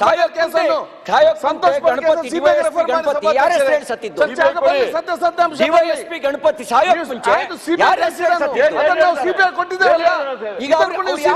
ಸಂತೋಷ್ ಕೇಸನ್ನು ಕೂಡ ಪ್ರಶ್ನೆ ಮಾಡ್ತಿದ್ರು. ಈಗ ಸತ್ಯನ ಸುಳ್ಳು. ಈಗ ಗಣಪತಿ ಸತ್ಯ ನೋಡಿ. ಈಗ ನೀವು CBI ಬಂದ ಮೇಲೆ ಮಾತಾಡ್ತೀರಾ? ಅಲ್ಲ, ನೀವು CBI ಬಂದ ಮೇಲೆ ಈ ತರ ಹೇಳ್ತೀರಾ? ಗಣಪತಿ ಅವ್ರು ಏನ್ ಹೇಳಿದಾರೆ ಅಂತ ಹೇಳಿ ನೀವು ಹೇಳ್ಬೇಕಾಯ್ತು. ಮುಂದ್ಗಡೆ ಗಣಪತಿ ಹೇಳಿದ್ದಾರೆ, ಯಾರು ನಿಮ್ಮ ಹೆಸರು ಹೇಳ್ತಿದ್ರು? ಅಲ್ಲ ಅಧ್ಯಕ್ಷರೇ, ಅವ್ರು ಹೇಳ್ಬೇಕಾಯ್ತು. CBI ಗಣಪತಿ ಅವರು ಈ ತರ ಹೇಳಿದ್ದಾರೆ, KJ ಜಾರ್ಜ್ ತಪ್ಪು ಮಾಡಿದ್ದಾರೆ, ಅವರು ಇದರಿಂದ ಅವ್ರ ಸಾವಿಗೆ ಇವರೇ ಕಾರಣ ಅಂತ ಹೇಳ್ಬಿಟ್ಟು ಪ್ರೊಡ್ಯೂಸ್ ಮಾಡ್ಬೇಕಾಗಿತ್ತು. ನೀವೇನ್ ಪ್ರೊಡ್ಯೂಸ್ ಮಾಡಿದ್ರ ದಾಖಲೆನ? ಈಗ ಏನು ದಾಖಲೆ ಇಲ್ಲ.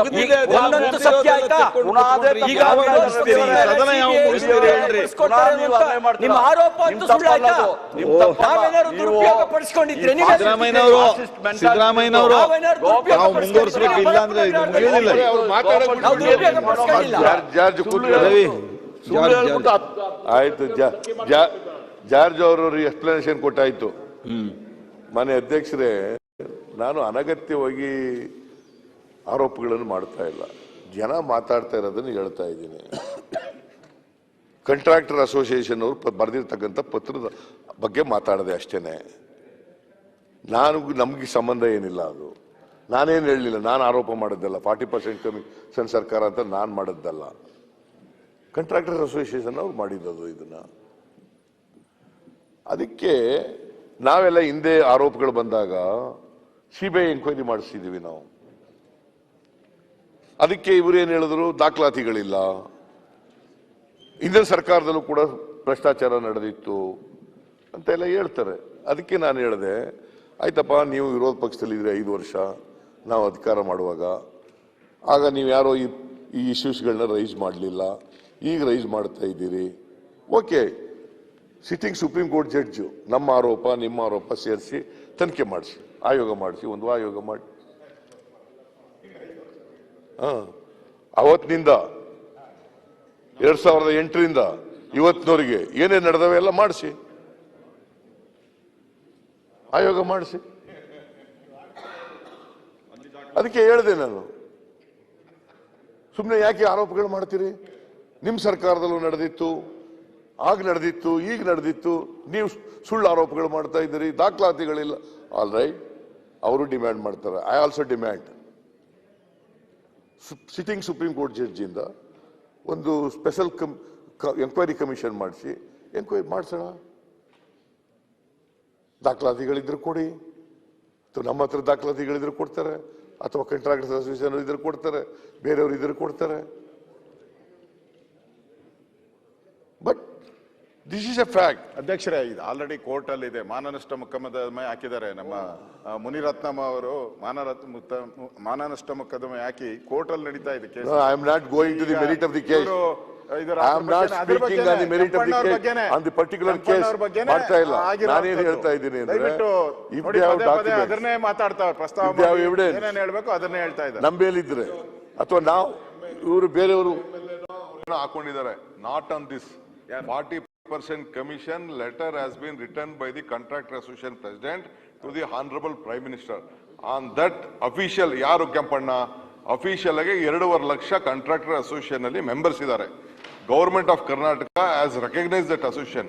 ಅವರು ಪ್ರಧಾನ ಮಂತ್ರಿ ಬರೆದಾಗ ಆ ಪ್ರಧಾನ ಮಂತ್ರಿ ಪತ್ರಕ್ಕೆ ನೀವು ಉತ್ತರ ಕೊಡಿ. ನೀವು ಎಲೆಕ್ಷನ್ ಟೈಮ್ ಬಂದಾಗ 10% ಅಂತ ಮಾತಾಡಿದ್ರಿ, ನಿಮ್ಗೆ 40% ಅಂತ ಹೇಳ್ತಾ ಇದ್ದಾರೆ, ಚೀಫ್ ಮಿನಿಸ್ಟರ್ ಮಾಡಿದ್ರೆ ಅದಕ್ಕೆ let us have an enquiry ಅಂತ. That is the demand of the opposition leader. ನಾವು ಅಪೋಸಿಷನ್ ಪಾರ್ಟಿಲ್ ಕೂತ್ಕೊಂಡು ಹಂಗಾರೆ ನೀವು ಹೇಳಿದ್ದೆಲ್ಲ ಕೇಳಬೇಕು, ನಾವು ಮಾತ್ರ ಬಾಯಿ ಮುಚ್ಕೊಂಡಿರ್ಬೇಕು ಅಂತ ಆಯ್ತಾ? ಈಗ ಸಂತೋಷ್ ಪಾಟೀಲ್ ಕೇಸು ಅವ್ರು ಹೇಳ್ತಾ ಇದ್ರು, ಹೆಸರು ಬಂದದ್ಕೆ, ನಿಮ್ಮ ಹೆಸರು ಬಂದದ್ಕೆ ರೀ DK ರವಿ ತಾಯಿ ಹೆಸರು ಬಂದದ್ಕೆ ನಾವು ಎನ್ಕ್ವೈರಿ ಮಾಡಿಸು ಅಂತ ಹೇಳಿದ್ರು. ಅಲ್ಲೂ ಸಂತೋಷ್ ಪಾಟೀಲ್ ಹೆಂಡತಿ ಕಾಗದ ಬರ್ದದ್ಕೆ ತಾನೇ ನಾವು we took up Eshwarappa name. How we know Eshwarappa name? Ministers, ನಿಮ್ದೇ ಓದಂತ ministers, Belgaum district minister Karjol ಮತ್ತು ಇವ್ರು ಇನ್ನೊಬ್ರು ಮಂತ್ರಿ ಇದ್ರಲ್ಲ ಬಾಗಲಕೋಟೆ ಅವ್ರು ನಿರಾಣಿ, ಅವರೇ ಬಂದು ಕೆಲಸ ಆಗಿದೆ ಅಂತೇಳಿ ದಾಖಲೆಗೆ ಬಂದು ಹೇಳ್ಬಿಟ್ಟು ಹೋಗಿದ್ದಾರೆ, ಸ್ಪಾಟ್ಗೆ ಹೋಗಿದ್ದಾರೆ. How that work went on, ಯಾರು ಪರ್ಮಿಷನ್ ಕೊಟ್ರು? That is why there is a suspicious. ಆ ಹೆಣ್ಮಗಳು ಕೂಡ ಪಾಪ ನನ್ನ ಗಂಡನ್ ಕಳ್ಕೊಂಡಿದೆ, ನಾವು ಅನುಭವಿಸಿದೀವಿ ಅಂತ ಹೇಳಿದ್ರು. Is it not fair on that? Enquiry ಹಾಕಿನ ಮುಂಚಿತವಾಗಿ ಯಡಿಯೂರಪ್ಪನವ್ರ ಆದಿಯಾಗಿ ನಾವು ಕೆಳಗಡೆ ಮಲಗಿದ್ದಂತ ಸಂದರ್ಭದಲ್ಲಿ ಏನ್ ಹೇಳಿದ್ರು?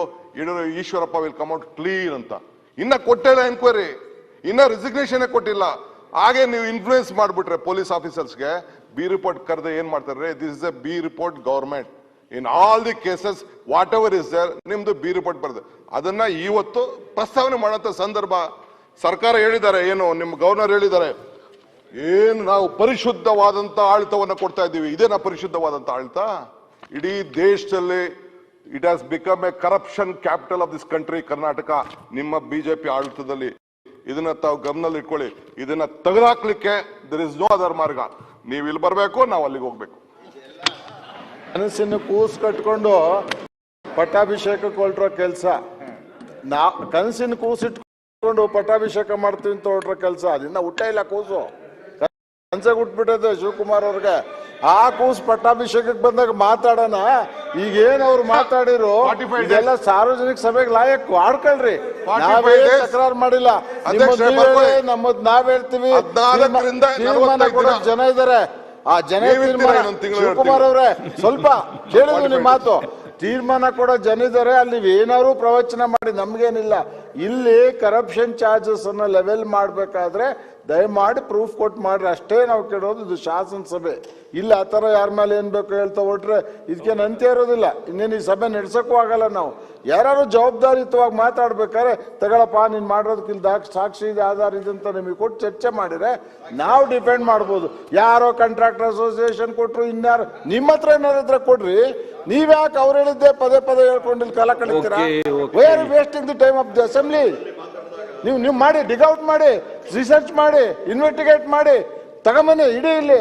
ಈಗಲೇ ಅವ್ರು ಹೇಳಿರೋದು ಇಲ್ಲಿದೆ, ನಮ್ಮ ಹತ್ರ ಮಾಹಿತಿ ತಂದಿದ್ದು ಏನಿಲ್ದಲ್ಲ ಸುಮ್ಮನೆ ಮಾಡಿ ನಾವು ಹರಿಶ್ಚಂದ್ರ ಅಂತ ಕೂತ್ಕೊಂಡ್ಬಿಟ್ರೆ ಇಲ್ಲಿ ಹರಿಶ್ಚಂದ್ರ ನಿಮ್ ತರ ಬಾಗ್ಲಾಕ್ಸಿಲ್ಲ, ದೂರ ಕೊಡಿ. ಕರ್ನಾಟಕಕ್ಕೆ ನಾವು ಹೊಸದಾಗಿ ಹೇಳ್ಬೇಕಾ ಯಾರು ಹರಿಶ್ಚಂದ್ರ ಯಾರು ಬಾಗ್ಲಾಕ್ಸಿದ್ರು? ಲೋಕಾಯುಕ್ತನ ಬಂದೇ ಮಾಡಿದ್ರು, ಈಗ ಬಾಗ್ಲು ಓಪನ್ ಇದೆ, ಹೋಗಿ ದೂರ ಕೊಡಿ. ಈಗ ಒಬ್ಬೊಬ್ರು ಮಿನಿಸ್ಟ್ರಿಗಳು ಎದ್ದು ಉತ್ತರ ಕೊಟ್ರೆ ಆಗೋದಿಲ್ಲ. ಅವ್ರು ಉತ್ತರ ಕೊಡಕ್ಕೆ ಅವಕಾಶ ಇದೆ. ನಾವು ಆಗ ಮಧ್ಯದಲ್ಲಿ ಪ್ರವೇಶ ಮಾಡಲ್ಲ. ಉತ್ತರ ಕೊಡ್ಲಿ, ಎಲ್ಲರೂ ಉತ್ತರ ಕೊಟ್ಟ ಮೇಲೆ ಕೇಳ್ತೀವಿ. ಗೊತ್ತಾಯ್ತಾ? ಉತ್ತರ ಸಮಾಧಾನ ಇದ್ರೆ ಕೇಳ್ತೀವಿ, ಇಲ್ಲದೆ ಹೋದ್ರೆ ನೀವು ಉತ್ತರ ಸರಿಯಾಗಿ ಕೊಟ್ಟಿಲ್ಲ ಅಂತ ಪ್ರತಿಭಟನೆ ಮಾಡ್ತೀವಿ. That is A different thing. But ಇವರು ಯಾವಾಗ ಆರೋಪಗಳನ್ನ ಮಾಡುವಾಗ ದಾಖಲಾತಿಗಳು ಇಟ್ಕೊಂಡು ಏನು ಮಾಡಲಿಲ್ಲ. ಅವ್ರ ಪಾರ್ಟಿಯವರೇ ಹೇಳಿದಾರಪ್ಪ, ಅವ್ರ ಪಾರ್ಟಿಯವರೇ ಹೇಳಿದ್ದಾರೆ, ನಿಮ್ಮ ಪಾರ್ಟಿಯವರೇ ಹೇಳಿದ್ದಾರೆ. ವಿಶ್ವನಾಥ್ ಹೇಳಿದ್ದಾರೆ, ನಮ್ಮ ಯಾರು ಯತ್ನಾಳ್ ಅವರೇ ಹೇಳಿದ್ದಾರೆ. ನೀವು ಇತಿಶ್ರೀ ಆಡಿ ACB ಮಾಡಿ ಏನ್ ಬೇಕಾದಂಗೆ ಬರೆಸ್ಕೊಂಡವ್ರು ಏನ್ ಮಾಡಿದೀವಿ ಲೋಕಾಯುಕ್ತಕ್ಕೆ ಅಂತ ಏನ್ ಮಾಡಿದೀವಿ ಅಂತ ಹೇಳಪ್ಪ. ಮುಚ್ಚಿಬಿಟ್ಟಿದ್ವಾ ಮುಚ್ಚಿಬಿಟ್ಟಿದ್ವಾ? ಈಗ ಬಿಜೆಪಿ ಸರ್ಕಾರ ನಾವು ಒಬ್ಬ ಲೋಕಾಯುಕ್ತರ ಮನೆಯಲ್ಲಿ ಭ್ರಷ್ಟಾಚಾರದ ಆರೋಪಗಳು ಬಂದಾಗ ನಾವು ACB ಮಾಡಿದ್ದು ಸುಮ್ಮನೆ ಮಾಡಿರ್ಲಿಲ್ಲ. ಲೋಕಾಯುಕ್ತಗೆ ಏನು ಮಾಡಿರ್ಲಿಲ್ಲ, ಲೋಕಾಯುಕ್ತ ಅಧಿಕಾರ ಮುಟ್ಟಿಗೆ ಮಾಡಿರ್ಲಿಲ್ಲ. ನೀವು ಹಾಗಾದ್ರೆ ಬಂದ ತಕ್ಷಣ ಯಾಕೆ ACB ಮುಚ್ಚಲಿಲ್ಲ? ಯಾಕೆ ACB ಕೋರ್ಟ್ ಆದೇಶದ ಮೇಲೆ ACB ಹೋಯ್ತು, ಕೋರ್ಟ್ ಆದೇಶದ ಮೇಲೆ ಹೋದ್ದು ACB. ನೀವು 3 ವರ್ಷ ಸುಮ್ನೆ ಕೂತಿದ್ರಿ, 3 ವರ್ಷ ಸುಮ್ನೆ ಇದ್ರಿ, ACB ಇಟ್ಕೊಂಡು ಕೂತಿದ್ರಿ.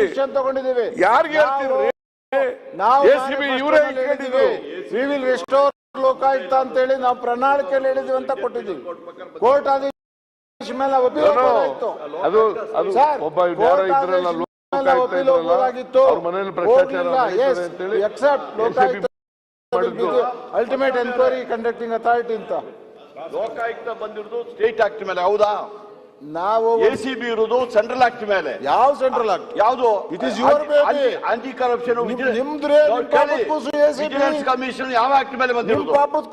ವಿಜಿಲೆನ್ಸ್ ಕಮಿಷನ್ ಯಾವ ಆಕ್ಟ್ ಮೇಲೆ ಬಂದಿರೋದು? Aunty corruption central act. ಅದರಲ್ಲಿ ಲೋಕಾಯುಕ್ತಕ್ಕೆ ಪವರ್ ಮಾಡ್ಲಿಕ್ಕೆ ಆಗೋದಿಲ್ಲ. ಲೋಕಾಯುಕ್ತದಲ್ಲಿ ಇದ್ದದ ACB ಸೆಂಟ್ರಲ್ ಆಕ್ಟ್ ಪ್ರಕಾರ ಲೋಕಾಯುಕ್ತದ ಕೆಳಗಡೆ ಒಬ್ಬರು ADGP ಇದ್ದರು, ಅವರಿಗೆ ಅಧಿಕಾರ ಕೊಟ್ಟಿದ್ದೀವಿ ಹೊರತು ಲೋಕಾಯುಕ್ತಕ್ಕೆ ಅಧಿಕಾರ ಕೊಡ್ಲಿಕ್ಕೆ ನಿಮಗೂ ಪವರ್ ಇಲ್ಲ. ನಿಮ್ಮವೆಲ್ಲ ಮುಚ್ಚಾಕ ಕ್ರಿಯೇಟ್ ಮುಚ್ಚಾಕ್ಲಿಕ್ಕೆ ಟ್ರೈ ತಾವೇ ಮೇಜರ್ ಇರ್ಲಿಲ್ಲ. ತಾವೇ ಸೆಂಟ್ರಲ್ ಆಕ್ಟ್ ಆದ್ರೆ ಲೋಕಾಯುಕ್ತ ಯಾವಾಗ್ಲೂ ಅಲ್ಲಿ ಸೆಂಟ್ರಲ್ ಆಕ್ಟ್ ಆದ್ರೆ ಕೋರ್ಟ್ ನೀವು ಮುಚ್ಚಾಕ್ಲಿಲ್ವ? ಬಂದ ಹೈಕೋರ್ಟ್ ಮಂತ್ರಿ ಮೇಲೆ ಕೇಸ್ ಬಂದಾಗ ಮುಚ್ಚಾಕ್ಲಿಲ್ವ? ನಿಮ್ಮದೇ ನೋಡಿದ್ದಾರೆ, ಏನು CD ಎಲ್ಲ ನೋಡಿದ್ದಾರೆ. CD ಸರ್ಕಾರದಲ್ಲಿ ನೀವು ಮುಚ್ಚಾಕ್ಲಿಲ್ವಾ? ಏನು ಮತ್ತೆ CD ಬಂದು ನಿಮ್ಮ ಮಂತ್ರಿ ಮೇಲೆ ಬಂದಾಗ ಏನ್ ಮಾಡಿದ್ರ? ಎಲ್ಲದಕ್ಕೂ ಬಿ ರಿಪೋರ್ಟ್ ಎಲ್ಲ ಬಿ ರಿಪೋರ್ಟ್ ಎಲ್ಲ ನೀವು ಏನ್ ಬೇಕಾದ್ರೆ ಮಾಡ್ತೀರಾ. ಯಾರು ಕ್ರಿಯೇಟರು ಅವ್ರಿಗೆ ಗೊತ್ತು, ಗೊತ್ತಲ್ಲ, ನೋಡಿದ್ದಾರೆ. ಇಡೀ ಕರ್ನಾಟಕ ಜನತೆ ನೋಡಿದ್ದಾರೆ ಟಿವಿಯಲ್ಲಿ ಏನ್ ಬಂದಿದೆ ಅಂದ್ಬಿಟ್ಟು. ನೋಡಿ, ನೀವೇ CD ಪಕ್ಷ, ನಮ್ದು ಬರ್ಲಿಲ್ಲ. ಈಗ ನಿಮ್ಮ ಮಂತ್ರಿಗಳು ಕೋರ್ಟಿಂದ ಸ್ಟೇ ತಗೊಂಡ್ಬಂದವ್ರು ಯಾರು? ನಿಮ್ಮ ಕೋರ್ಟಿಂದ ಸ್ಟೇ ತಗೊಂಡ್ಬಂದವ್ರು ಯಾರು? ಸರ್ಕಾರ ಅಂತ ನಾವ್ ಹೇಳಿಲ್ಲ. ಕೋರ್ಟಿಂದ ಸ್ಟೇ ತಗೊಂಡ್ಬಂದವ್ರು ಯಾರು? ನಿಮ್ಮ ಮಂತ್ರಿಗಳು. ಸರ್ ಅಲ್ಲಿ ಕೇಳಿ, ಅಲ್ಲಿ ಯಾವ್ದಿದೆ ಅಂತ ಅಲ್ಲಿ ಕೇಳಿ ಸರ್. ಯಾರು ಹೇಳಿದ್ದು CD ಸರ್ಕಾರ ಅಂತ? ನಾವ್ ಹೇಳಿಲ್ಲ. ಬರೀ CD ಯಾರೆಲ್ಲ ಇವತ್ತು ಕೋರ್ಟಿಂದ ಆರ್ಡರ್ ತಗೊಂಡ್ ಬಂದವ್ರು ಯಾರು? ಅಲ್ಲ, ಸಿಡಿಗೆ ಯಾರು ತಗೊಂಡ್ ಬಂದವರು? ಮಾಡಿಸ್ಕೊಂಡವ್ರು ಯಾರು? ಡೈರೆಕ್ಟರ್ ಯಾರು? ಪ್ರೊಡ್ಯೂಸರ್ ಯಾರು? ಅವ್ರಿಗೆ ಅಲೋ ಮಾಡ್ಬಿಡ್ತೀನಿ ನಾನು. ನನಗೆ ನಿಮ್ಮನ್ನ ಬಿಟ್ಟು ಇನ್ಯಾರು? ಆಯ್ತು, ಈಗ ಐ ಡಿಮ್ಯಾಂಡ್ ಎಲ್ಲ ನಿಮ್ ಕಡೆ ನ್ಯಾಯಾಂಗ ತನಿಖೆ ಆಗಲಿ. ಕಾಂಗ್ರೆಸ್ ಎಲ್ಲ ಅಲಿಗೇಷನ್ ಮೇಲೆ ನ್ಯಾಯಾಂಗ ತನಿಖೆ ಆಗಲಿ, ಸತ್ಯ ಹೊರಬರಬೇಕು. ಯಾಕೆಂತಂದ್ರೆ ಇವತ್ತು ಇಡೀ ಜನ ಮಾತಾಡ್ತಾ ಇದ್ದಾರೆ. ತಹಸೀಲ್ದಾರ್ ಕಚೇರಿ ಲಂಚ, ಅದನ್ನ ಹೇಳ್ಸಿ ಸಾಕು. ಪೊಲೀಸ್ ಸ್ಟೇಷನ್ ಹೋದ್ರೆ ಲಂಚ, ಬಾಯಲ್ಲಿ ಏನೇನ್ ಬಂತು. ಒಂದ್ ನಿಮಿಷ, DK ಶಿವಕುಮಾರ್ ಅವರು ಮಾತಾಡ್ತಾ ಇದ್ದಾರೆ. ಬಹಳ ಅದಕ್ಕೆ ಹೇಳ್ತಾ ಇದ್ದೀನಿ, ಬೇರೆ ಏನು ಬೇಡ್ರಪ್ಪ. ಯತ್ನಾಳ್ ಏನ್ ಹೇಳಿದಾರೆ ಅದನ್ನ ತಿರ್ಗಾ ರಿಪೀಟ್ ಮಾಡ್ಸಿ ಸಾಕು. ಈಗ ಸಿದ್ದರಾಮಯ್ಯ ಅವರು ಯತ್ನಾಳ್ ಅವ್ರು ಹೇಳಿರೋದು ಜಗತ್ತಿಗೆ ಗೊತ್ತಿದೆ. ರಾಣಿ ಬಗ್ಗೆ ಏನ್ ಹೇಳವ್ರೆ ಅದನ್ನು ರಿಪೀಟ್ ಮಾಡಿಸ್ಬಿಡಿ ಸಾಕು. ಅವ್ರ ಸ್ಟೇಟ್ಮೆಂಟ್ ಮಾತಾಡ್ತಾರೆ, ಅವ್ರು ಹೇಳ್ದಂತ ನುಡಿಮುತ್ತುಗಳನ್ನ ರಿಪೀಟ್ ಮಾಡಿ. ನಾಳೆ ಯತ್ನಾಳ್ ನಿಮ್ ಬಗ್ಗೆ ಏನಾರು ಹೇಳಿದ್ರೆ ನೀವು ಕೇಳಕ್ ರಾಜಿ ಆದ್ರೆ ನಾವು ಕೇಳ್ತೀವಿ. ಕೇಳಿದೀವಲ್ಲ, ನಾಳೆ ಯತ್ನಾಳ್ ಹೇಳದ್ನೆಲ್ಲ ನೀವು ಕೇಳ್ಬೇಕು, ಒಪ್ಕೋಬೇಕು. ಜಡ್ಜ್ ಮಾಡಿದ್ಮೇಲೆ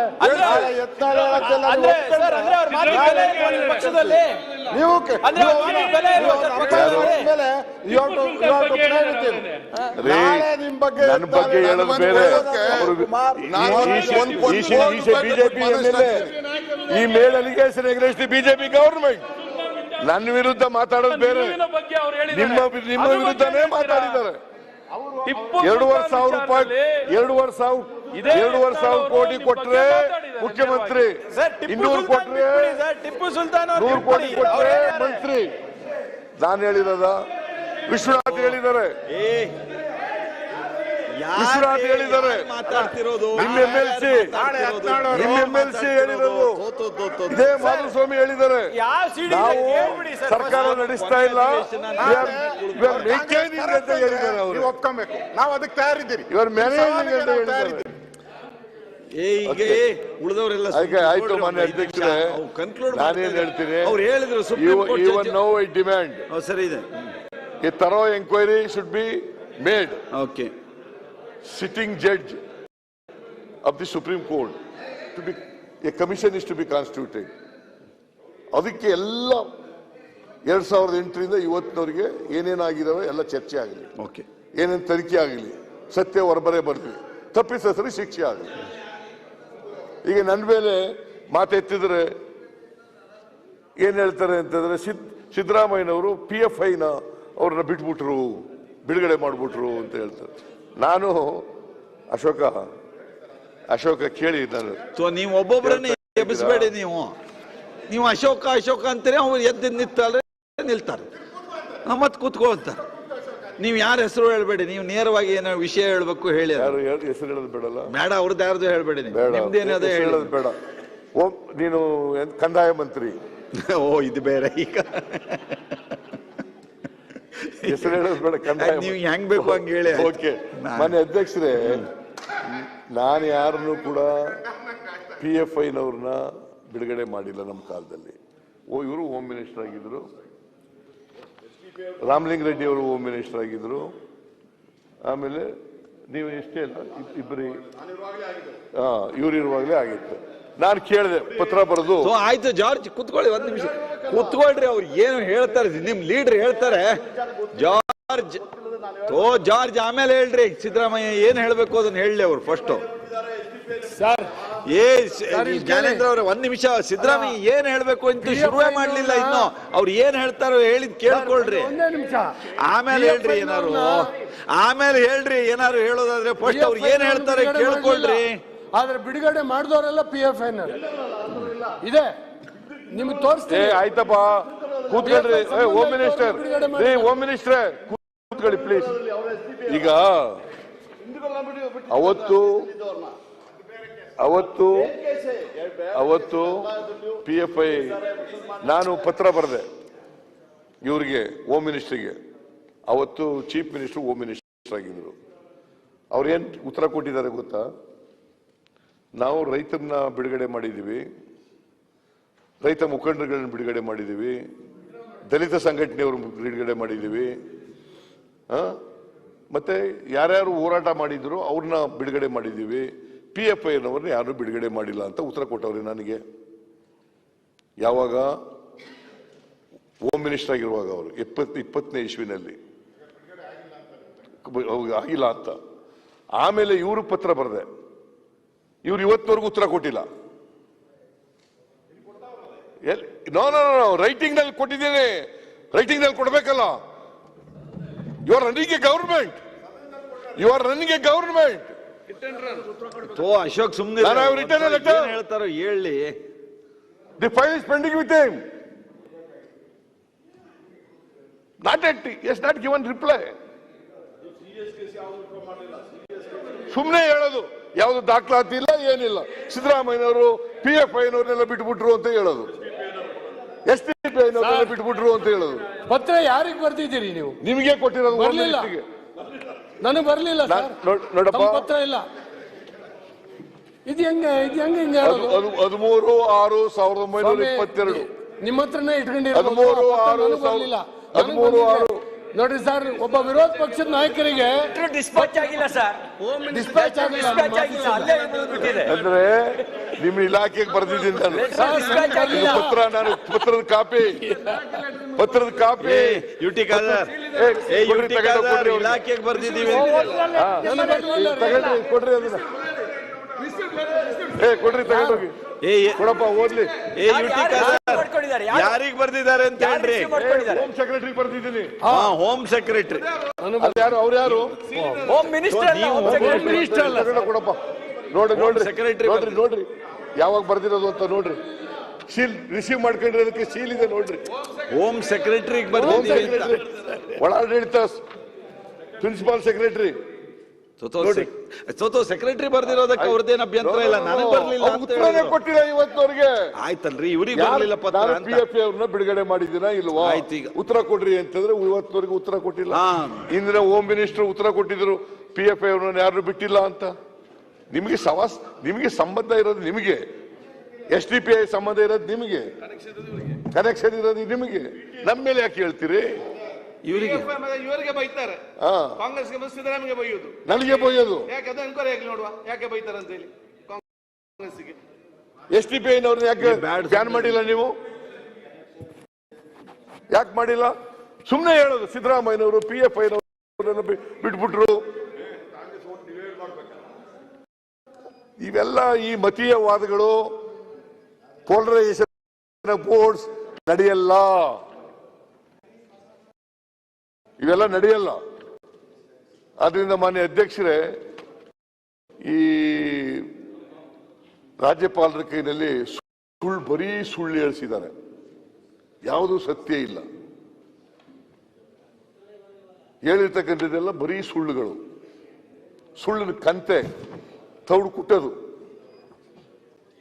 ಕೆಲಸ ಮಾಡಿದ್ದಾರೆ. ಮತ್ತೆ ಕಳೆದ ಬಜೆಟ್ನಲ್ಲಿ ಏನು ಹೇಳಿದ್ರು, 206 ಅವನ್ನೆಲ್ಲ ಯಾವುದು ಈಡೇರಿಸ್ತೀವಿ ಅಂತ ಹೇಳಿರಲಿಲ್ಲ. 600 ಅವ್ರ ಮ್ಯಾನಿಫೆಸ್ಟೋ ಮೂಲಕ ಹೇಳಿದ್ದದು, ಅವನ್ನ ಯಾವ ಈಡೇರಿಸಿದೀವಿ ಅಂತ ಹೇಳಿಲ್ಲ. Not even 10% of them. ಇವರು ಜನಪರವಾದಂತ ಆಡಳಿತ ಅಂತ ಹೇಳಕ್ಕಾಗತ್ತಾ? ಭ್ರಷ್ಟ ಸರ್ಕಾರ, ಜನವಿರೋಧಿ ಸರ್ಕಾರ, ವಚನಭ್ರಷ್ಟ ಸರ್ಕಾರ. ಇಂಥ ಸರ್ಕಾರ ಇರೋದ್ರಿಂದಲೇ ರಾಜ್ಯದ ತುಂಬಾ ಜನ ಮಾತಾಡ್ತಾ ಇದ್ದಾರೆ, ಈ ಸರ್ಕಾರ ತೊಲಗಿದ್ರು ಸಾಕಪ್ಪ ಅಂತ ಮಾತಾಡ್ತಾ ಇದ್ದಾರೆ.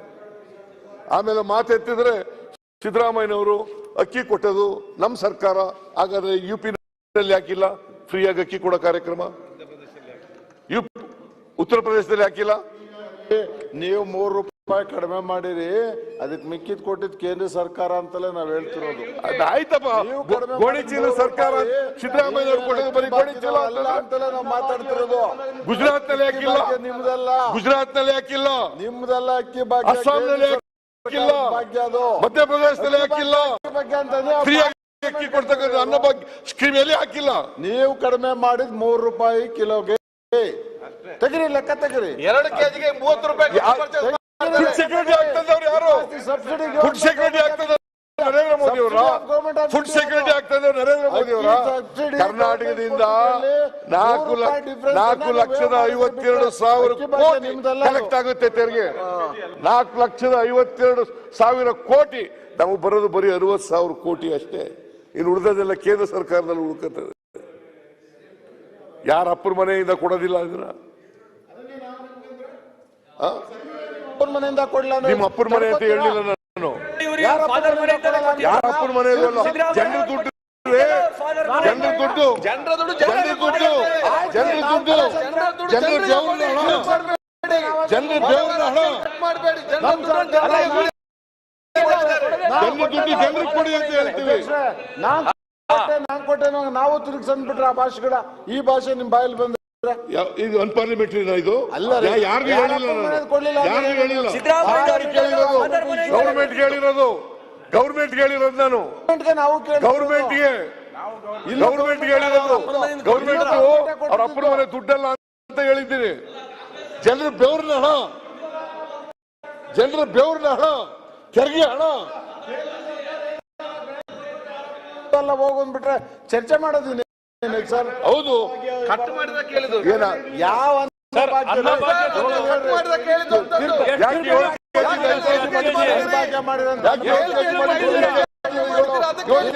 ಕೆಜಿ ಮಾಡಿದ್ದೀರಿ? ನಿಮ್ಮ ಅಧಿಕಾರಿ ಯಾಕೆ ಕಟ್ ಮಾಡಿದಿರಿ? 7 kg 5 kg ಮಾಡಿದ್ದಾರೆ. ಯಾಕೆ ಮಾಡಿದ್ರಿ? 5 ವರ್ಷ ಕಾಲದಲ್ಲಿ ಆಯ್ತಪ್ಪ. ಭಾಗ್ಯ ಎಲ್ಲ ಕೊಟ್ಟಿದ್ರು, ಯಾಕೆ ಸೋತ್ರು? ಯಾಕೆ ಸೋತ್ರು? 120 ಸೀಟ್ ಇತ್ತಲ್ಲ. 2013 ಯಾಕೆ ಸೋತ್ರಿ? 2013 ಯಾಕೆ ಸೋತ್ರಿ? 2013 ಯಾಕೆ ಸೋತ್ರಿ? 2013 ಯಾಕೆ ಸೋತ್ರಿ? ಮಾಡಿದ್ದು ಸರಿ ಇಲ್ಲ ಅಂತ ಜನ ಮನೆ ಕಳಿಸಿದ್ರು. ಅದಕ್ಕೆ ಈಗ ನಿಮ್ಮನ್ನ ಮನೆ ಕಳಿಸ್ತಾರೆ. ನೀವು ಸರಿ ಇಲ್ಲ ಅಂತ ಹೇಳಿ ಭ್ರಷ್ಟ ಸರ್ಕಾರ ಅಂತ ಹೇಳಿ, ವಚನ ಭ್ರಷ್ಟ ಸರ್ಕಾರ ಅಂತ ಹೇಳಿ, 40% ಕಮಿಷನ್ ಸರ್ಕಾರ ಅಂತ ಹೇಳಿ ನಿಮ್ಮನ್ನ ಮನೆ ಕಳಿಸ್ತಾರೆ. ಮಾನ್ಯ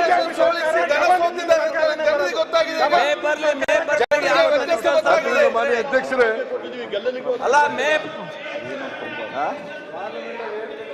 ಆಮೇಲೆ ಮಾನ್ಯ ಅಧ್ಯಕ್ಷರೇ, ಕೊನೆ ಒಂದೇ ಮಾತು.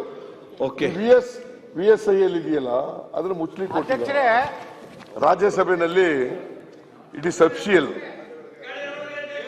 VISL to close says minister in Rajya Sabha. ಇದು ಮಹಾರಾಜರ ಕಾಲದಲ್ಲಿ ಮಾಡಿದ್ದು, 1923 ಇಸ್ವಿನಲ್ಲಿ. 100 ವರ್ಷ ಆಯ್ತು ಈಗ. ಅದನ್ನು ಮುಚ್ಚಲಿಕ್ಕೆ ಕೊಟ್ಟಿದ್ದಾರೆ. ನಾನು ಐ ಡಿಮ್ಯಾಂಡ್ VISL ಮುಚ್ಚಿಕೂಡ್ದು ಯಾವ ಕಾರಣಕ್ಕೂ ಕೂಡ. Bhadravati Visvesvaraya iron and steel company ಇದೆಯಲ್ಲ, ಅದನ್ನ ಲಿಮಿಟೆಡ್ ಇದೆಯಲ್ಲ, ಅದನ್ನ ಮುಚ್ಚಕ್ಕೆ ಹೋಗಬಾರದು. ಇನ್ನು ಮೈಸೂರು ಮಹಾರಾಜರು ಮಾಡಿದಂತ ಕಂಪನಿ, ಅದಕ್ಕೆ 16,000 ಜಾಗ ಇದೆ. ನಾನೇ 150 ಎಕರೆ ಮೈನಿಂಗ್ ಕೊಟ್ಟಿದ್ದೆ, ಮೈನಿಂಗ್ ಮಾಡಕ್ಕೋಸ್ಕರ ಕೊಟ್ಟಿದ್ದೆ. ಕೇಂದ್ರ ಸರ್ಕಾರಕ್ಕೆ ನೀವು ಒತ್ತಡ ಹಾಕ್ಬೇಕು, ಯಾವ ಕಾರಣಕ್ಕೂ ಮುಚ್ಚಬಾರದು.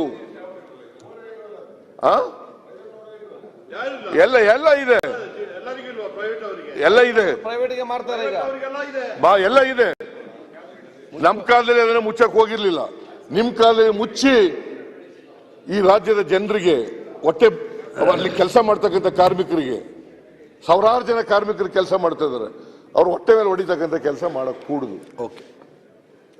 ನಾನು ಐ ಡಿಮ್ಯಾಂಡ್ ಈ ಸರ್ಕಾರ, ಕೇಂದ್ರ ಸರ್ಕಾರದ ಜೊತೆ ಮಾತಾಡಿ ಅದನ್ನು ಮುಚ್ಚಿಸಬಾರ್ದಾಗಿ, ಮತ್ತೆ ಅದನ್ನು ತೆರೆಸಿ ಅದನ್ನ ಕೆಲಸ ಮಾಡಲಿಕ್ಕೆ ಅವಕಾಶ ಮಾಡಿಕೊಡ್ಬೇಕು. ಕೇಂದ್ರ ಸರ್ಕಾರ should take up this responsibility. ನೀವು ಸ್ಟೇಟ್ ಗವರ್ಮೆಂಟ್ನವರು ಕೂತ್ಕೊಂಡು ಒತ್ತಡ ಹಾಕ್ಬೇಕು. ಇದನ್ನ ಇಷ್ಟು ಹೇಳಿ ರೆಕಮೆಂಡ್ ಮಾಡಿದ್ರಲ್ಲ, ಕಾಂಗ್ರೆಸ್ ಇದ್ದಾಗಲೇ ರೆಕಮೆಂಡ್ ಮಾಡಿದ್ರಲ್ಲ ಮುಚ್ಚೋದಕ್ಕೆ. ನಾನೇ 150 ಎಕರೆ ಕೊಟ್ಟಿದ್ದದಪ್ಪ, ನಿಂಗೆ ಗೊತ್ತಿಲ್ಲ? ಕಾಂಗ್ರೆಸ್ ಇದ್ದಾಗಲೇ 150 ಎಕರೆ ಮೈನಿಂಗ್ ಜಾಗ ಮೈನಿಂಗ್ ಮಾಡಕ್ ಕೊಟ್ಟಿದ್ದೆ. ನಿಮ್ಮ ಸರ್ಕಾರ ಇದ್ದಾಗಲೇ, ಕಾಂಗ್ರೆಸ್ ಸರ್ಕಾರ ಇದ್ದಾಗಲೇ ರೆಕಮೆಂಡ್ ಆಗಿದ್ರೆ? No, you have a wrong information. ಈಗ ನೀವಿದ್ದಾಗೆ NGF ಮುಚ್ಚಿದೀರಾ, ನೀವಿದ್ದಾಗೆ ಮೈಸೂರು ಮಂಡ್ಯ ಶುಗರ್. ಆಯ್ತಪ್ಪ, ಅದಕ್ಕೆ VISL ಮುಚ್ಚಿಬಿಡ್ತೀಯಾ? ಅಲ್ಲ ಹೇಳಿದೆ, ನೀವಿದ್ದಾಗ ಅಲ್ಲ ಸರಿ, ನಿಮಗೆ ಇದು ಚಾಳಿ ಆಗ್ಬಿಟ್ಟದೆ. ನಿಮಗೆ ನಿಮ್ ಕಾಲದಲ್ಲಿ ಹಿಂಗಾಗಿತ್ತು, ಅವ್ರ ಕಾಲದಲ್ಲಿ. ರೀ, that is not the answer. ನಮ್ ಕಾಲ ಇರುವಾಗ ನೀವು ವಿರೋಧ ಪಕ್ಷದಲ್ಲಿ ಇದ್ರಿ. What were you doing? Why you not raise this issue? ಓಹೋ, ಬಹಳ ಹರಿಶ್ಚಂದ್ರರು ನೀವು, ಹರಿಶ್ಚಂದ್ರರು. ಅದರಿಂದ ಮಾನ್ಯ ಅಧ್ಯಕ್ಷರೇ, ಈ ರಾಜ್ಯಪಾಲರ ಭಾಷಣ ಇದೆಯಲ್ಲ, ಇದು ಒಂದು ಸುಳ್ಳಿನ ಕಂತೆ. ತೌಡು ಕುಟ್ಟ ಕೆಲಸ ಮಾಡಿದ್ದಾರೆ, ಅವರೇ ಒಪ್ಕೊಂಡಿದ್ದಾರೆ. ನಿಷ್ಕ್ರಿಯ ಸರ್ಕಾರ, ಕರಪ್ಟ್ ಗೌರ್ಮೆಂಟ್ ಅಂತ ಅವರೇ ಒಪ್ಕೊಂಡಿದ್ದಾರೆ. ಅದರಿಂದ ಈ ರಾಜ್ಯಪಾಲರ ಭಾಷಣ ಒಂದನೇ ನಿರ್ಣಯ ಇದೆಯಲ್ಲ, ನಾನು ರಾಜ್ಯಪಾಲರ ಬಗ್ಗೆ ಮಾತಾಡಕ್ ಹೋಗಲ್ಲ. ಈ ಸರ್ಕಾರ ಓದಿಸಿದ್ದಾರೆ, ಪಾಪ ಕೈನಲ್ಲಿ ಓದಿಸಿದ್ದಾರೆ. ಈ ನಿರ್ಣಯವನ್ನು ವಿರೋಧ ಮಾಡಿ ನಾನು ಮಾತು ಮುಗಿಸ್ತೇನೆ. ಓಕೆ, ಈಗ ಗಮನ ಸೆಳೆಯುವ ಸೂಚನೆ. ಈ ತುಕಾರಾಮ್,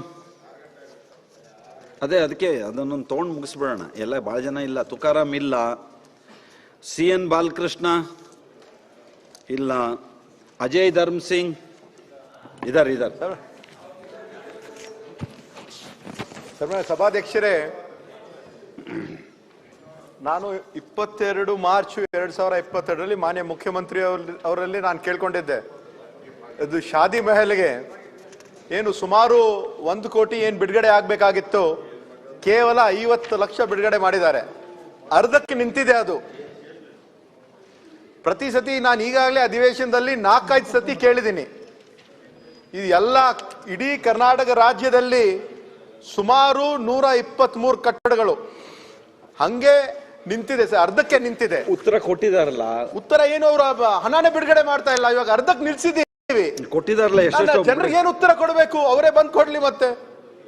ಅಲ್ಲ ಅವ್ರಿಗೆ ಯಾವಾಗ್ಲೂ ಕೇಳ್ತೇನೆ, ಇವತ್ತು ಬೆಳಗ್ಗೆನೂ ಕೇಳಿದ್ದೆ, ಮಾನ್ಯ ಮುಖ್ಯಮಂತ್ರಿ ಅಲ್ಲಿ ನಾನು ಕೇಳಿದೆ, ಅರ್ಧಕ್ಕೆ ನಿಲ್ಸಿದೀವಿ, ಏನ್ ಮಾಡ್ಬೇಕು, ಜನರು ಏನು ಉತ್ತರ ಕೊಡಬೇಕು. ನಾನು ಸುಮಾರು 4-5 ಸತಿ ಅಧಿವೇಶನದಲ್ಲೇ ಕೇಳಿದ್ದೀನಿ.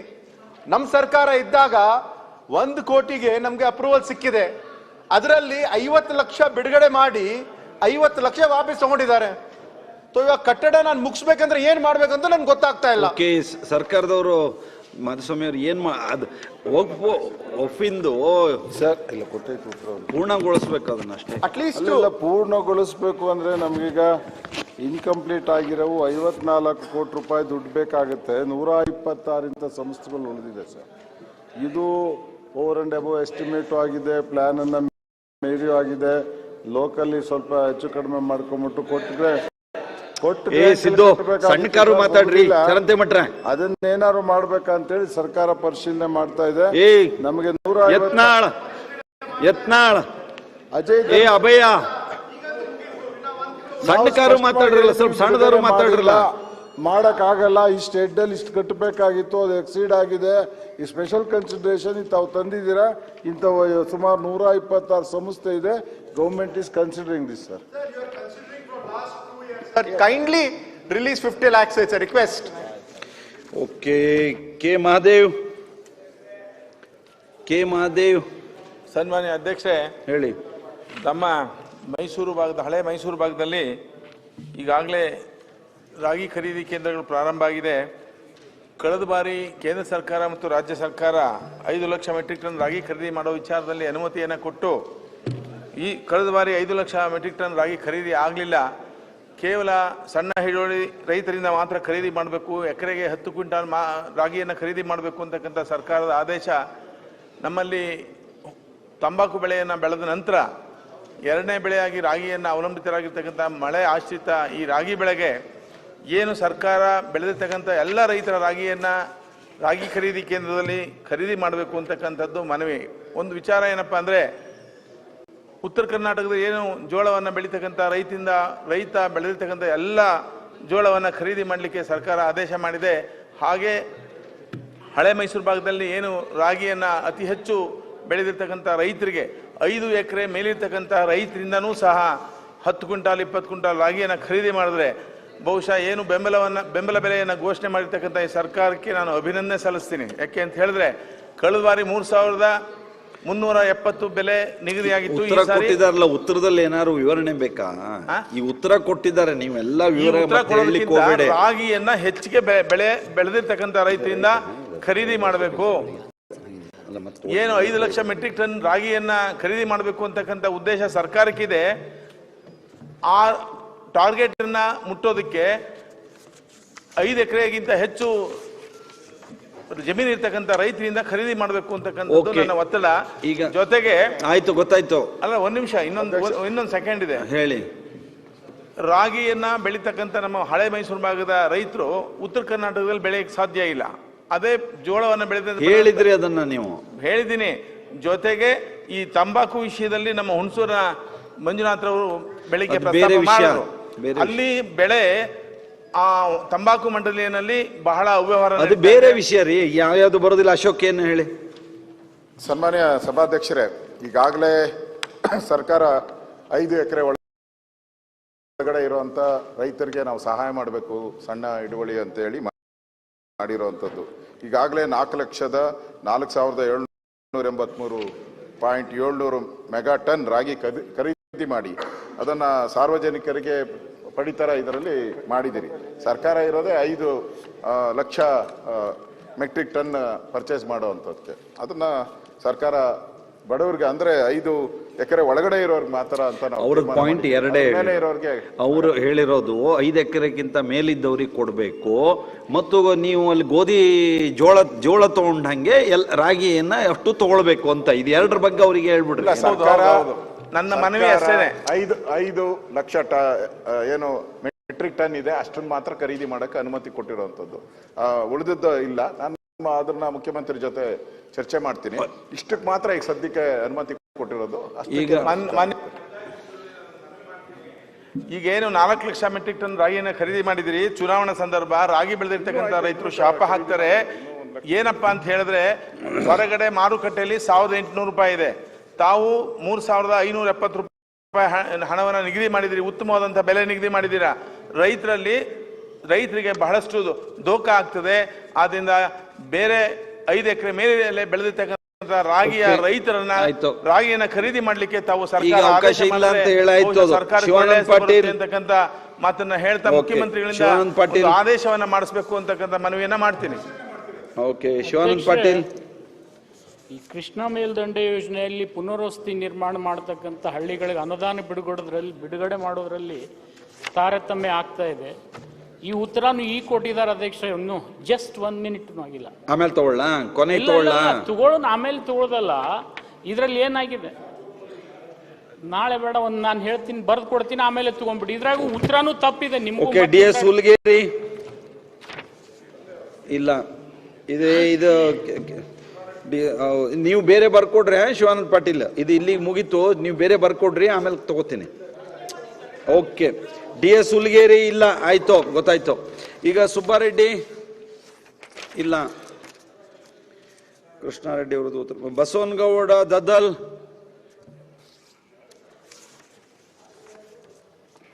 ಸನ್ಮಾನ್ಯ ಸಭಾಧ್ಯಕ್ಷರೇ, ನಂಜುಂಡಪ್ಪ ವರದಿಯನ್ನು ಹಿಂದೆ 2001ರಲ್ಲಿ ಕರ್ನಾಟಕ ಸರ್ಕಾರ ಜಾರಿ ಮಾಡಲಾಯಿತು. ಅಲ್ಲಿ ನನ್ನ ತಾಲೂಕು ರಾಯಚೂರು ತಾಲೂಕು ಮತ್ತು ರಾಯಚೂರು ಜಿಲ್ಲೆಯಲ್ಲಿರುವಂಥ ತಾಲೂಕುಗಳನ್ನು ಹಿಂದುಳಿದ ತಾಲೂಕು ಮತ್ತು ಅತಿ ಹಿಂದುಳಿದ ಮತ್ತು ಅತ್ಯಂತ ಹಿಂದುಳಿದ ತಾಲೂಕು ಅಂತೇಳಿ 3 ವಿಂಗಡಣೆ ಮಾಡುವಂಥ ಸಂದರ್ಭದಲ್ಲಿ ನನ್ನ ರಾಯಚೂರು ತಾಲೂಕು ಅದು ಡಿಸ್ಟ್ರಿಕ್ಟ್ ಹೆಡ್ ಕ್ವಾರ್ಟರ್ ಬರ್ತದೆ. ರಾಯಚೂರು ಜಿಲ್ಲಾ ಕೇಂದ್ರದಲ್ಲಿರುವಂಥ ತಾಲೂಕು, ಅದರಲ್ಲಿ 2 ವಿಧಾನಸಭಾ ಕ್ಷೇತ್ರಗಳನ್ನು ನನ್ನ ರಾಯಚೂರು ತಾಲೂಕಿನಲ್ಲಿ ಬರ್ತದೆ.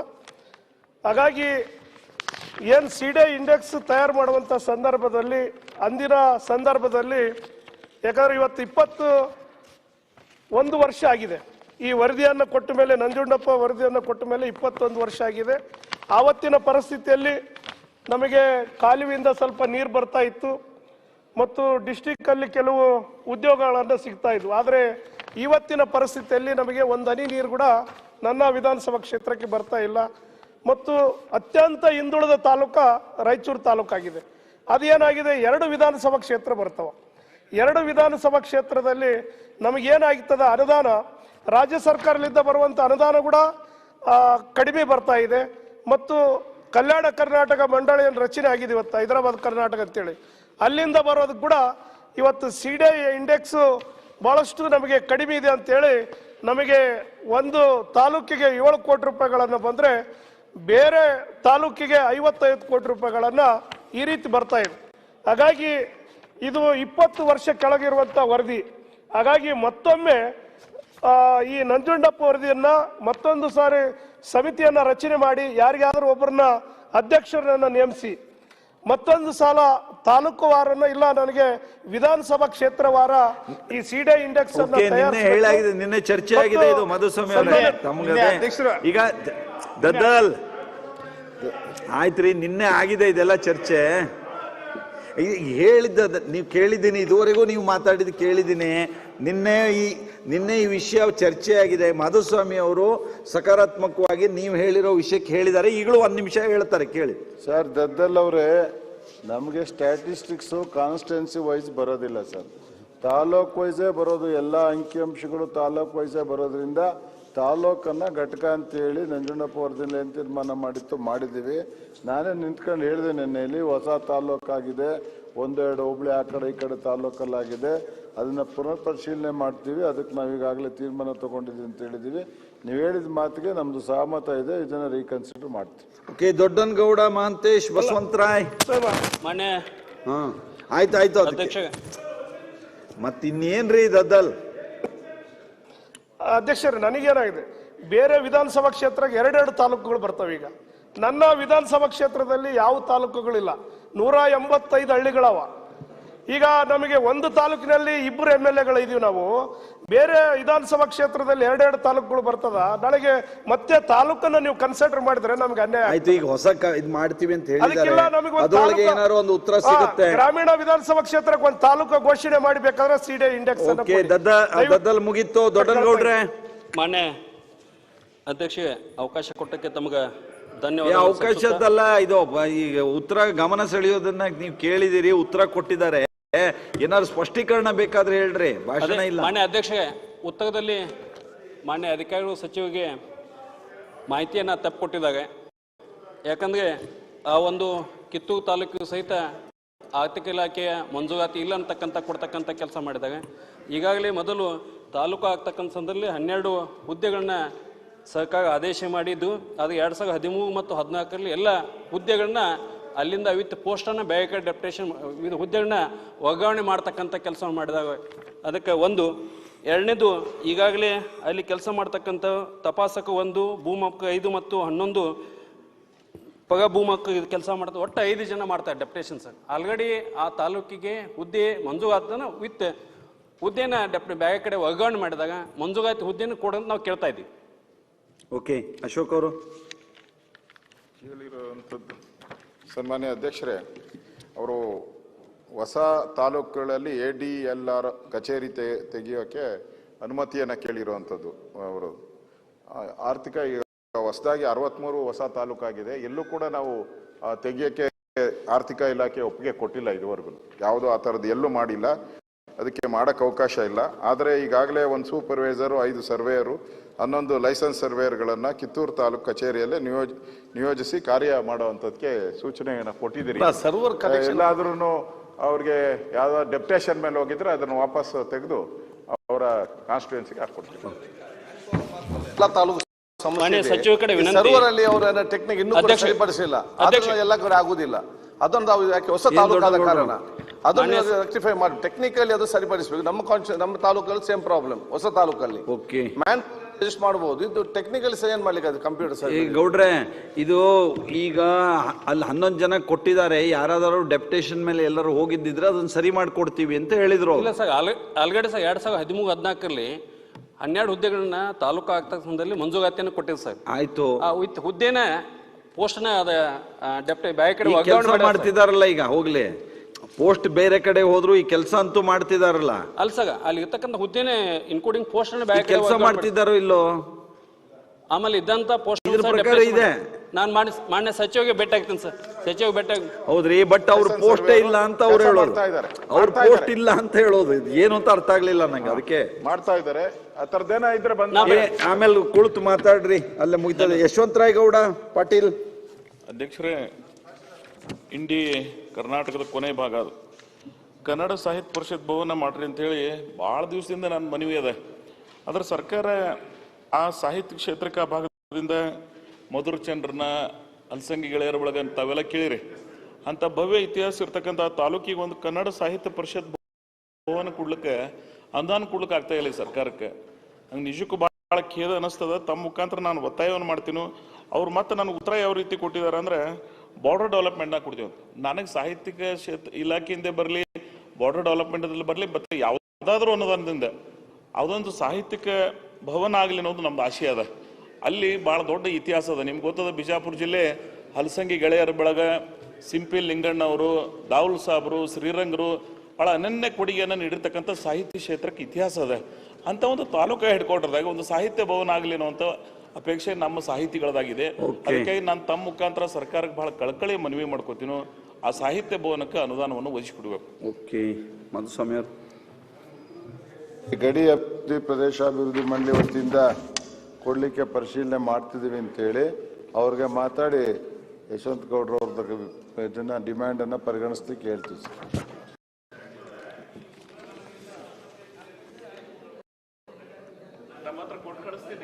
ನಾನು ಕಳಕಳಿ ವಿನಂತಿ ಇಷ್ಟೇ, ಆ ಸಾಹಿತ್ಯಕ್ಕೆ ಕ್ಷೇತ್ರಕ್ಕೆ ಅನನ್ಯ ಕೊಡುಗೆ ನೀಡಿದವರು ಇದ್ದಾರೆ, ಅವ್ರ ಕಳಕಳಿ ಅದ. ಇದ್ರಾಗ ರಾಜಕಾರಣ ಪಕ್ಷ ಬೇರೆ ಏನು ಮಾಡ್ಕೋಬೇಡಿ. ನಿಮ್ದು ಬೇರೆ ಯಾವ್ದಾದ್ರು ಅನುದಾನದಲ್ಲಿ ಕೊಡಕ್ ಬರಂಗಿಲ್ಲ. ನನಗೆ ಹೆಚ್ಚಿಗೆ ಆ ಕಡೆ ಇದ್ದೆ ಅಂದ್ರೆ ನಾನು ಕೊಟ್ಟೆ ಬಿಡ್ತೀವಿ ಸರ್. ಈ ಕಡೆ ಬರೋದಕ್ಕೆ ರೋಡಿಗೆ ಬರೋಲ್ಲ, ಇಲ್ಲೇ ಒದ್ದಾಡ ಸಾಯ್ತಿರ್ತೀನಿ. ಇಲ್ಲಿ ನಂಜೇಗೌಡ್ರು ಸರ್ ದಯವಿಟ್ಟು ಏನು ಉತ್ತರ ಹೇಳಿದ್ರಲ್ಲ, ಈಗ ನಿಯಮಾನುಸಾರ ಪರಿಶೀಲಿಸಲಾಗುತ್ತೆ. ಅದು ಉತ್ತರ ಹೆಂಗಿರುತ್ತೆ ತಮ್ಗೆ ಅದೇ ನಮಗೂ ಗೊತ್ತು, ನಿಮ್ಗೂ ಗೊತ್ತು, ಅವ್ರಿಗೂ ಕನ್ನಡ ಭವನ ಎಲ್ಲಾರು ಕಟ್ಟಿದ್ದೀರಾ? ಏನ್ ಸರ್ ಬಿಲ್ಡಿಂಗ್ ಎಲ್ಲಾರು ಹೊಸದಾಗಿ ಕಟ್ಟಕ್ಕಾಗಿದೆಯಾ? ಕನ್ನಡ ಭವನ ಕೇಳ್ತಾವ್ರವರು ನಿಯಮಾನುಸಾರ ಕನ್ನಡ ಭವನ ಎಲ್ಲಿದೆ ಸರ್? ಕನ್ನಡ ಸಾಹಿತ್ಯ ಪರಿಷತ್ತಕ್ಕೆ ಗಡಿ ಭಾಗದಲ್ಲಿ ಇದೀವಿ ಅಂತೀರಿ. ಗಡಿ ಭಾಗದ ಅಭಿವೃದ್ಧಿಗೆ ಸ್ವಲ್ಪ ಹಣ ಇದೆ, ಗಡಿ ಪ್ರದೇಶ ಅಭಿವೃದ್ಧಿ ಮಾಡಲಿಲ್ಲ ಅಲ್ಲಿ ಏನಾದ್ರು ಮಾಡ್ಬೋದು ಅಂತ ಇಲಾಖೆ. ಅಲ್ಲ ಸರ್, ಒಂದ್ ಸೆಕೆಂಡ್ ಹೇಳ್ತೀನಿ ಸರ್. ಚೀಫ್ ಮಿನಿಸ್ಟರ್ ಮೊನ್ನೆ ದಾವಣಗೆರೆ ಒಳಗೆ ಒಂದು ಕಾರ್ಯಕ್ರಮದಲ್ಲಿ ಹೇಳಿದ್ದಾರೆ, ಗಡಿ ಅಭಿವೃದ್ಧಿ ಪ್ರಾಧಿಕಾರಕ್ಕೆ ನಾನು 100 ಕೋಟಿ ರೂಪಾಯಿ ಕೊಡ್ತಾ ಇದ್ದೀನಿ, ಕನ್ನಡದ ಬೆಳೆಸತಕ್ಕಂಥ ಸಾಹಿತ್ಯ ಕ್ಷೇತ್ರ ಬೆಳೆಸ್ತಕ್ಕಂಥ ಕೆಲಸ ಮಾಡ್ತೀನಿ ಅಂತ ಹೇಳಿದ್ರೆ ಅದ್ರಾಗ ನಾಳೆ ಬಜೆಟ್ ಮಾಡ್ತಾ ಇದ್ದಾರೆ, ಅದ್ರೊಳಗೆ ಬರ್ತದೆ. ಈಗ ಅದ್ರೊಳಗೆ ಬರ್ತದೆ. ನಂಜೇಗೌಡರು. ಅಧ್ಯಕ್ಷರೇ, ಮಂತ್ರಿಗಳು ಉತ್ತರ ಕೊಟ್ಟಿದ್ದಾರೆ.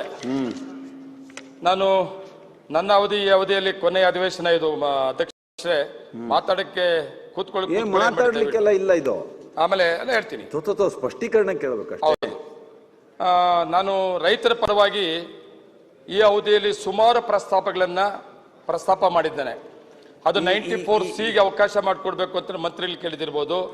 57 ಬರ್ತೇನೆ ಅಲ್ಲಿಗೆ, 57ಗೆ ಅವಕಾಶ ಮಾಡಿಕೊಡ್ಬೇಕು ಅಂತ ಕೇಳಿದಿರ್ಬೋದು.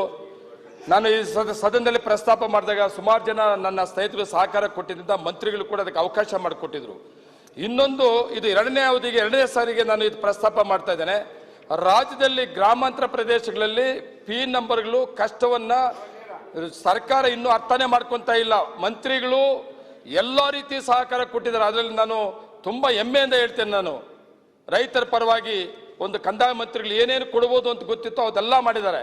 ಆದರೆ ಈ ಪಿ ನಂಬರ್ಗಳ ಬಗ್ಗೆ ತುಂಬಾ ಕಷ್ಟದಲ್ಲಿದ್ದಾರೆ. ಆ ಪಿ ನಂಬರ್ ದುರಸ್ತಿ ಮಾಡಕ್ಕಾಗ್ತಾ ಇಲ್ಲ. ಕನಿಷ್ಠ ಅಧ್ಯಕ್ಷರೇ, ಪೌತೆ ಖಾತೆ ಮಾಡಕ್ಕೆ ಅವಕಾಶ ಮಾಡಿಕೊಡ್ತಲ್ಲ. ಅವ್ರ ಅಪ್ಪ ಸತ್ತು ಮಕ್ಕಳ ಖಾತೆ ಮಾಡ್ಬೇಕಂತಂದ್ರೆ ಅದಕ್ಕೆ ಮೂಲ ಕರ್ತ ದಾಖಲೆ ಇರಬೇಕು ಅಂತ ಹೇಳ್ತಾರೆ. ರೈತನ ಕೆಲಸ ಏನಂದ್ರೆ ಮೂಲ ದಾಖಲೆ ಕರ್ತ ಮಾಡ್ಕೊಳ್ಳೋದು ಜವಾಬ್ದಾರಿ ಅವನಲ್ಲ. ಅವನು ಉಳುಮೆ ಮಾಡ್ತಾನೆ, ತಿಂತಾನೆ. ನಂದು ಅನ್ನೋದಕ್ಕೆ ಪಾಣಿ ಇರ್ತದೆ. 20 ವರ್ಷ, 30 ವರ್ಷ, 50 ವರ್ಷ, 60 ವರ್ಷ ಅದೇ ಪಿ ನಂಬರ್ ಬರ್ತಾ ಇರ್ತದೆ. ಆ ಪಿ ನಂಬರ್ನ ದುರಸ್ತಿ ಮಾಡ್ಕೊಡೋದಿಲ್ಲ ಒಂದ್ ಕಡೆ. ಇನ್ನೊಂದು ಕಡೆ ಅವರು ಯಜಮಾನ ಸತ್ತೋದ್ರೆ ಮಕ್ಕಳಿಗೆ ಪೌತೆ ಖಾತೆ ಮಾಡಿಕೊಡೋದು ಕೂಡ ತೊಂದರೆ ಆಗ್ತಾ ಇದೆ. ಅಧ್ಯಕ್ಷ, ನಾನು ಮಂತ್ರಿಗಳನ್ನ ರಿಕ್ವೆಸ್ಟ್ ಮಾಡ್ಕೋತೇನೆ ನಿಮ್ಮ ಮುಖೇನ, ಎಲ್ಲ ರೈತರ ಪರವಾಗಿ ಒಳ್ಳೆ ತೀರ್ಮಾನ ತಗೊಂಡಿದ್ರಿ. ಇದು ಕೊನೆಯ ಅವಕಾಶ ತಮಗೆ. ನೆಕ್ಸ್ಟ್ ನೀವು ಬರ್ತಿರೋ ನಾವು ಬರ್ತಿರೋ ಅದು ಬೇರೆ. ಆದ್ರೆ ಈ ಸಂದರ್ಭದಲ್ಲಿ ಈ ಒಂದು ತೀರ್ಮಾನವನ್ನ ರೈತರ ಪರವಾಗಿ ನೀವು ಕೊಟ್ರೆ ಈ ಪಿ ನಂಬರ್ಗಳು ದೊಡ್ಡ ಒಂದು ಕಷ್ಟದಲ್ಲಿ ನೋವದಲ್ಲಿರೋ ರೈತರಿಗೆ ಸಹಕಾರ ಆಗ್ತದೆ. ಅಂತ ಒಂದು ಅವಕಾಶವನ್ನ ನೀವು ತಗೊಳ್ಬೇಕಾಗ್ತದೆ. ನಾನು ಹೋದ ಅಧಿವೇಶನದಲ್ಲೂ ಕೂಡ ಹೇಳಿದ್ದೇನೆ, ದುರಸ್ತಿ ಮಾಡೋದಿರ್ಬೋದು, ಇಲ್ಲ ಪಿ ನಂಬರ್ಗಳನ್ನ ಪೌತೆ ಖಾತೆ ಮಾಡೋಂಥದ್ದಿರ್ಬೋದು. ತೊಂದರೆ ಆಗೋದು ಸರಿ ಮಾಡಿದ್ರೆ ನಿಮಗೆ ಕೀರ್ತಿ ಬರ್ತದೆ. ಇಲ್ಲ ಅಂದ್ರೆ ನೆಕ್ಸ್ಟ್ ನಮ್ಮ ಸರ್ಕಾರ ಬರ್ತದೆ. ಅದು ಕೀರ್ತಿನ ನಮ್ಮ ಸರ್ಕಾರ ನಾವು ತಗೊಳ್ಬೇಕಾಗ್ತದೆ ಅಂತೇಳಿ ಹೋದ ಅಧಿವೇಶನದ ಕೂಡ. ಈಗ ಅವರೇನೋ ಸಾಫ್ಟ್ವೇರ್ ಡೆವಲಪ್ ಮಾಡ್ತಿದೀವಿ ಅಂತ ಹೇಳಿದ್ದಾರೆ. ಸಾಫ್ಟ್ವೇರ್ ಡೆವಲಪ್ ಮಾಡ್ತಿದಾರಂತೆ. ಅಲ್ಲ, ಸಾಫ್ಟ್ವೇರ್ ಡೆವಲಪ್ಮೆಂಟ್ ಮಾಡೋದು ಅಧಿಕಾರಿ ಹೇಳಿದಂಗೆ ತಾವು ಕೇಳಕ್ ಆಗೋದಿಲ್ಲ. ಕನಿಷ್ಠ ಪೌತೆ ಖಾತೆ ಮಾಡೋದಕ್ಕೆ ಅವ್ರ ಅಪ್ಪ ಯಜಮಾನ ಸತ್ತು ಹೋದ್ರೆ ಮಕ್ಕಳಿಗೆ ಪೌತೆ ಖಾತೆ ಮಾಡ್ಕೊಡೋಕೆ ಅವಕಾಶ ಮಾಡಿಕೊಡಿ. ಈ ನಂಬರ್ ದುರಸ್ತಿ ಮಾಡ್ಕೊಡಿ. ಒಂದ್ ಹೇಳಿದ್ರೆ ಅಧ್ಯಕ್ಷ, ಒಂದ್ ಮಾತು ಹೇಳ್ತೀನಿ. ಇಲ್ಲಿ ತಾವು ಮಂತ್ರಿಗಳು ಉತ್ತರದಲ್ಲಿ ಹೇಳಿದ್ದಾರೆ 2016ರಲ್ಲಿ ಮೂಲ ಕೆಲವು ಕಡತಗಳು ಕೆಲವು ಇದ್ರೆ ಸಾಕು ಅಂತೇಳಿ. ಸಾಕು, ಓಕೆ, ಅದಾದ್ರೂ ಹಾಕಿ ಒಂದು ಪಾಯಿಂಟ್. ಇಷ್ಟಲ್ಲಿ ಯಾವ್ದಾದ್ರು ಒಂದು ಪಾಣಿ ಪಟ್ಟ, ಇಲ್ಲದೆ ಸಾಗುವಳಿ ಪತ್ರ, ಇಲ್ಲ ನಡವಳಿಕೆ ಪತ್ರ ಯಾವ್ದಾದ್ರು ಒಂದಿದ್ರೆ ದುರಸ್ತಿ ಮಾಡ್ಕೊಡಿ ಅಂತ ಹೇಳಿ. ಆಮೇಲೆ ಪಾಣಿ ಇದ್ರೆ ಪೌತೆ ಖಾತೆ ಮಾಡ್ಕೊಡಕ್ ಹೇಳಿ ಅಧ್ಯಕ್ಷರೇ. ಮಂತ್ರಿಗಳಿಗೆ ನಾನು ರಿಕ್ವೆಸ್ಟ್ ಮಾಡ್ತಾ ಇದ್ದೀನಿ. ಏನು ಸಚಿವರು ಸನ್ಮಾನ್ಯ ಸೀರಿಯಸ್ ಇಶ್ಯೂ ಯಾವಾಗಿಂದ ಸೀರಿಯಸ್ ಇಶ್ಯೂ? ಅಲ್ಲ ಹೇಳಿ ಉತ್ತರ. ಇವಾಗಿಂದಾನು ಬಹಳ ವರ್ಷ ಉತ್ತರ ಹೇಳಿ ಸರ್.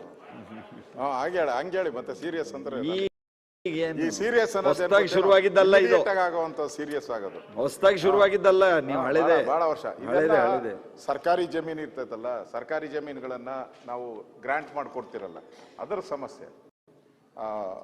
ಇದೇನಾಗ್ತೈತೆ, ದಾಖಲೆಗಳು ಕಚೇರಿಯಲ್ಲೇ ಇರಲ್ಲ, ದಾಖಲೆಗಳು ರೈತರ ಹತ್ರ ಇರ್ತೈತೆ.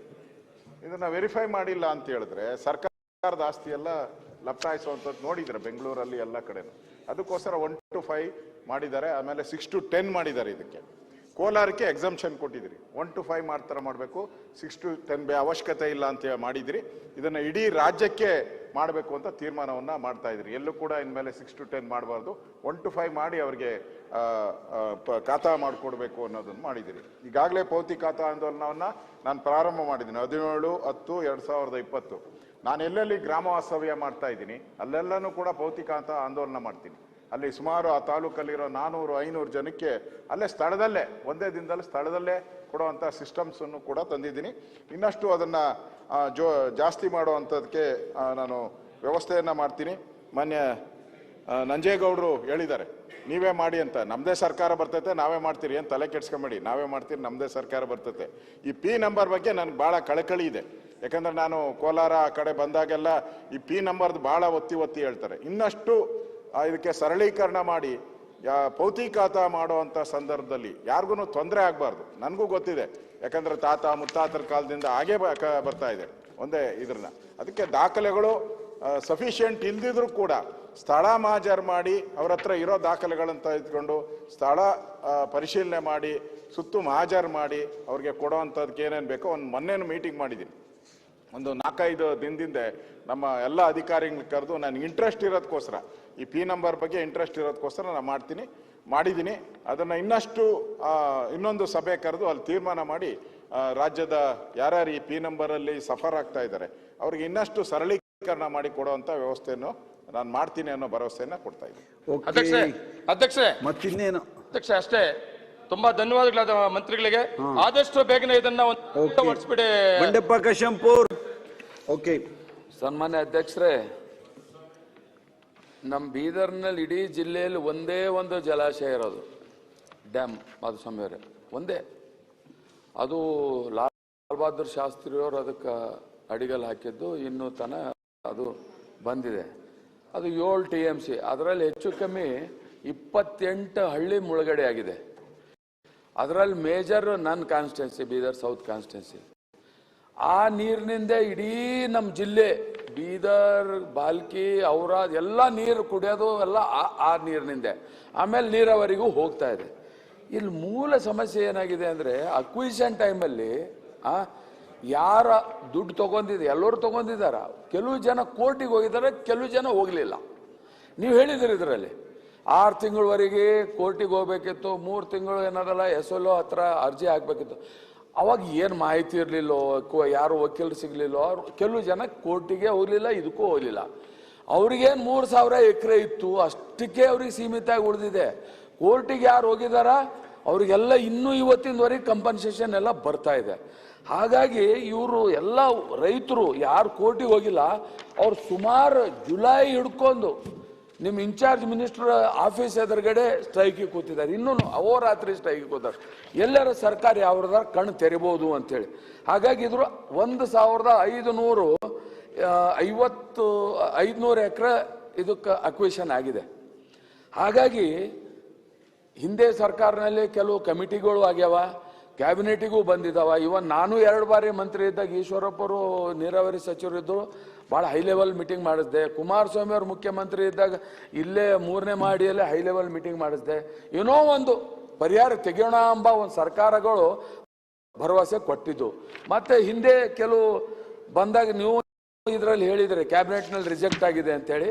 ಆದರೆ ಇದು ರಿಜೆಕ್ಟ್ ಆಗಿರೋದು ಕುಮಾರಸ್ವಾಮಿ ಅವರು ಮುಖ್ಯಮಂತ್ರಿ ಇದ್ದಾಗ ಮತ್ತೆ ಹೈ ಲೆವೆಲ್ ಮೀಟಿಂಗ್ ಕರೆದು ಇದಕ್ಕೆ ಮತ್ತೆ ಪುನಃ ಪರಿಶೀಲನೆ ಮಾಡಬೇಕು. ಇದು 54 ಕೋಟಿನೇ ಅಲ್ಲ, ಸುಮಾರು 1,150 ಕೋಟಿಗೂ ಕೆಲವು ಪ್ರಪೋಸಲ್ಸ್ ಹೋಗಿತ್ತು. ಅದನ್ನು ಒಂದು ಪ್ರಪೋಸಲ್ ಮತ್ತೆ ಇದಕ್ಕೆ ಇದು ಮಾಡಬೇಕು ಎಂಬ ನಿಟ್ಟಿನಲ್ಲಿ ಅವತ್ತ ತೀರ್ಮಾನ ಆಗಿದೆ ಒಂದು. ಹಾಗಾಗಿ ಇವ್ರೇನು ಇವತ್ತು ಸ್ಟ್ರೈಕಿಗೆ ಕೂತಿದ್ದಾರೆ ಮಾಧುಸ್ವಾಮಿ ಅವರೇ, ಇವತ್ತು ಯಾರು ಅಷ್ಟೊಂದು ದೊಡ್ಡ ಪ್ರಮಾಣ, ಇವನ್ ಮಂತ್ರಿಗಳು ಏನಾಗಿದೆ ಅವ್ರಿಗೆ 2 ಜಿಲ್ಲೆ ಇದೆ, ಅವ್ರ ಆಫೀಸ್ ಎದುರುಗಡೆನೇ ಇದೆ, ದಿನ ಹೋಗ್ತಾ ಬರ್ತಾ ಇದ್ರೆ ಸ್ವಲ್ಪ ಆಯ್ತಾಯ್ತು ಮುಗಿಸ್ತೀನಿ. ಅದಕ್ಕ ಒಂದು ಅವ್ರಿಗೆ ಕಂಪನ್ಸೇಷನ್ ಯಾವುದೋ ಒಂದು ರೂಪದಲ್ಲಿ ಕೊಡಿ ಲ್ಯಾಂಡಿಗೆ.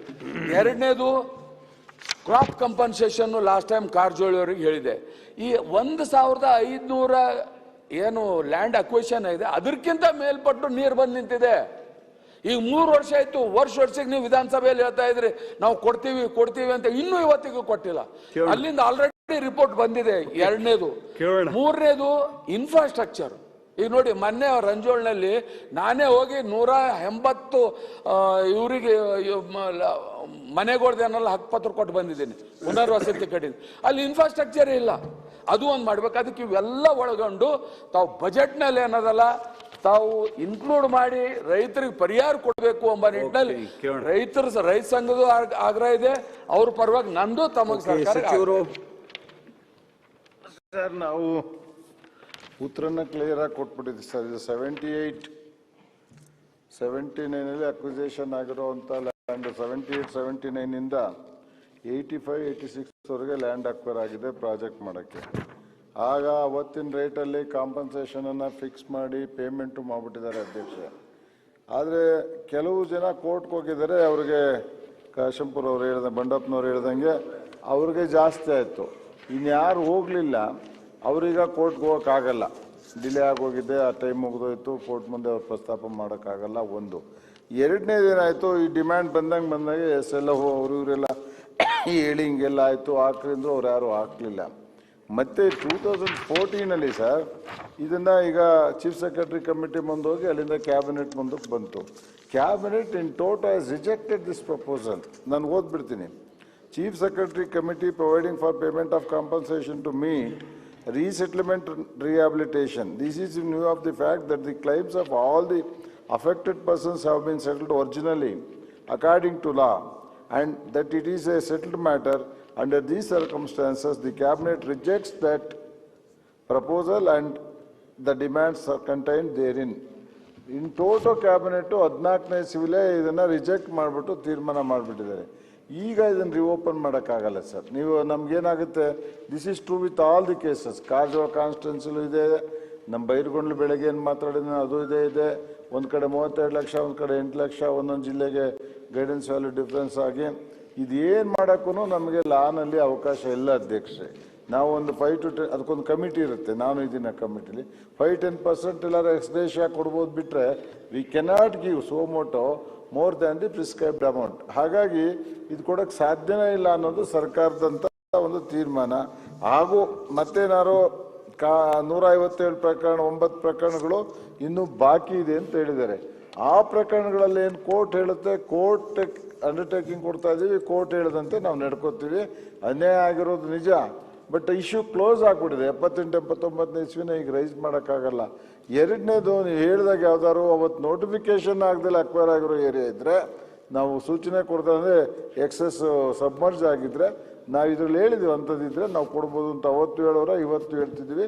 ಹೊಸ ಏರಿಯಾ ಅವತ್ತು ನೋಟಿಫೈ ಆಗದಿರೋ ಏರಿಯಾದಲ್ಲಿ ನೀರು ನಿಂತಿದ್ರೆ ಮತ್ತೊಂದಾಗಿದ್ರೆ ಖಂಡಿತ ಕನ್ಸಿಡರ್ ಮಾಡ್ತೀವಿ. ಈ ಜನಗಳೇನು ಸ್ಟ್ರೈಕ್ ಮಾಡ್ತಾರೆ, ಸ್ವಲ್ಪ ಕಷ್ಟ ಬಂಡಪ್ಪನವರೇ. ಇಲ್ಲ ಅಧ್ಯಕ್ಷರೇ, ಈಗ ಮಂತ್ರಿಗಳು ಹೇಳಿದ್ರು 2018ರಲ್ಲಿ ಮಾನ್ಯ ಕುಮಾರಸ್ವಾಮಿ ಅವರು ಮುಖ್ಯಮಂತ್ರಿ ಇದ್ದಾಗ ಮತ್ತೆ ಇದು ಅವ್ರ ಅಧ್ಯಕ್ಷತೆಯಲ್ಲಿ ನೀರಾವರಿ ಸಚಿವರು ಇದ್ದು ಆಲ್ ಆಫೀಸರ್ಸ್ ಎಲ್ಲರೂ ಸೇರಿ ಮತ್ತೆ ಇದು ಮೀಟಿಂಗ್ ಮಾಡಿ ಇದಕ್ಕೆ